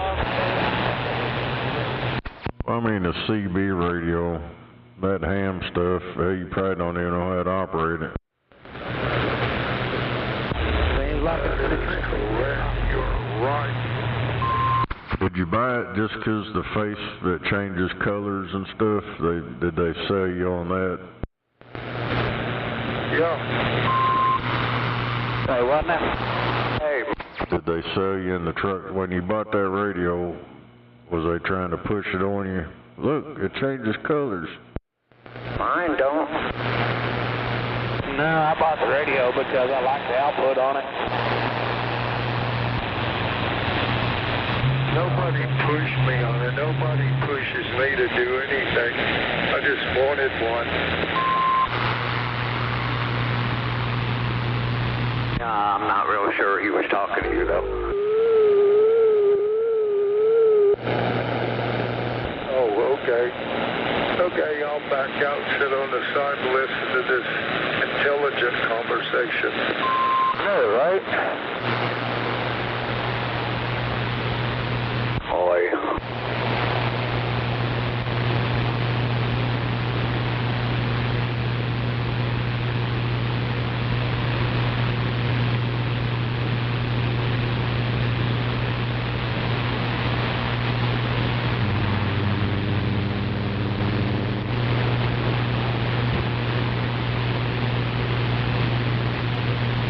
Damn, it got quiet. What the hell? I don't know. Come on. Must have been that intelligent conversation remark, huh? Not radio check. Cat's working radio check. Appreciate it. Say what?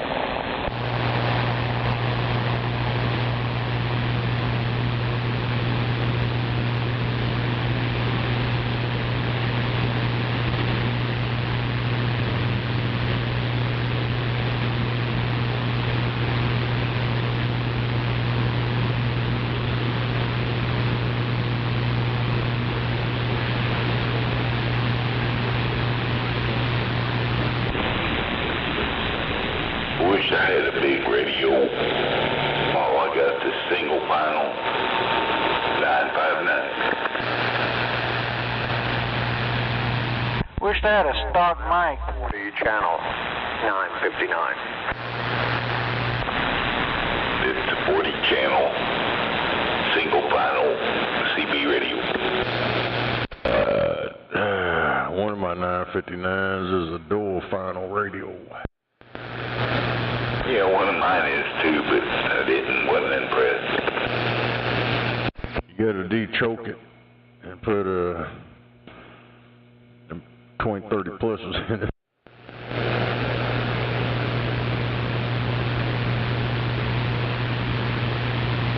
The one I did works pretty good. I think the other one I did that freaking swing mod, and I reversed it, but it's still stuck on the swing mod.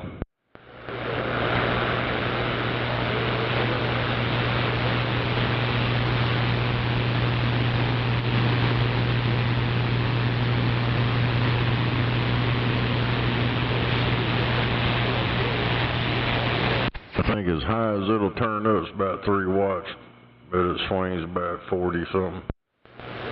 Good, huh?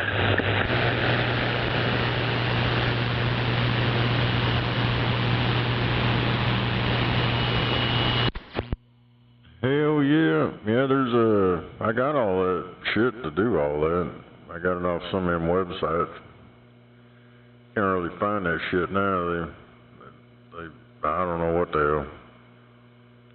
Yeah, you can de-choke them 959s where they're like export output. And then you do that mod with the finals and it's like export output. You got a big rig.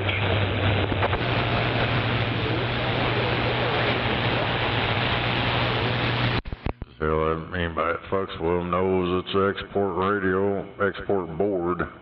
They just choked it down to make it a CB.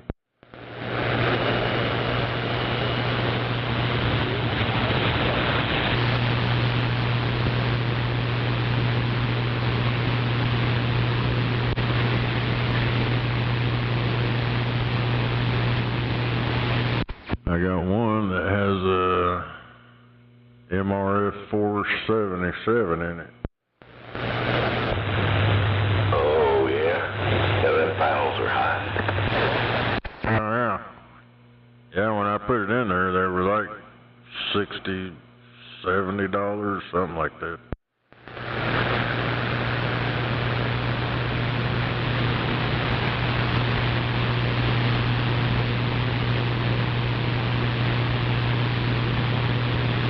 I had a couple of 2510s, so I stole them out of them. Damn, I barely had the 2510s working. Well, I got like 3 or 4 of them. One of them works. I took all of them and made one. It's got that chip, that what the hell they call it, dip switch chip or some shit. It's got the socket where you can, I guess it's that modded chip or something. That gives it more functions or something. Uh-oh, there's Mr. Ditcher.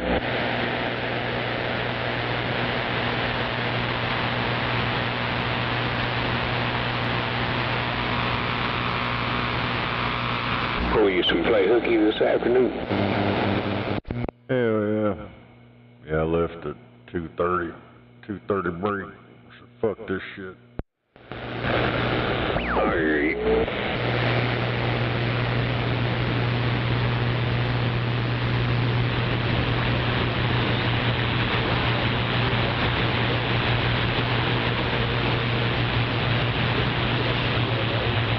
Yeah, they were telling people online, don't get in here in line yet, we're not ready. There's usually a long-ass line.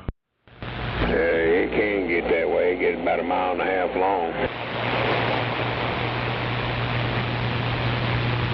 Gotta get there like 12 o'clock at night.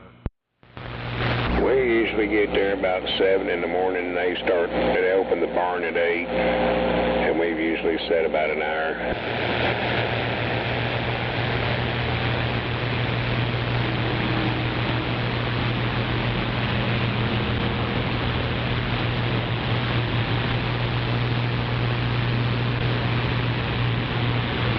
Everybody moves along smoothly. You got one person takes money, he hollers out how many bags, and you got several people running out there like the little dwarf elves, and they start stuffing bags in your vehicle. Hell yeah. As long as everybody does that and don't want to sit there and bullshit and ask everybody how their kids are doing, it moves pretty quick. Considering. Is that a food pantry? No. That's the way they do it at the food pantry in Norman. Fuck, I don't know. Yeah, I bet that's exactly how they did it. They run out, throw a bag in your car, and you leave. Oh, this we're going out there to McLeod and buying corn. I do this every year. Go out to the farm, corn farm. Dude, they got some good shit. That stuff, you just peel it back and eat it. You ain't got to cook it, do nothing. Hell yeah. Yeah, I was getting 2 bags, one of them motherfuckers at work, the secretaries, because I gave her like 3 or 4 of them last time I had some. She took them home, and her old man's like, man. He kept asking her, when's he going to get some more of that? Yeah, I bet her eyes rolled back and her tongue was hanging out wanting more. I told her, I said, it's like 20 a bag or whatever. Hell, she's going on vacation, so she ain't going to be there the rest of the week. I said, well, I'll just bring them up here and throw them in the damn icebox. Yeah, them goddamn fuckers over there don't take them. You gotta watch them little fuckers at your work. They'll be hauling ass for their corn.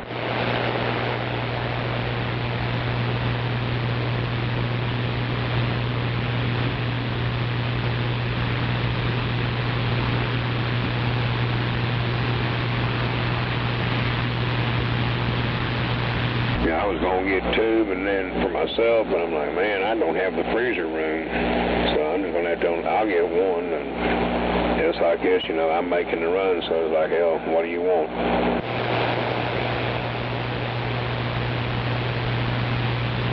And these motherfuckers are ate up with that reflecting pool shit. They filled it up, and a couple of days later, algae blowed up in it. I think somebody threw some shit in there to do that, because I don't see that shit doing that in just a couple of days. Yeah, somebody's fucking, they're doing that to spike Trump, what they're doing. Because he decided to have it cleaned up and repainted and refilled. Oh, we can't have that. That makes things look too nice.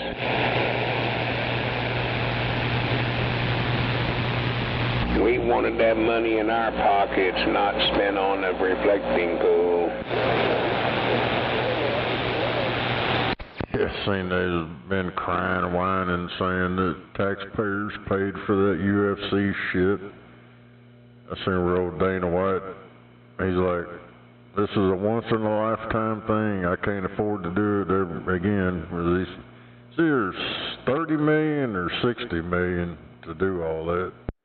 Yeah, Dana White paid for that motherfucking shit.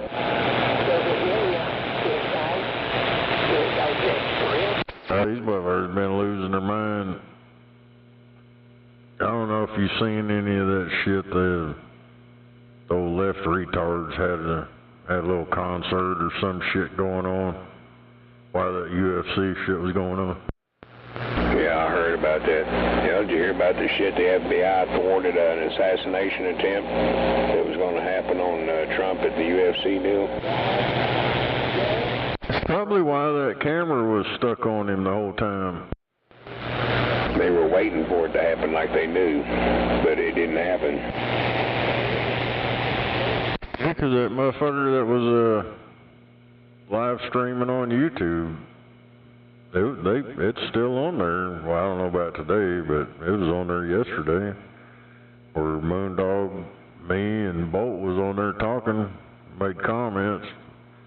All of it's still there, but that whole 4 hours and something, that fucking camera was posted right there on Trump and that Dana White dude. See, it might have been why, because he already knew it was going to happen. He just wanted to get it on camera. They were going to go in there with some drones with explosives on the drones. And they were going to fly that by Trump and let them off. But the FBI busted it all down. They apprehended 2 people, I guess, from what I understand. There ain't a whole lot of talk about it, but I've heard about it.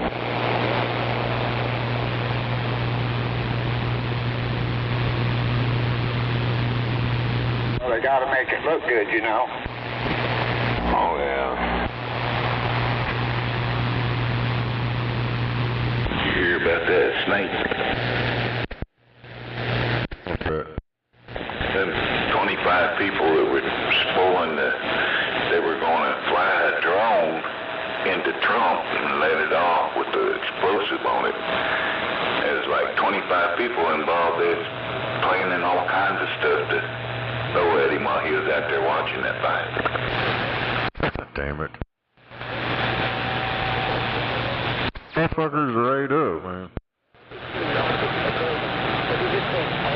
I guess they found the drones, a couple of drones or something with something on them. I don't know what all they had.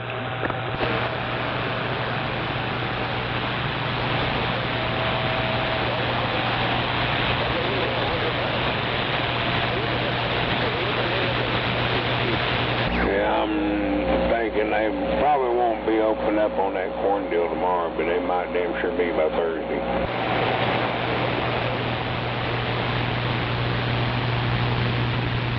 I'm just going to see what happens. I felt sometimes.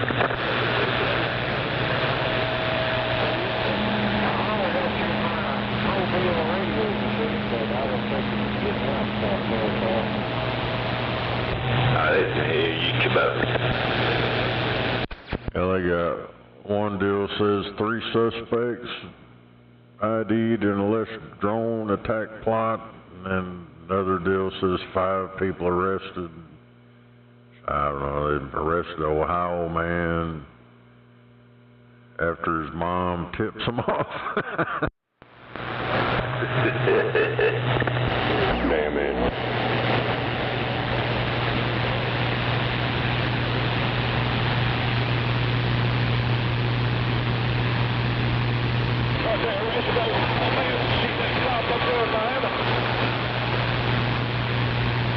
My blueberry old Smoking Joe's head.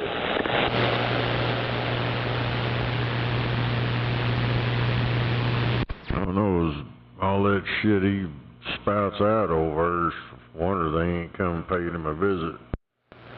They ain't no shit. Hell, they done been all over a few people's ass already for that kind of crap.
yeah,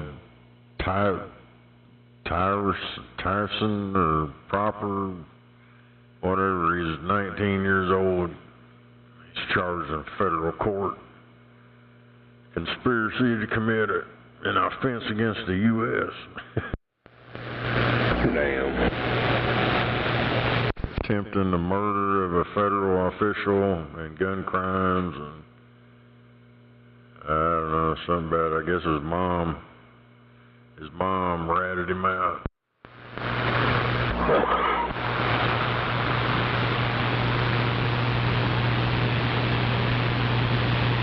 You didn't want her face on the cover of the Rolling Stone.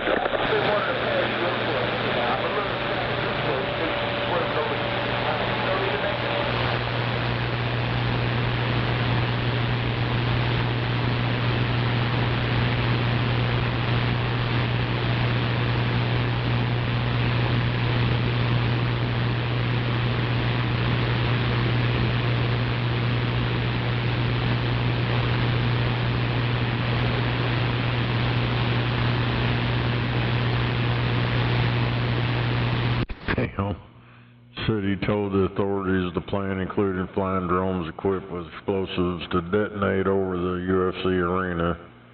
After the bombs detonated, the group planned to force the crowd and high-value targets to flee to an area where the members of the group would be waiting with sniper rifles. Damn. That was on that assassination attempt they busted? Yeah, at the UFC. Yeah, they were gonna fly drones in there and shit. Damn. This shit I'm reading on this one, this kid was only 19 years old. Damn it. That sounds a little too complex for a 19-year-old.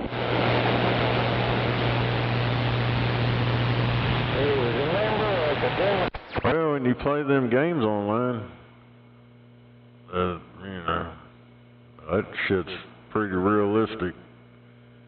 Hey, you're getting trained, doing all that. Yeah, but for a teenage kid to be able to pull all that off, by himself, I don't buy it. Yeah, there's a whole group of them. That's what I said. I'm just reading this one about that one. Yeah, there's a whole group of them got caught. Cool. Can't remember how many. Everything I've seen, they said they got five of them, but I don't know. They had some kind of shit online going on. Well, I guess they'll put out a message for them to cool their shit, because Big Brother's going to find out.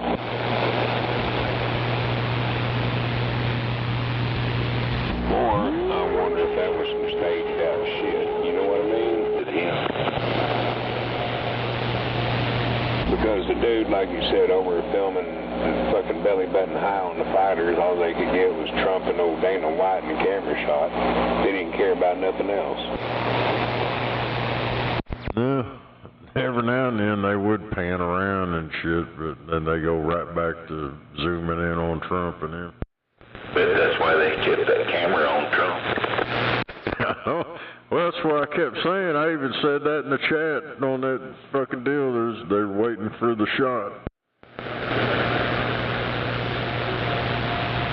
I found it pretty odd that they wasn't showing the actual fight and they were just zoomed in on him the whole time. Yep. And then all that shit come out on the pimple. Yeah, it's real ironic that happened,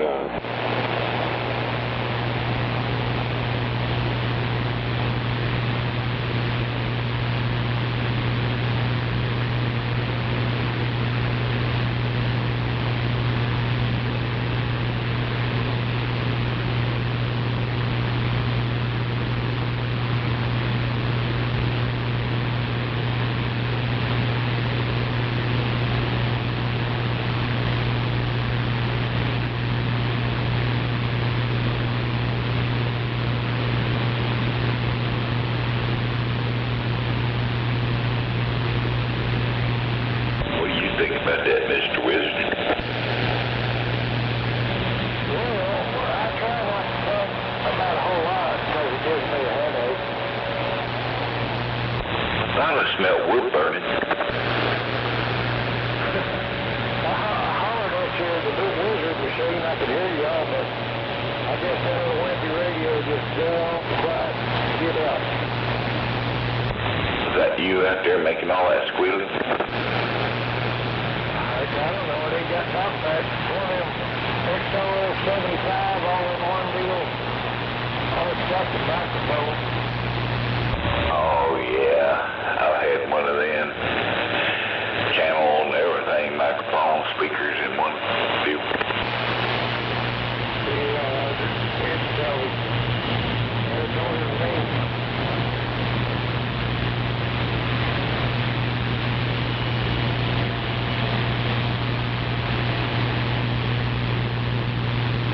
I've been meaning to shove one of these Cobra 29s in there where I could get out and reach stuff up the stuff there a little bit better.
No, I went upside down. I couldn't get back up. It's supposed to be better tonight if it don't get all cloudy.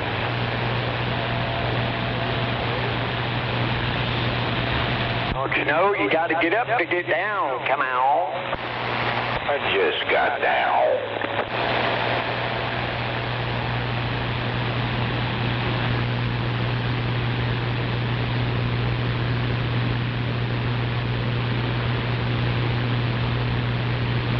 I don't think my little radio will get out that far.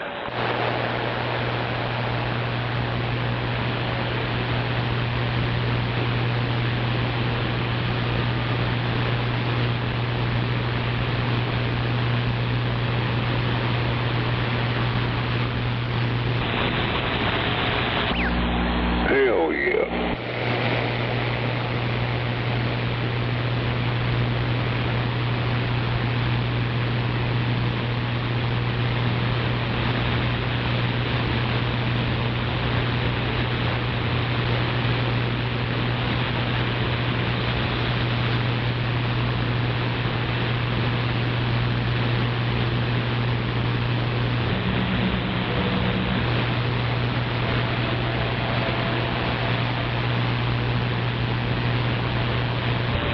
Got me a set of 30-mile range GMRS FRS radios the other day.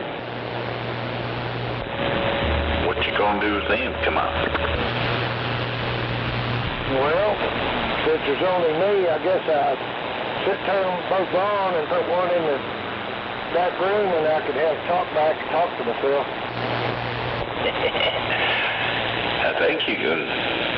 You don't have to take a test or nothing. I think it's $35, and you can talk to all them people that's got them. But you can do that anyway, I guess. I don't know. I don't know. Now, they say you don't have to have no license. It's got, got a bunch of little .0 channels between each channel. I forgot how many. Got a whole hell of a lot of channels possible in it. Yeah, we used to have them up at work. We didn't have no license. We didn't walk around hollering at each other.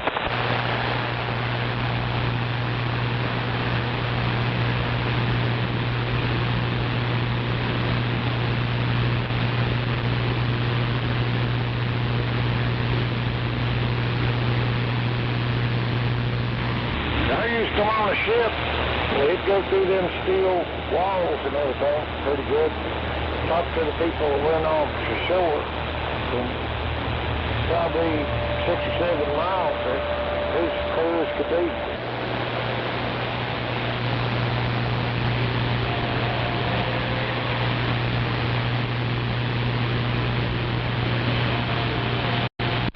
Damn it. Was he talking about the FRS shit? And the walkie-talkie deal.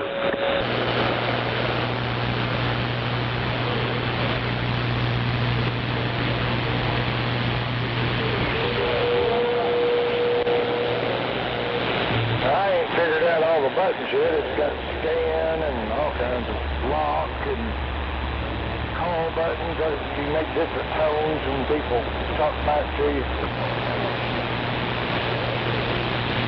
Yeah, I kept doing that tone call, calling this guy that bought him. He had to have one. He was in the office. He hollered at me, quit playing with it. It's not a toy. Quit playing with it. So I, set it down. Then he started doing that to me. I didn't answer him. He come back there, where's your walkie-talkie? I said, I left it in there. I got tired of messing with it. Yeah, you gotta watch if you turn on that VOX button. You don't have to key it up to talk. Somebody said, who the hell are you talking to? I said, my girlfriend and me was talking, but we didn't have the microphone turned on. He said, yeah, you did. It's on voice activation.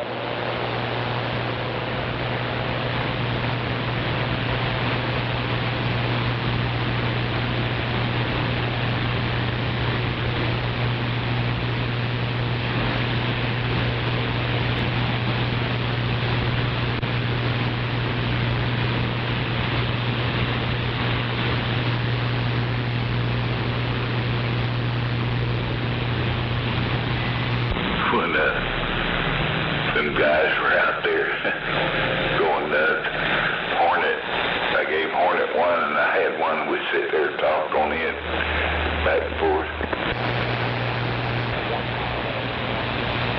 I got a base station for them somewhere around here that it'll run on a battery, or you can recharge it or plug it in the wall. And I think it even had a card out to it.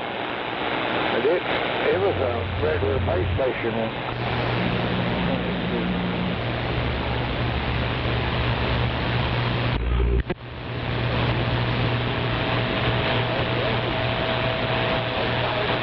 I think they got them now where they do like 40 watts mobile or something. I don't know. Burger 19, Can I get a ring on that? They got 3 AA batteries in it. It's got rechargeable batteries I put in there. And it's got 3 different power settings, low, medium, and high. I don't know how much wattage it is. 30-mile range. Good afternoon, everybody. Nova over here in the corner. Quit hiding in the corners.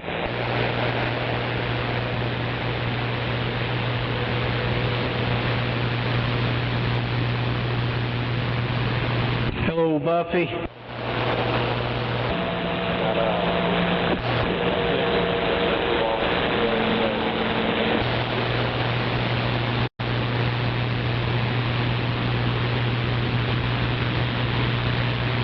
Damn, I ain't getting out, am I?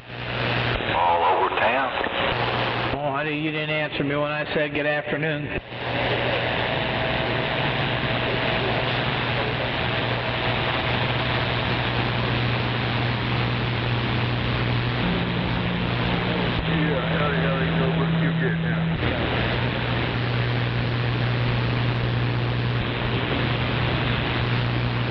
What are you up to this afternoon there, Buff? Oh, just talking to Mr. Wizard and Snake and all them. Kind of debating on whether to make a cup of coffee or go get me an uncooled up.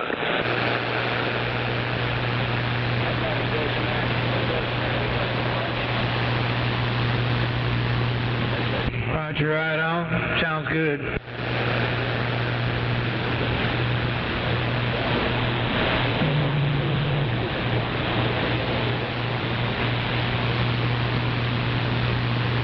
Right. 102 Snowman and Snake, Mr. Wizard. I think Scorpio went to go mow its lawn.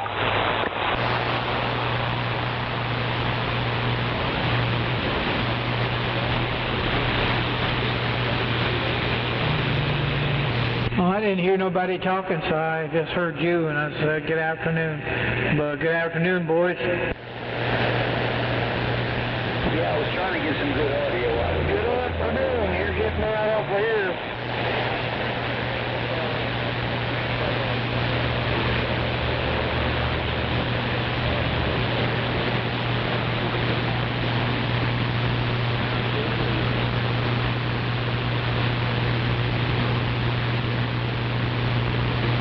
At least we're not having to fight the skid to talk to each other. I know. I'm only doing 45 watts, so that's a good thing.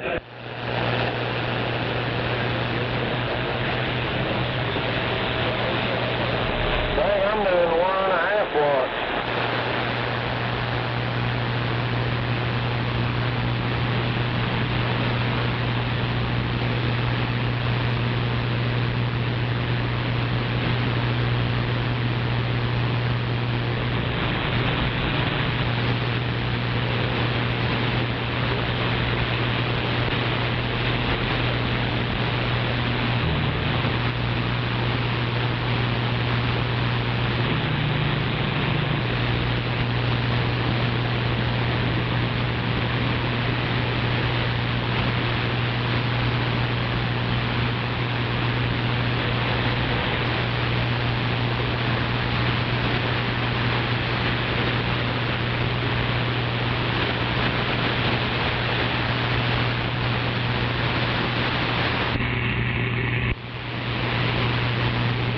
There we go. Hey, we're doing 2 watts.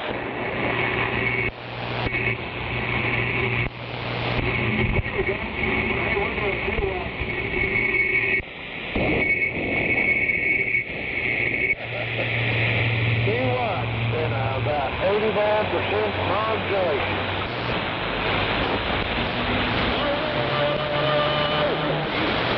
I think I got it dialed in pretty good, man.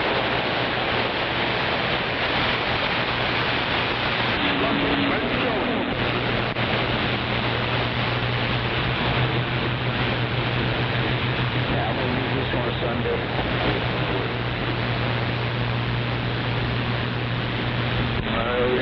Modulation.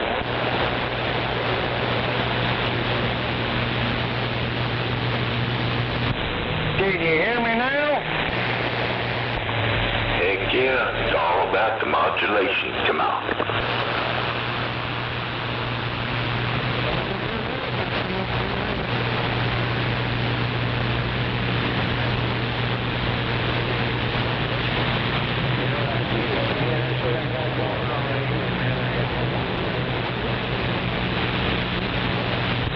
Think y'all get me a big old weather balloon and about 200 foot of coax, make me a dipole and send it up there about 300 feet.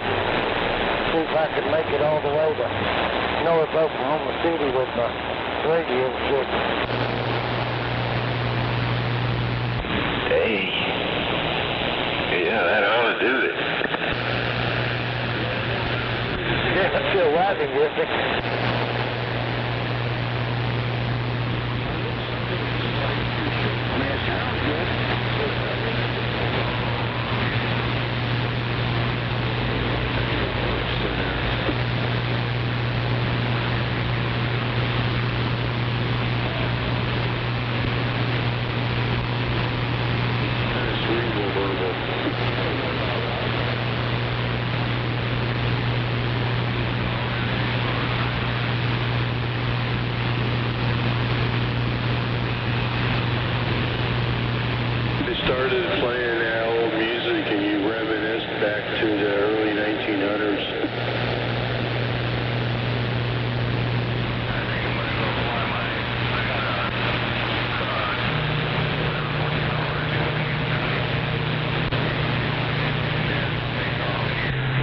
got to work this morning, and I thought, dang, is it a holiday or what? I was first one there, and everybody else overslept. It was about an hour and a half late. I thought, man, this is weird. Ain't nobody here.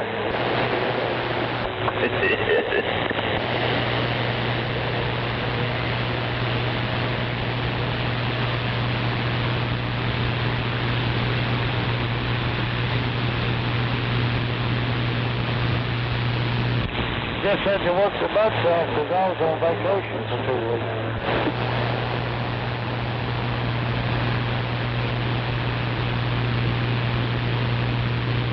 Maybe they all had a meeting at the donut house. Forgot to tell you. No. They just said they was just tired out. They had to do everything while I was gone 2 weeks. I'm like, yeah, well, you know how it is when I came here and they were gone for 2 weeks.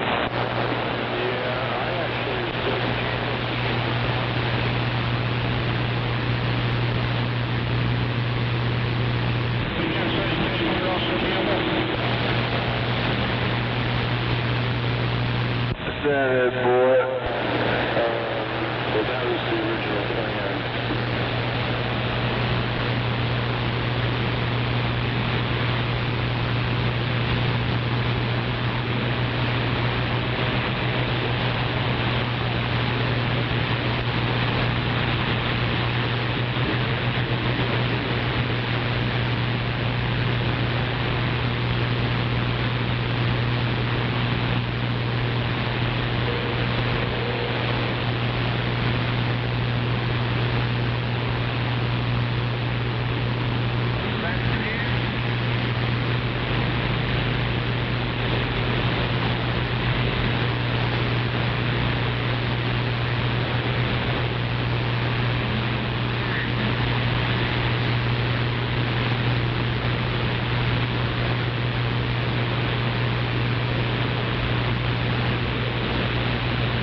I was out there in the Gulf of Mexico, about 14,000 foot depth water.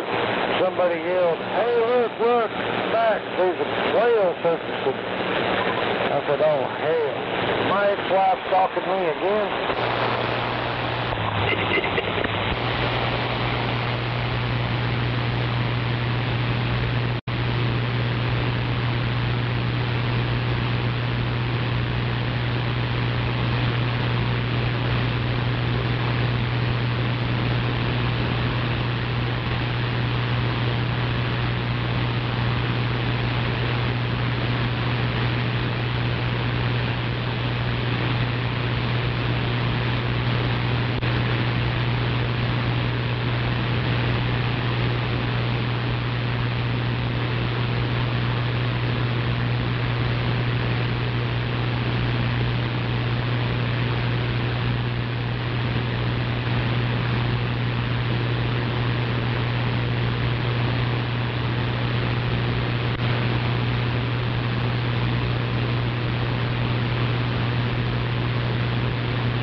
Snow.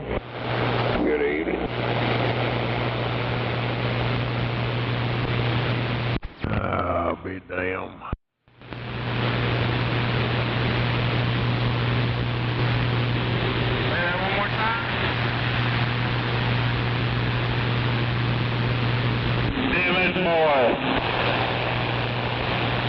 Gizmo and the Gizmo Mobile. Wait a minute. Yeah, I'm just saying, howdy. That sounds like a Don mobile. What? You what? Come on! You what? Wow. Who did it? Who that? Oh, wow. Chewy!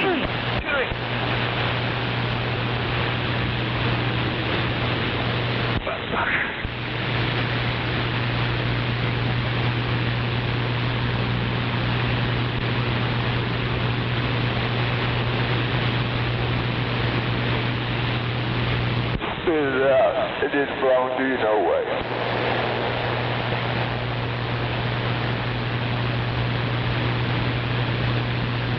I can't stand the stench.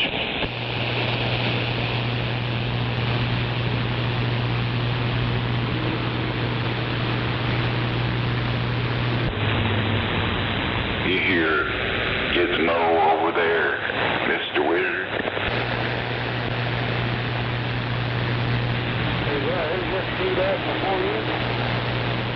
That was Gizmo.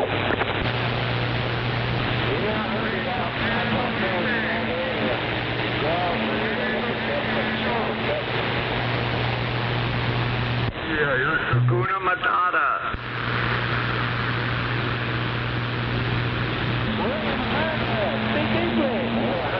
What do you say?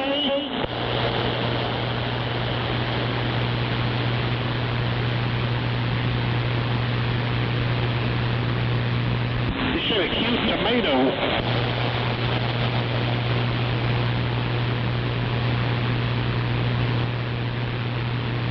This old gal, she was about 80. Her husband died. She didn't feel like living no more, so she got a gun. It's going to do herself in. So she called the doctor, and the emergency room wanted to talk to the doctor. And she got him. She says, I want to know exactly where the heart is on a woman. He said, right under your left boob. She didn't think nothing about it. Next thing you know, emergency. Lady's coming in. She shot herself in the knee. Turn your fucking radio off. You little one's coming. Yeah, that's why I want to What?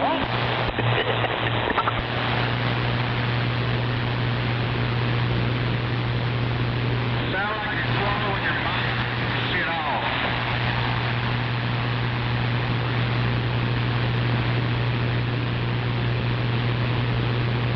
I'll be back.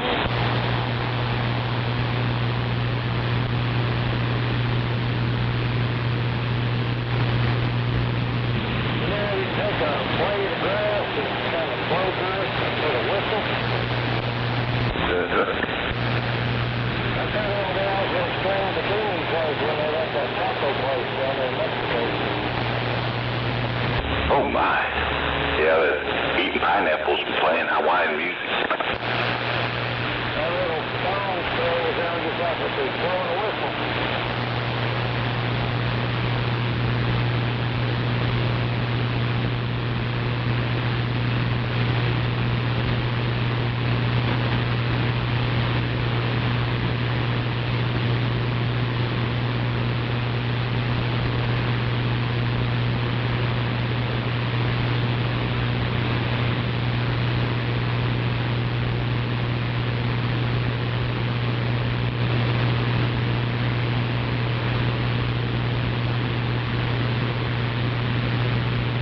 Damn, it's quiet out here. Hard to believe.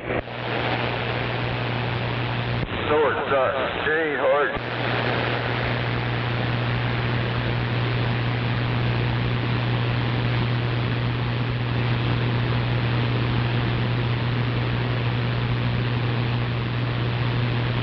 I know Gary ain't out here, so it's quiet.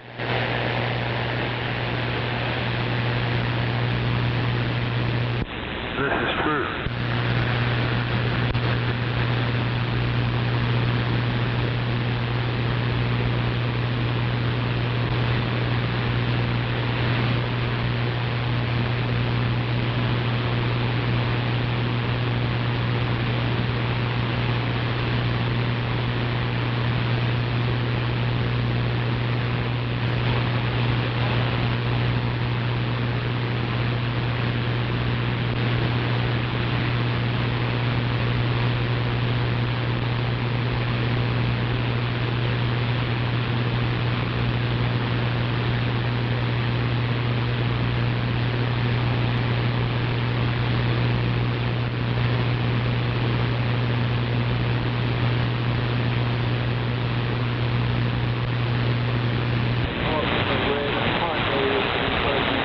Man, I'm bored to death, man. Never been this bored in my life.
pulled the plug.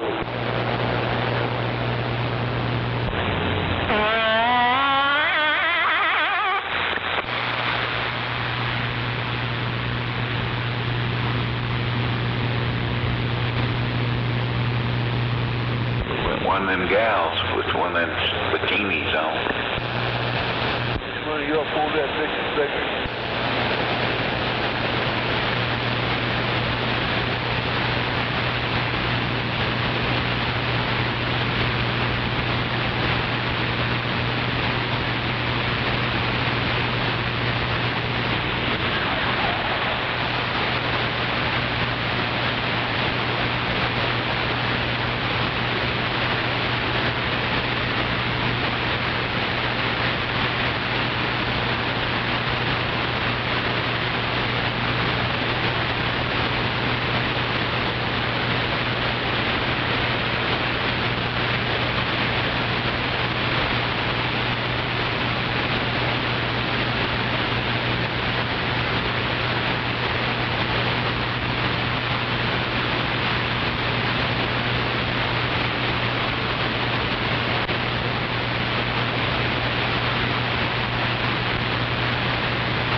Steering wheels are rolling a bit. It's so quiet.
seen that thing on the news about the drones?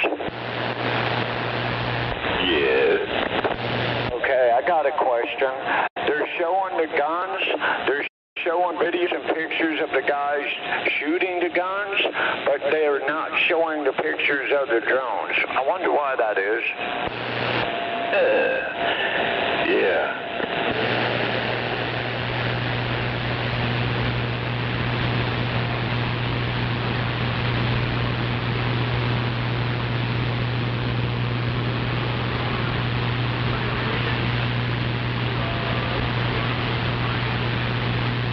I mean, they're showing everything else. Why not show that too? You know, it's kind of funny that way, you know? Yeah, they were only like 19 and so. The 19-year-old's mother called the FBI and told on him.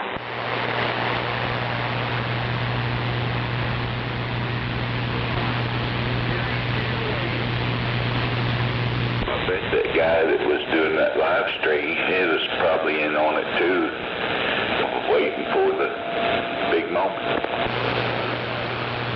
Damn that guy. Old James Harden got arrested over in Texas.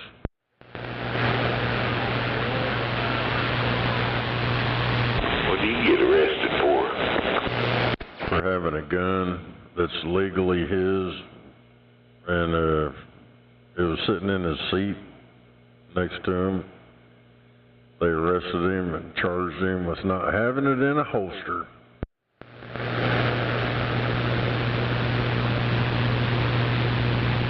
In Texas.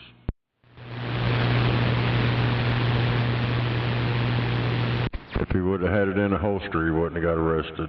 That's fucking stupid.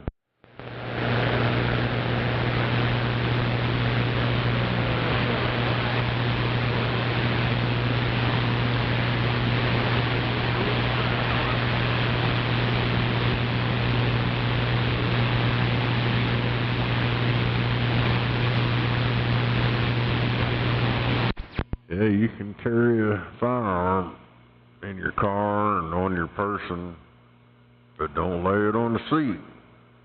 Makes you a criminal. I was young. No, we got pulled over. We had guns all over the damn place. They didn't do nothing. Number 843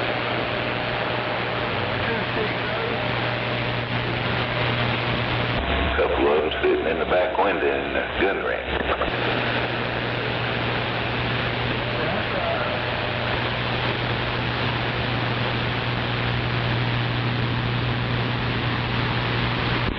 the past. Keep dreaming. It says the changes were made to the law in 2021, and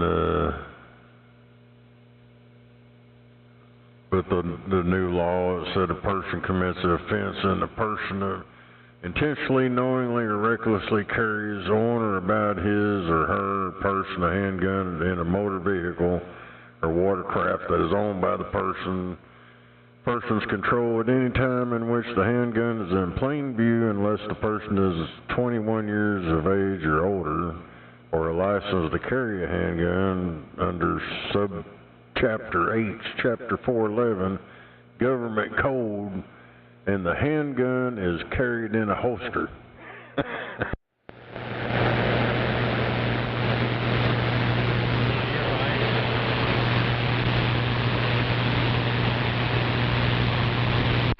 That's some fucked up, retarded shit. Guns that hit the floorboard and actually go off. So yeah, it wasn't the case that way they fall off, they won't go off at the floorboard.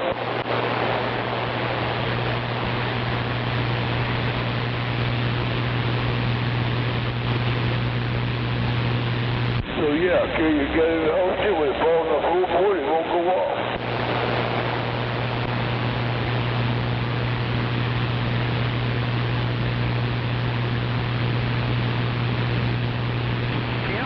Appreciate it, bud. If they mind, for what I want for it.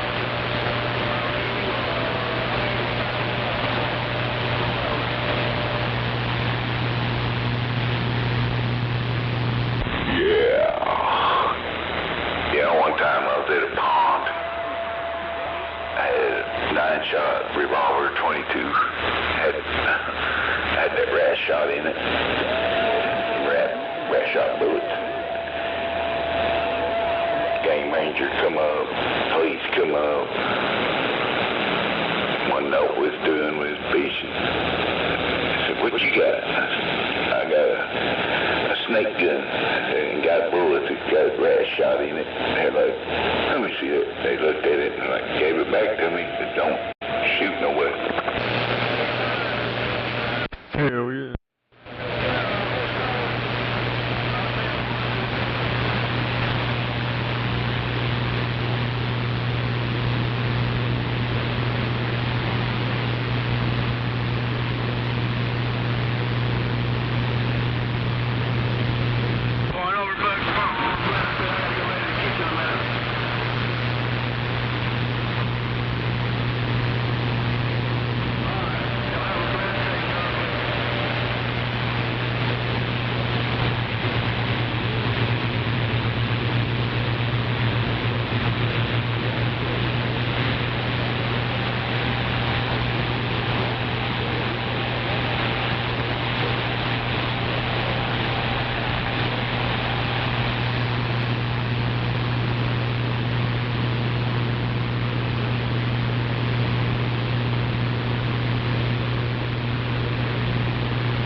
And only you can keep this quiet.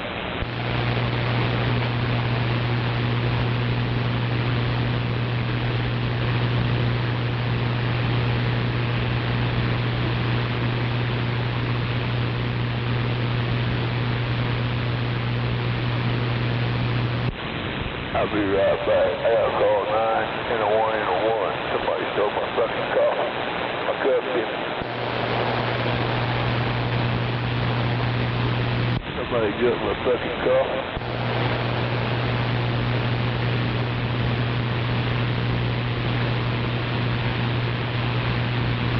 Not only that, somebody stole my joint.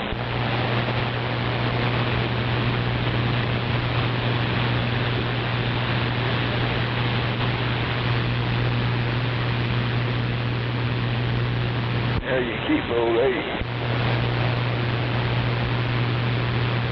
She's too much.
Crest, what happened?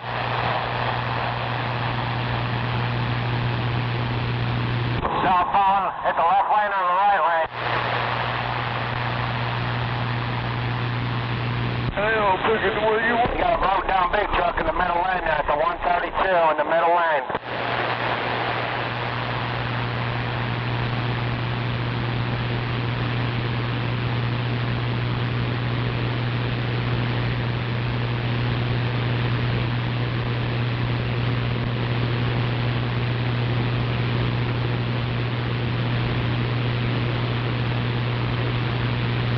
Oh, good boy.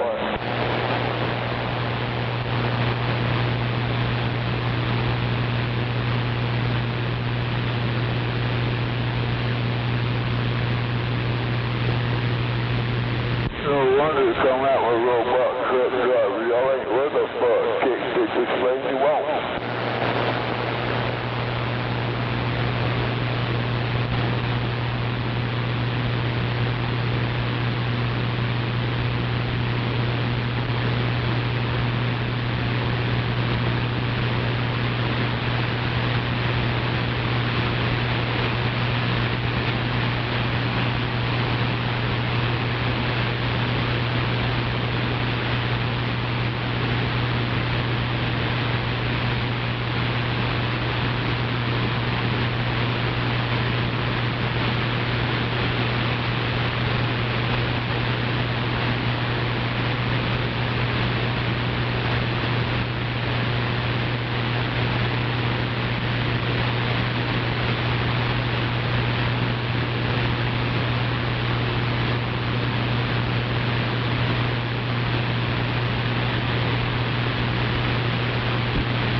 Buffalo.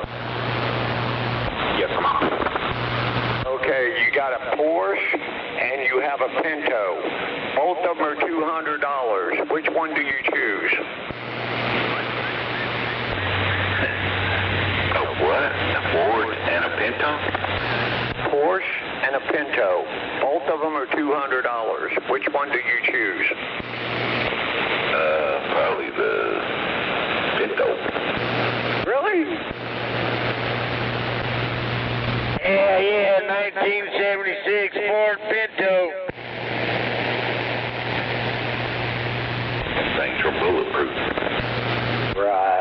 Yeah, just after you explode.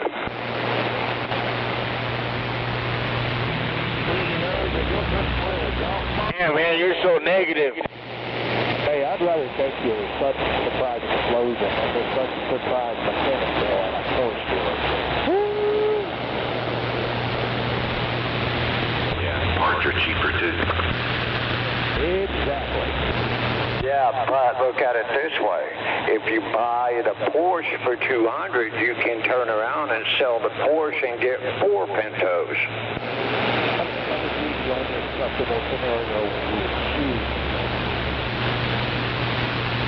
But do you know the difference between a Ford and a golf ball? One rose, one don't. Nope. You can drive a golf ball up to 300 yards.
of the drones.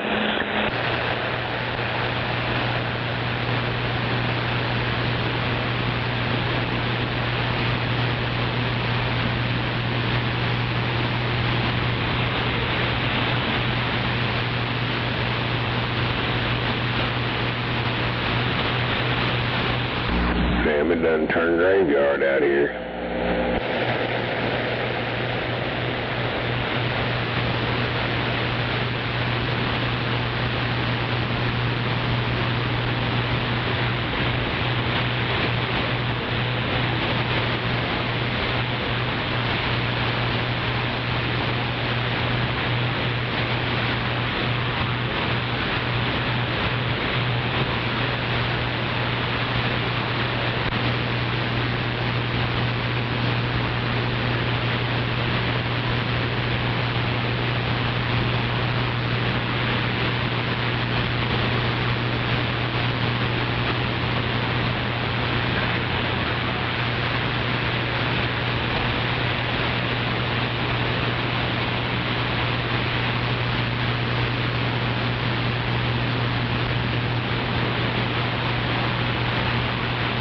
Damn, is that it? Everybody done turned it in.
When I said it, I said it can't be the same.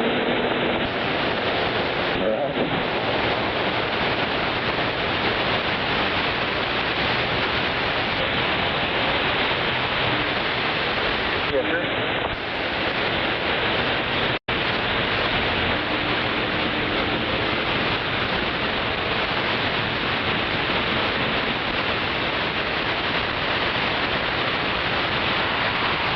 Yeah, that's what he said. I was going with Joe, so well, I gotta go. I gotta go to fucking Davis to see.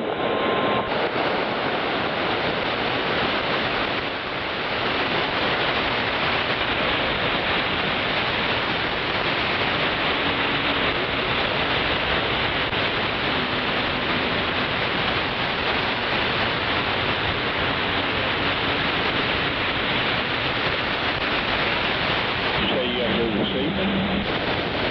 Yep.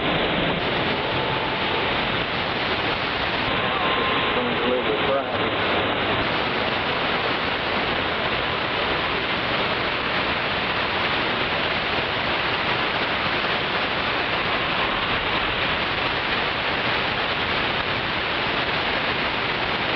It's all good to me, you know. I'm just saying.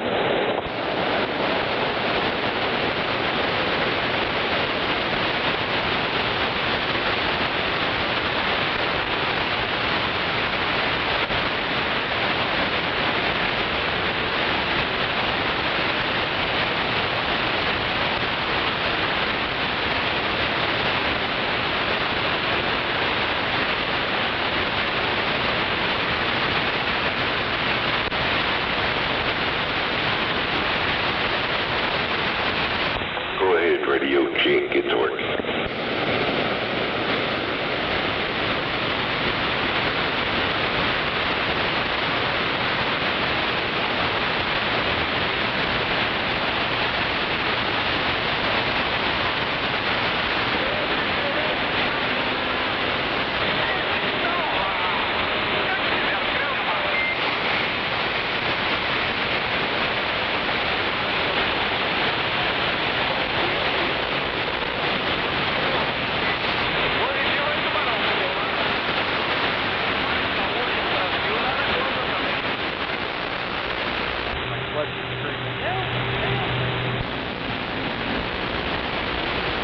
Quit using it so much.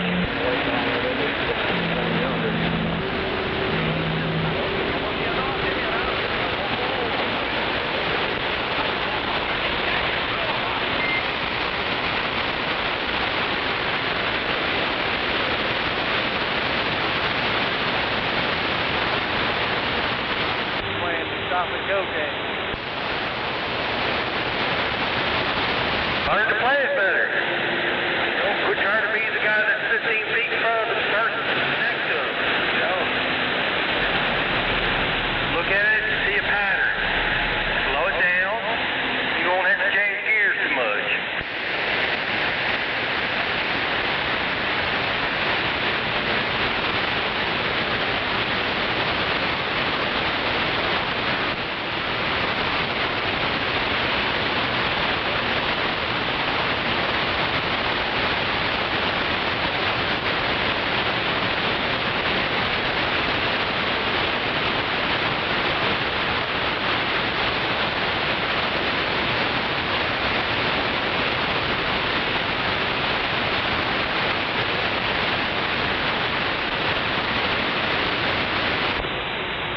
The heat is on.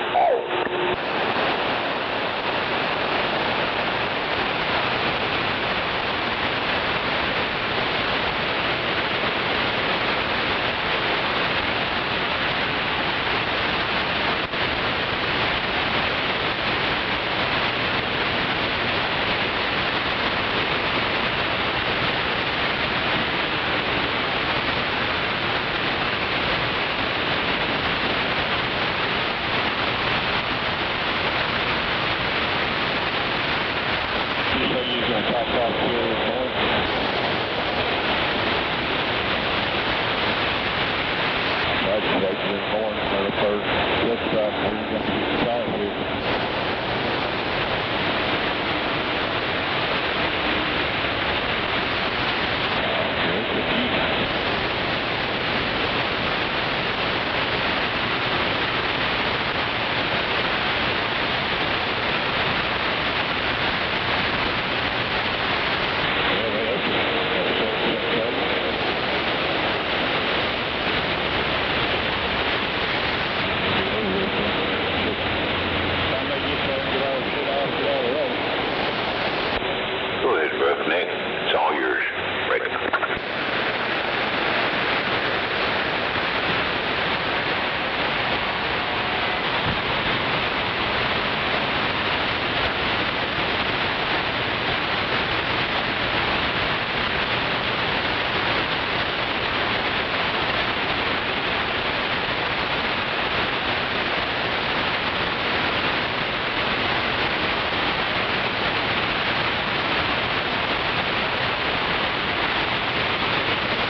Hey, Evan.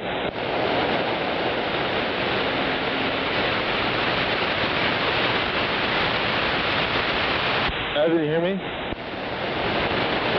What does your suspension load PSI say? The middle top.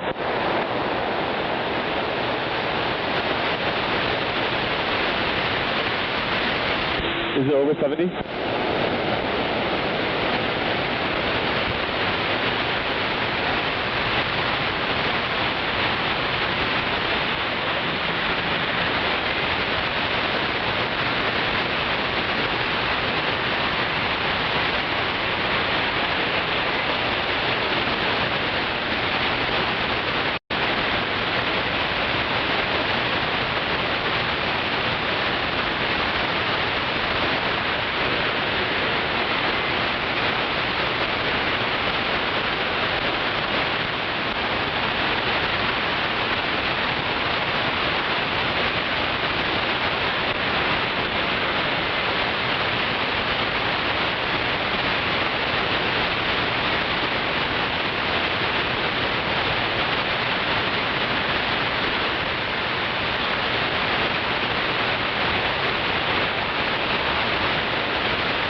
running a race.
A little bit of rain out there.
Now, come on.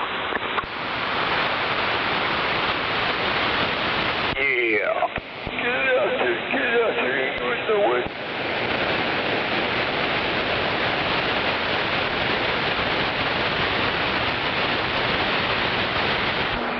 Hell yeah.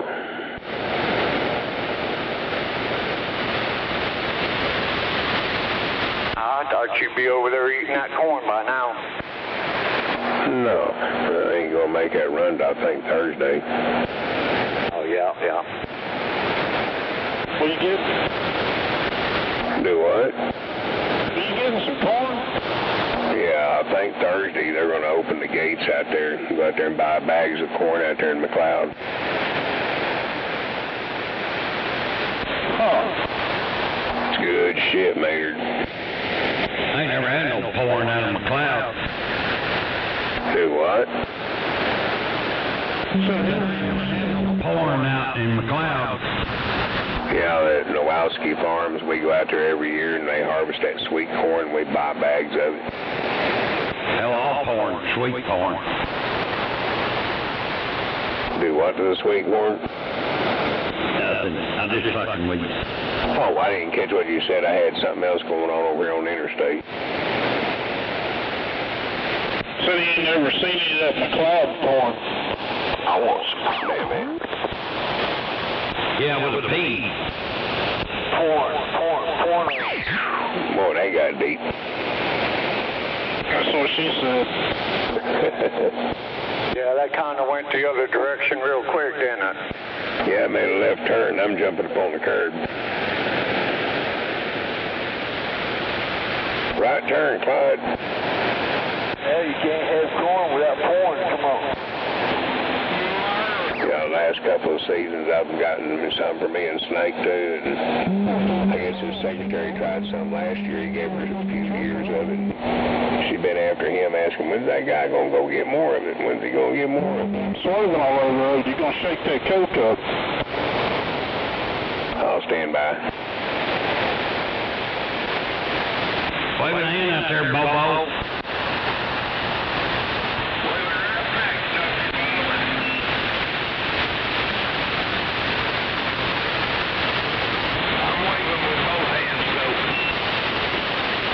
Roger that. Well, I might as well throw the other one up too.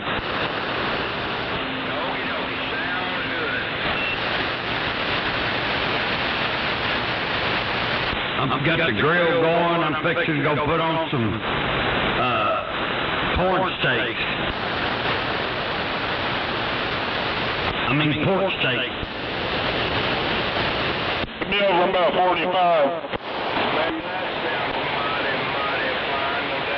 Shit, we had some leftover chicken chow mein, and I made up some chicken fritters, garlic chicken fritters. Good shit. Yeah, that pork steak, that's good stuff on the grill.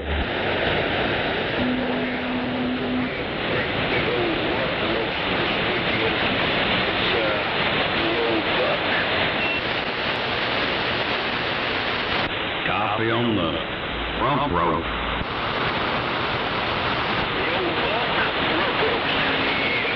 That's what she said. Rump roast, I hear you.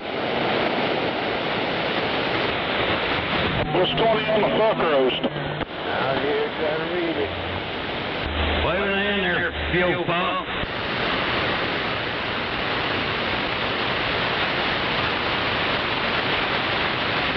Man, hell, the people I used to be able to hear, I can't hear now.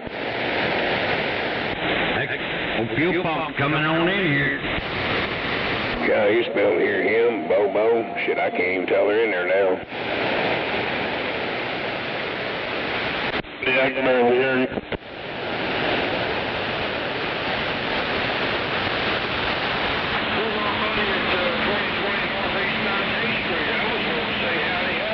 I guess they're both running barefoot or something, or either that might receive what it used to be.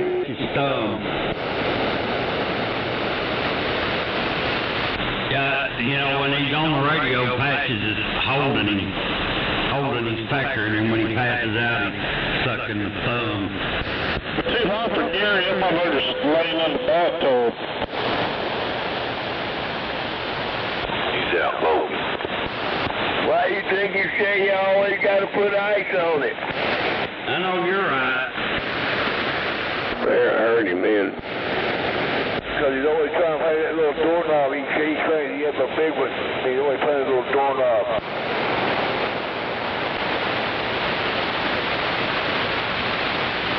It's on his little doorknob.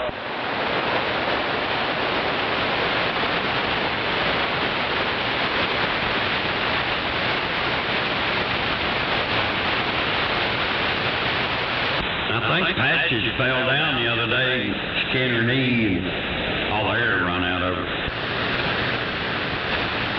You know, he's going to stomp y'all's ass out. He's going to stomp y'all out with one shot, 1 kill with that sawed-off 30-06. Y'all keep talking about it like that.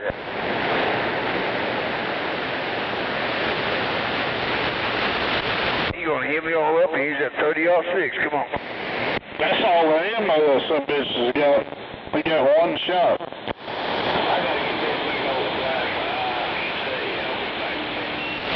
Heck yeah, go put some ice on your jack. Don't jack your ice off, though.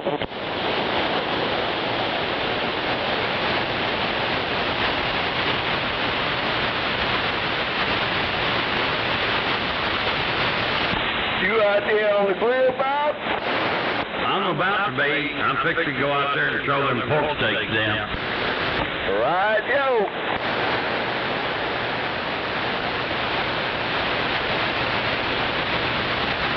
It won't take long on them pork steaks. No. A couple minutes.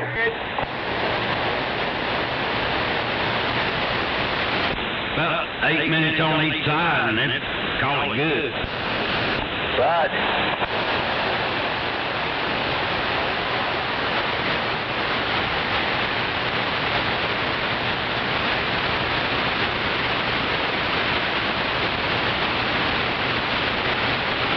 That's what I do to them. It'll be 8 minutes on each side.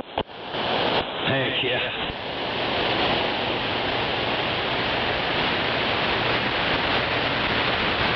Yeah, anymore I just have to do one side. I can't do both sides anymore.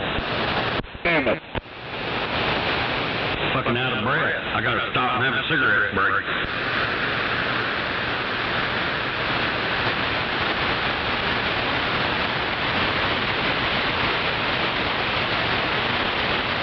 And she says, "Are you done?" I said, "I can be."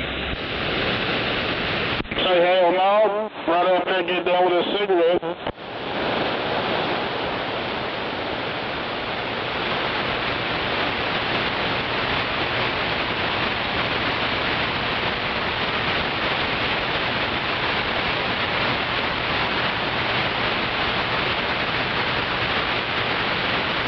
Oh man, last week was the old warden's birthday.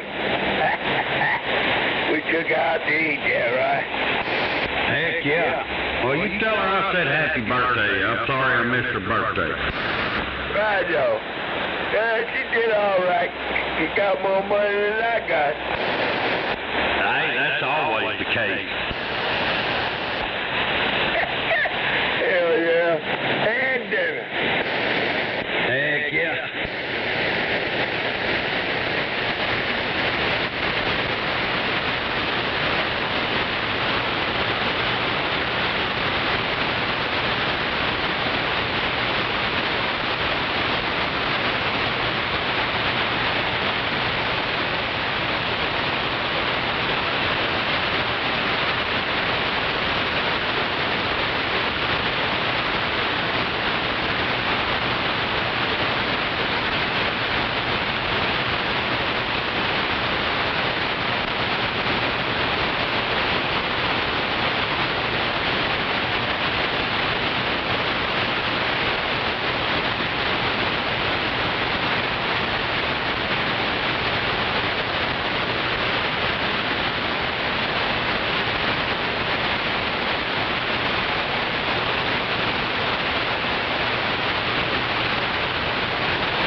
Two dogs with no balls was 10-7. Two dogs with no balls was 10-7.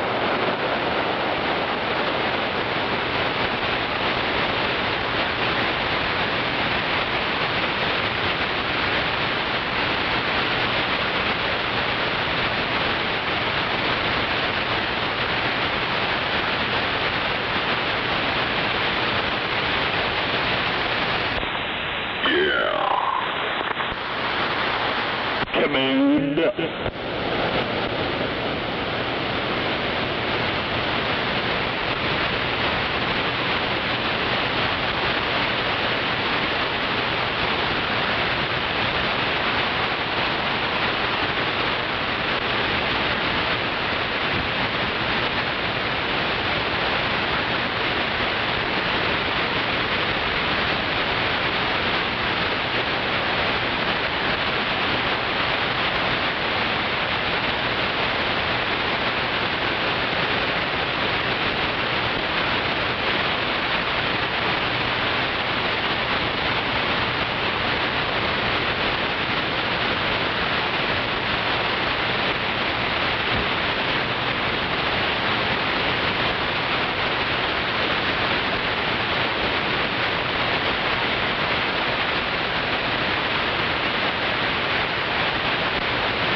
perfect.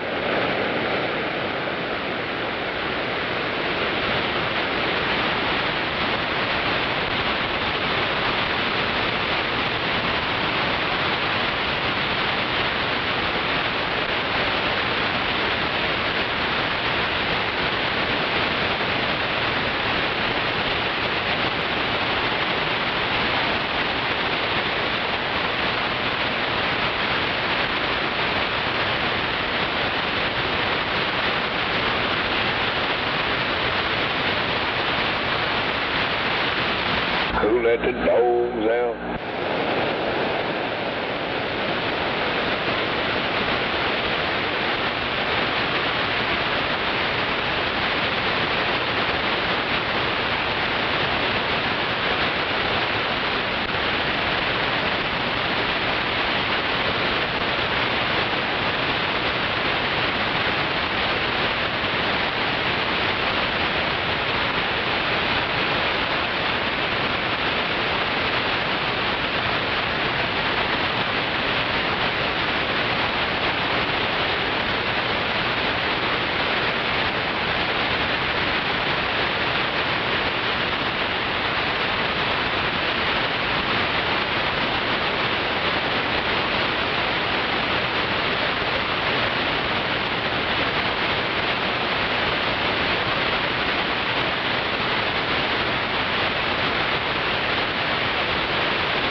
Damn.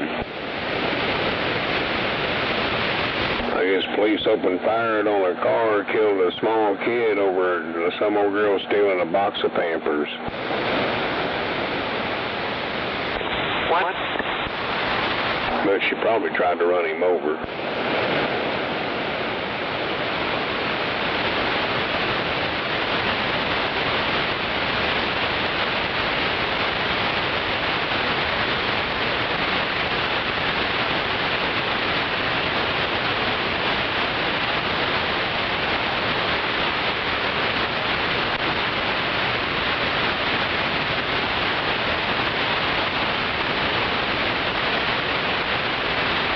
What?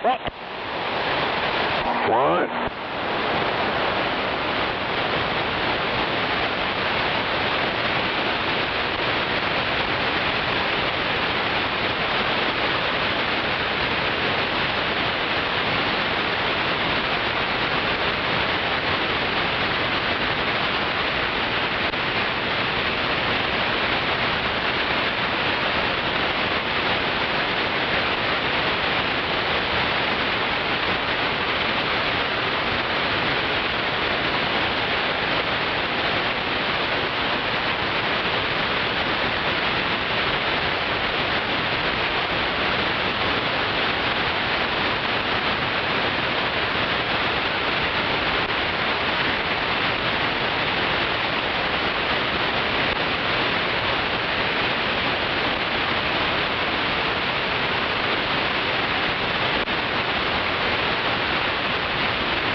Come on.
Hell yeah. Work 'em. Yep, hell yeah. Man, I told him this is what you said about the secretary saying, when is he going to get some more then? She goes, oh, now you're the corn pimp. I told her, look, har, we got jokes, huh? Corn dealer.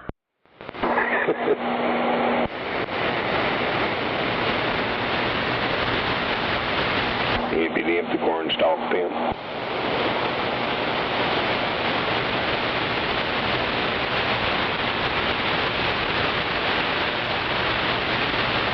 Heard of corn huskers, how about the corn slingers? Come on.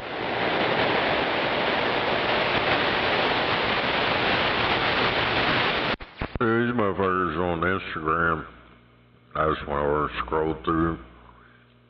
I seen this bitch trying to troll somebody. She's complaining about that guy saying, oh, Michelle's a man and all that shit. And some dude commented on her deal, called her a nigger-loving whore. And now she made a video about that, talking about I know where you live and all this stuff, and we just want to find out where you work and all that. So I left a comment, you know, it's like these motherfuckers, they try to find out all this shit and then think they're going to do something. So I left a comment to that. I said, are you mad? Because he told everybody you like black dong.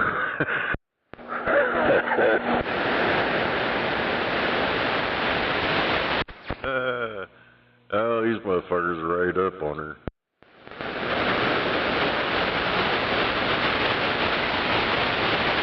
Dude, they're fucking trashing old Jack Osborne, old Ozzy's son, because he went to that UFC deal, calling him a traitor, saying his dad would be so disappointed and all this shit. Yeah, and I bet he told him to go fuck off, too. Yeah, but people, this stuff I was watching that was showing all that, they're like, these people don't make no sense at all. They said they're using these platforms to get on here and cry about stuff, and Mark Zuckerberg was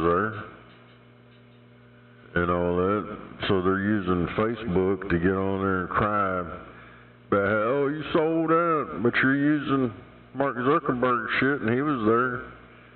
And then they're bashing on that Dana White and I didn't know this, Bill Dana White's on the chair, the board of directors or whatever, of Facebook and all that, Instagram and all that shit.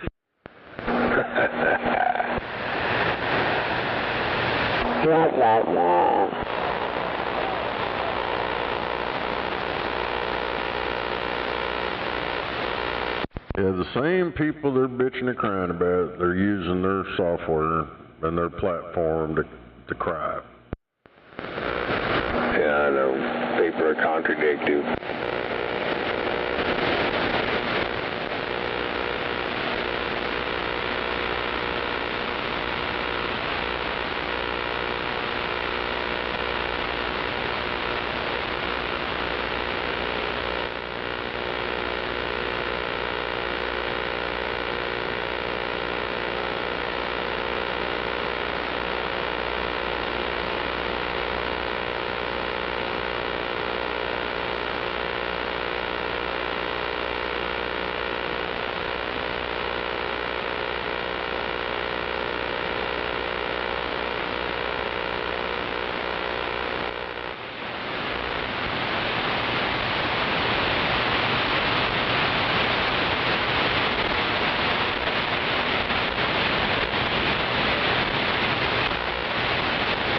Damn it. Somebody's posting videos of people that's already dead. It's whoever's got control of their channels. That Donnie Baker's put out, like, they've been posting shit here the past few days. That dude's been dead for a few years now. Right. Yeah, there was a lot of fucking airplane bullshit. There was that helicopter crash and had them two people you was telling me about in Rio de Janeiro. Then there was some kind of private jet that had 10, 12 people on it that fucking crashed. Then there was a military one, I can't remember what that fucker was, some kind of military airplane. It crashed and killed some crew members. God damn, it's been a week into that shit. Now. Hey, fuck you right back. How about that? Yeah, right in the neck. Fuck you in your ear hole. Damn it.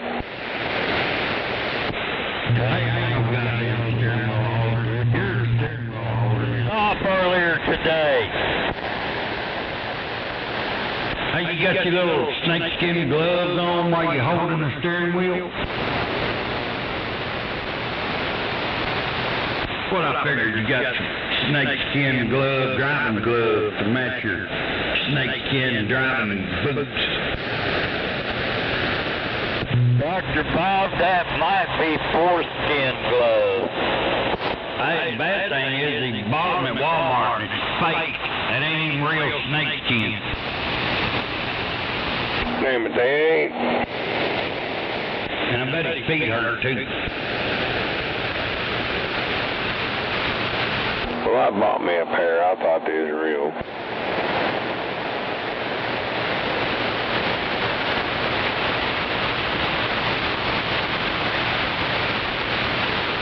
I got me a pair on too, honey.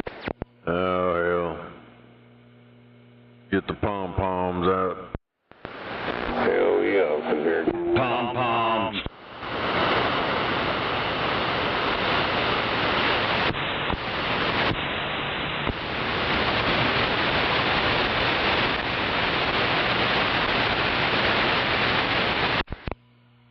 The Matthew Simonton group's on there.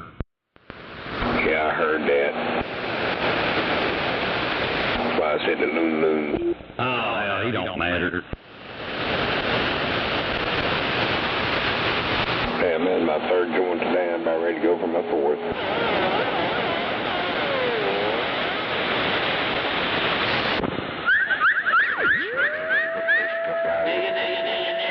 Where you at, nigga?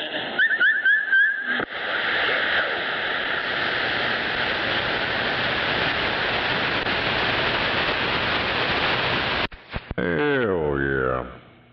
You talked to Bolt. Say what? Said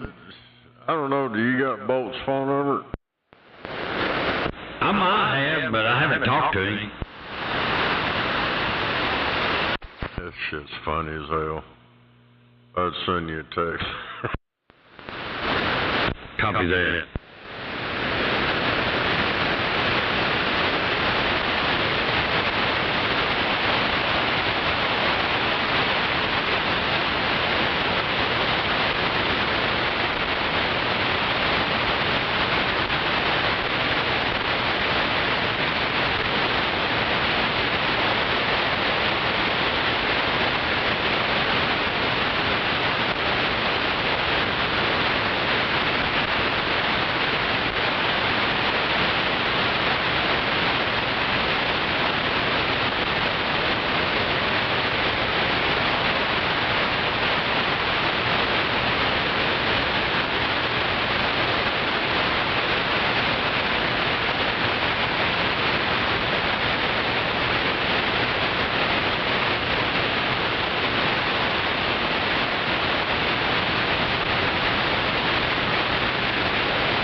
About it, Dr. Bob.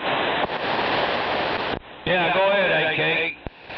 Does my radio sound any different? I dusted it off earlier today. Well, other than it sounds like it's dust-free, it sounds about the same. All right, I just wanted to know. That's all I did. Heck yeah, I could tell you knocked the dust off of it when you keyed up. All right, well, I hope you're having a good day. I'm going to go back to minding my own business. Heck yeah. Oh yeah, I hope you're having a good one too. Damn old truck driver.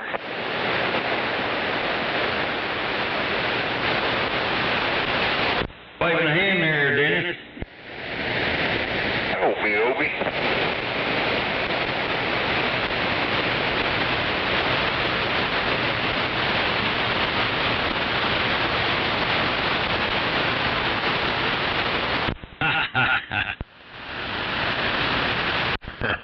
Ash, don't quiet down on that till it happens. Oh yeah. $20. Damn it. Hell yeah, it's a big spender. I know that's right. Oh, I can't. I'd love to be a fly on the wall when that showed up.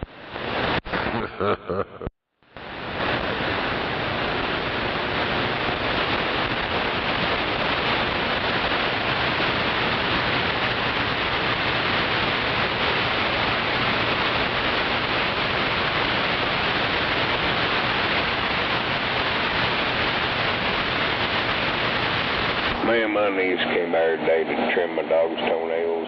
She'll come by every couple of months. Goddamn, show me a picture. She got a fucking baby possum as a pet. Damn it. Yeah. She was, I was going to bring it with me, but she was, I didn't know how your dogs would react. Probably try to kill it. Well, Trixie'd be thinking, damn, that's the biggest fucking mouse she ever seen in her life. That Schwab would probably have a heart attack.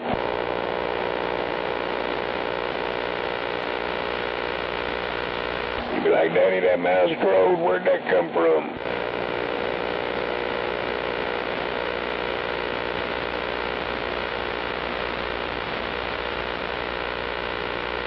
I said, just don't let that motherfucker get nowhere near my hounds. It'd be over with.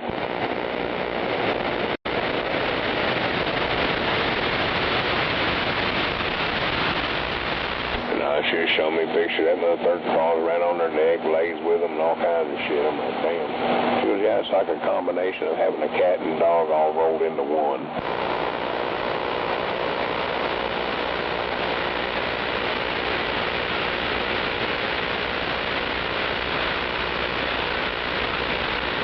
She says she gonna get some baby skunks next.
I seen old Jelly Hole. He's been posting shit, crying his eyeballs out. Hell, I heard Jelly Roll filed for divorce or some shit. Yeah, he divorced his old lady for 10 years. I mean, being a rapper and all that, apparently he didn't listen to too much rap, because all of them old motherfuckers told everybody back in the day, you can't make a hoe a housewife. It just ain't happening. Yeah. And she was a escort fucking whore before he married her, so go figure. Yeah, you can't be fucking Captain Save a Hoe, it don't work.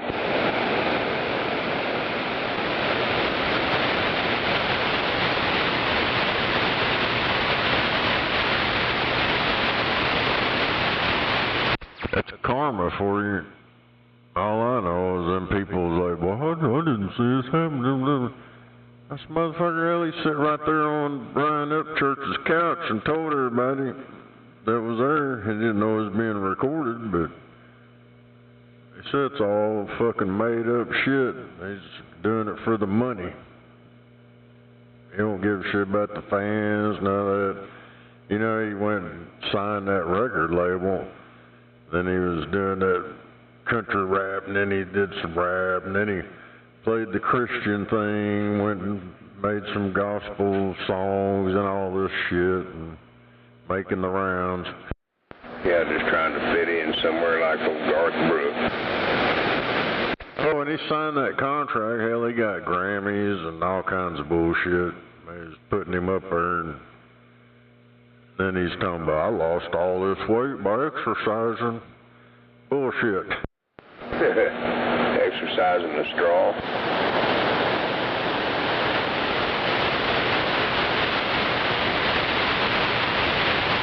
The nose can't even in a straw, you can lose it.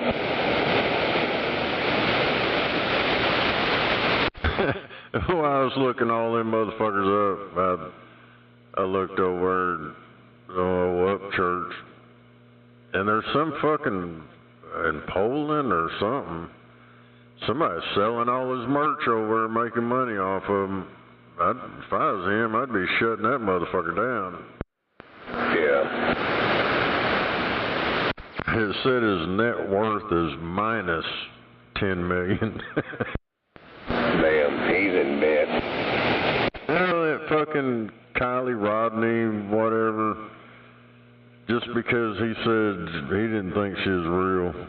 The dad and the grandpa filed a court deal and shit, and a judge granted it.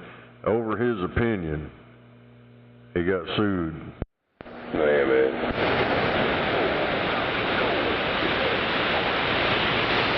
And there was a whole lot more people than just him that was saying that shit, because there wasn't no social media on this motherfucker. There wasn't shit. That's why they was thinking it's just some made up crap. And then some of them people that was in that so-called true crime crap, that bitch went over there and got in a kayak and went straight where that car was at. Then they had some other YouTubers that go out and scuba dive and find cars and all that shit. Came right over there and they pulled the car up. But they went after Upchurch because he's got money. Well, of course, hell, you ain't gonna get blood out of a turnip.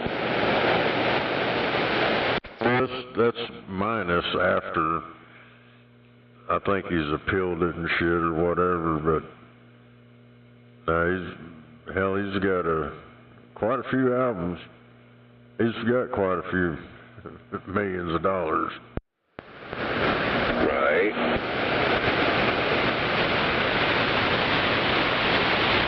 He ain't no trillionaire, though.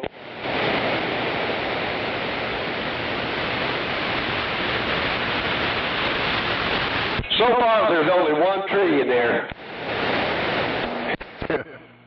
For the time being.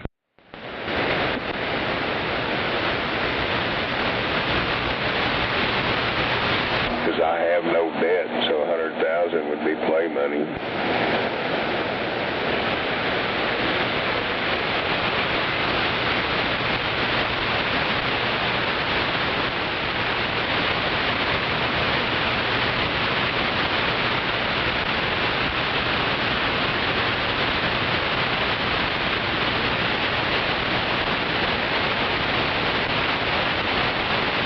That's like that Alex Jones shit. They're suing him because he said it was a fucking setup and shit or whatever, wasn't real. That's his opinion. What happened to freedom of speech? Who cares if he's on the radio or whatever? Yeah, First Amendment right. The Second Amendment protects the First Amendment. I'll sit here until someone proves me wrong.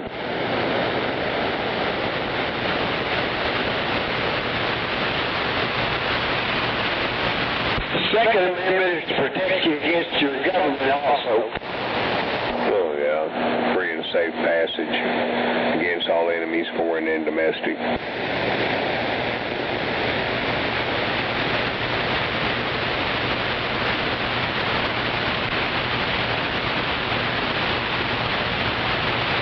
Some kind of, I guess a communist mayor is trying to take over Washington, D.C. So Trump said, that's never going to happen. I'll just rule it by the federal government.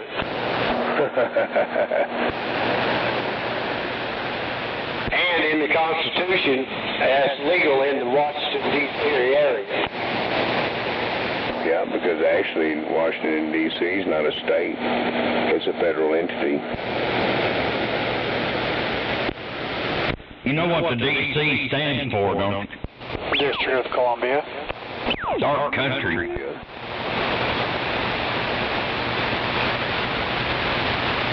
Takes that. Hello, BR. Wave it in. Good evening, Rocky. BR. Hello. Buy them Colombian cigars over. We all keyed up at once there.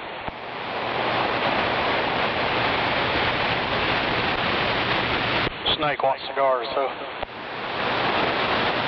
I wonder if you could buy them Colombian cigars over. They'll be free here pretty soon when we take over Cuba.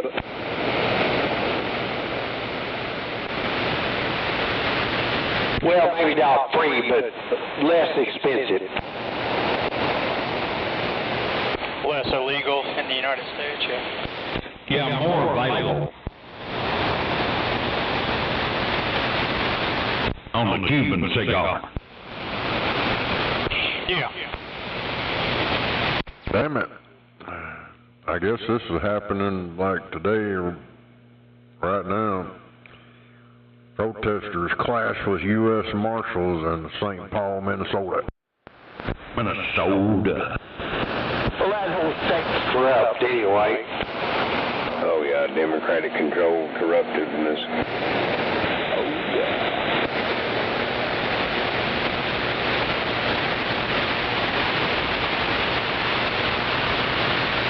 Getting all the money they're used to getting, figured out how they've been getting it. Some of it anyway.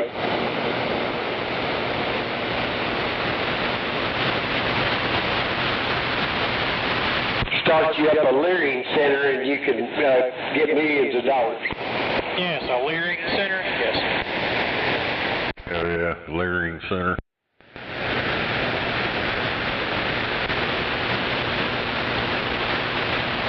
That's where I went to school, Leering Center.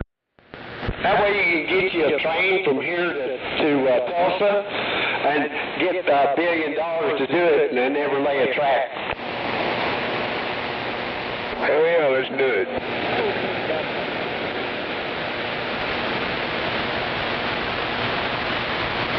First we gotta get in there and be the mayor or the governor and we'll figure that out.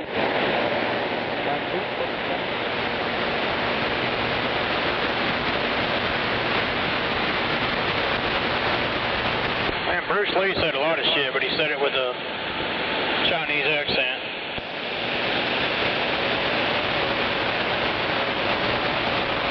Here you go now. You've been here for how long? How come I read to you, Paul? Coming to our young guy.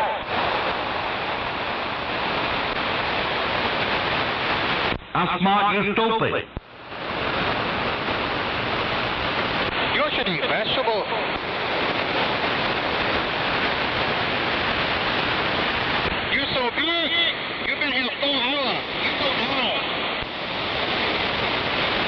Chop, chop.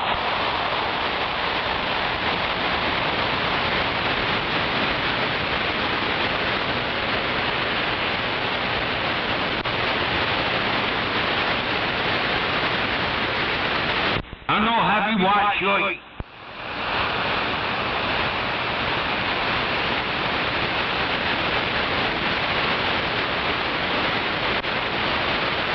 Oh, God, be crazy.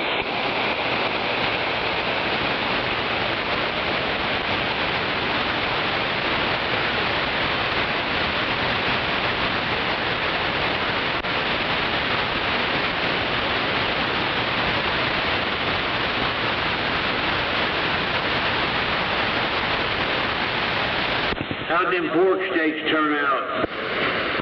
Pretty damn good. I'm sitting there tearing one of them up right now. Hell yeah, I'm gonna grill pork chops tomorrow or the next day. I don't know which day. Yeah, my dog thinks they're pretty damn good too. Hell yeah, I bet he does. Mr. Bob, get that dog to play with him.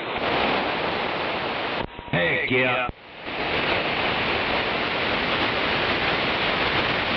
I bought me a new grill and I had to go get me a couple of big old ribeyes. Grilled them up yesterday. Delicious. I bet them ribeyes cost as much as that grill. Well, the grill was $161 and some change, and the 2 steaks were $60. Roger. Dang, we're coming over to his house. I went and got me some grass-fed, delicious marbled. Oh man, it was so tender and melt in your mouth. Better quit saying shit like that. Old timer be out here. Where's the street? Oh my God.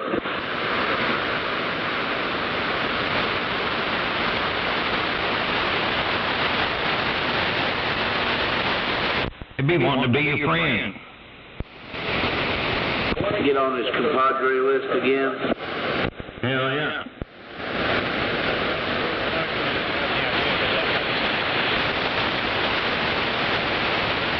You go do that antenna job?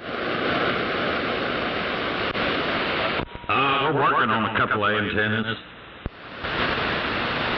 Who was it you needed to call, but the phone was out of order or some shit?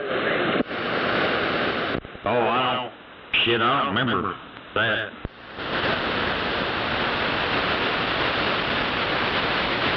You climb them towers or what?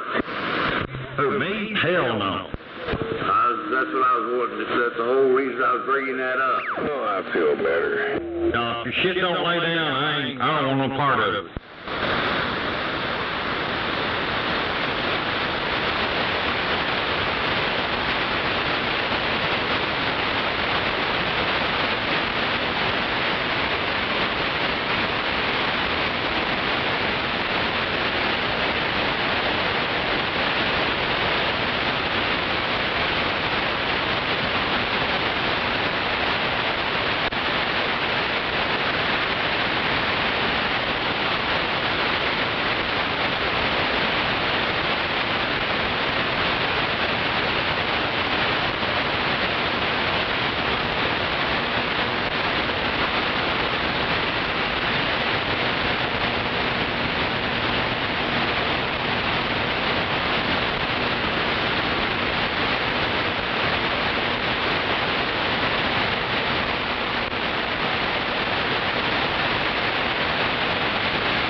into that burgundy car, you got it.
Hell yeah.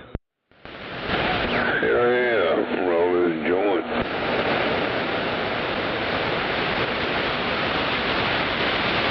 So J.D. Vance went on the View, fucked him up. Good. I bet they didn't like it, they couldn't control his ass.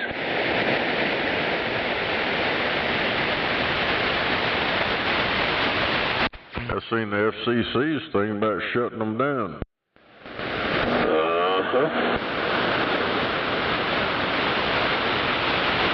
The FCC been going after a lot of shit lately. Everything but ham radio and CB radio. They ain't doing nothing about that. Well, they may not with Gary yet, but they've been doing that shit across the nation already. I've done heard of 3 of them. I don't know. The toll so far for any of that is 0. There's been like a couple letters sent out, but ain't nobody got in trouble.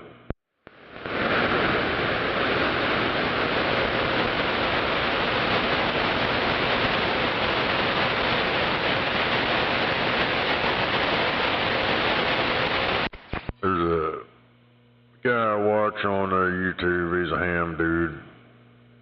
He's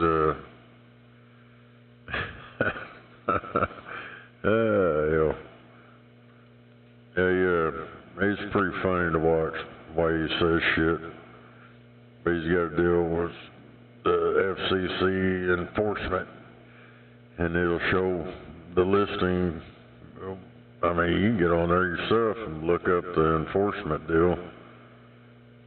And for stuff that we talk on ham shit, they ain't did nothing to anybody in a long time. I guess all that shit in Louisiana was just a fucking lie.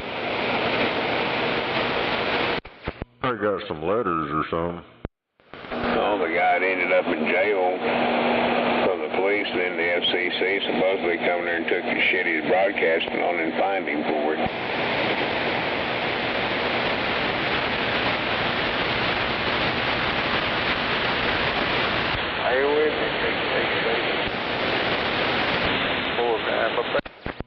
When was all that?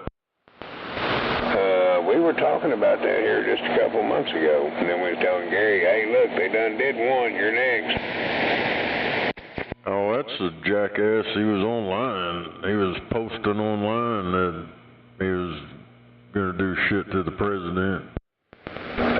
one that was doing it on the CB radio. I remember that. We were discussing it too.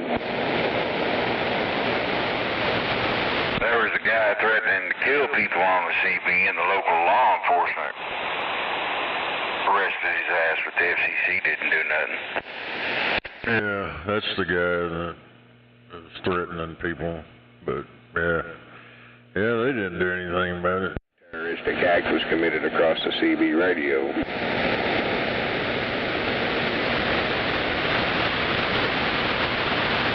Yeah, the FCC didn't, I don't even think they got involved in that one.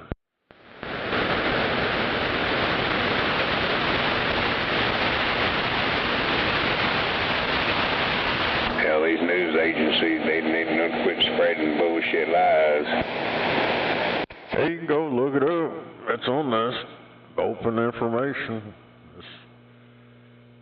You can look up all the letters and fines and all that shit.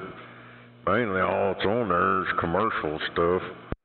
Right. Well, I'm just saying, hell, I know that the goddamn news agencies like to lie about shit anyway. They do it to us every time they come on TV.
There's your one, Dad.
truck. He was backing up in those slots over there.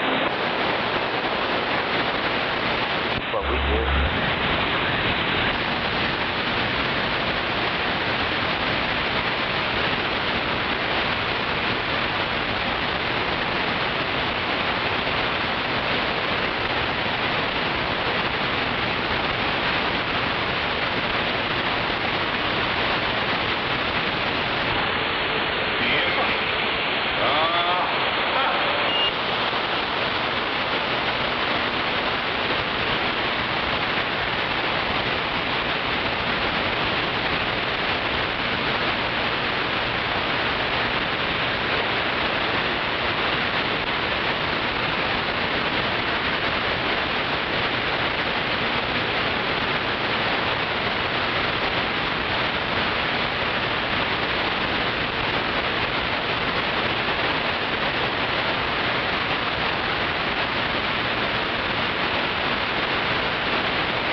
roundup.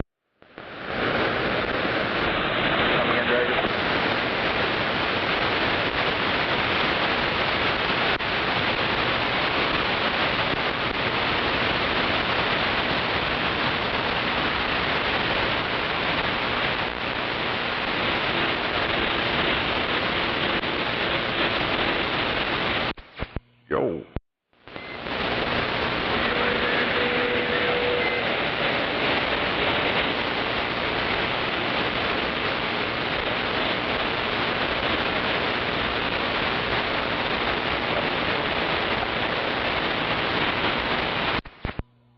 And now for this month's FCC Enforcement Roundup, here is the breakdown of what the FCC got up to in the month of May 2026. As reported just a moment ago, the FCC sent a mean letter to a man in Southern California for transmitting on ham radio frequencies without an amateur radio license, exceeding permitted power levels, and causing harmful interference. They modified one commercial radio station license. They sent violation notices to 6 commercial radio stations. They agreed to an $80,000 settlement with a phone company for providing phone service without FCC authorization. They issued a fine of $14,000 to a New York broadband provider for failing to adhere to oversight and anti-fraud regulations. They published their list of criminal regulatory offenses that the agency has the power to enforce, as directed by Presidential Executive Order 14294. And now the part you've all been waiting for. The total number of jail time sentences or fines issued to CB radio, GMRS, or amateur radio operators was 0. And that's the way it is. Join me again next week or sooner when I may or may not do this again. Lot of Rubicon. Hey guys, cracks me up.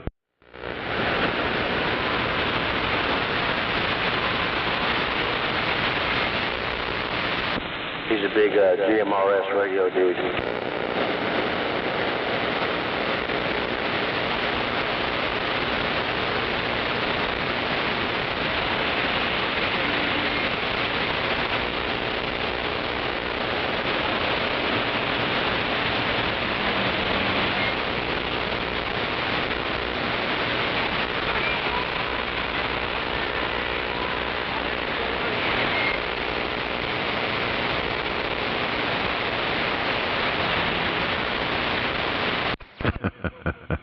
As Buffalo said, it's good that you keep your listeners informed. Otherwise, we would only have sad hams to guide us.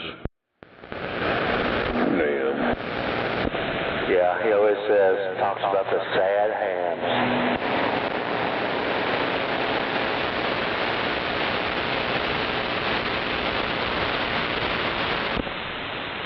Do you believe you don't have to have a license for the free airwaves?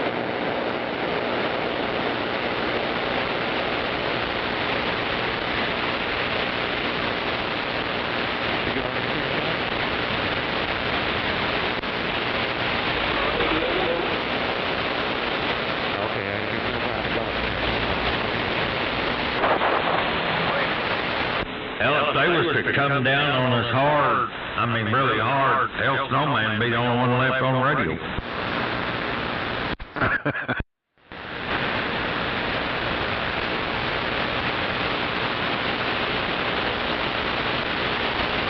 Shit.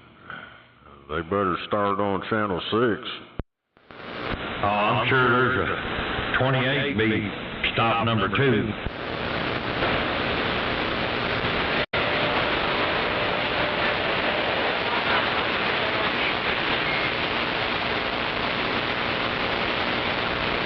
Hell, if they put us all in jail, they'd have to build new jails for all the people on radio running more than 4 watts. Oh, what's sad, they allow them radios into the country. They could stop them from entering the country, but it's like catch-22. They say, oh, you can't have them. Oh, but go ahead and ship them over here. We'll sell them to everybody. That's the same thing with the war on drugs. They bring this shit in here so they can bust the people they're selling it to. It's all how they launder money. Say, we're doing a war on drugs as they bring it in and sell it here and make double the money. To make the county seat somewhere, money from fighting. Losing its grip and can't keep the lights on in town. They'll give them, they'll inform them, well, here's some vehicles coming your way, going to be loaded down with cash and drugs, and y'all clean up on them, get your town back up on its feet. And of course they pocket the money. Oh yeah. Well, they get all that fucking federal funding. We're fighting drugs. They get the money. But then they get the drugs. They try and sell the shit back into the streets anyway. Just like that Mark Woodward and all his stupid shit. It's like these cocaine cowboys that set up out here in the bar ditch with their headlights facing up toward the road. They're looking for a reflective marker so they know they got the right guy. Yep, the old John Wetzel's boys out. And since old John Wetzel ain't sheriff no more, they quit sitting out there around Choctaw Road. Council Road. They used to sit out there on that westbound all the time. Get them motherfuckers out there all the damn time. They burnt the grass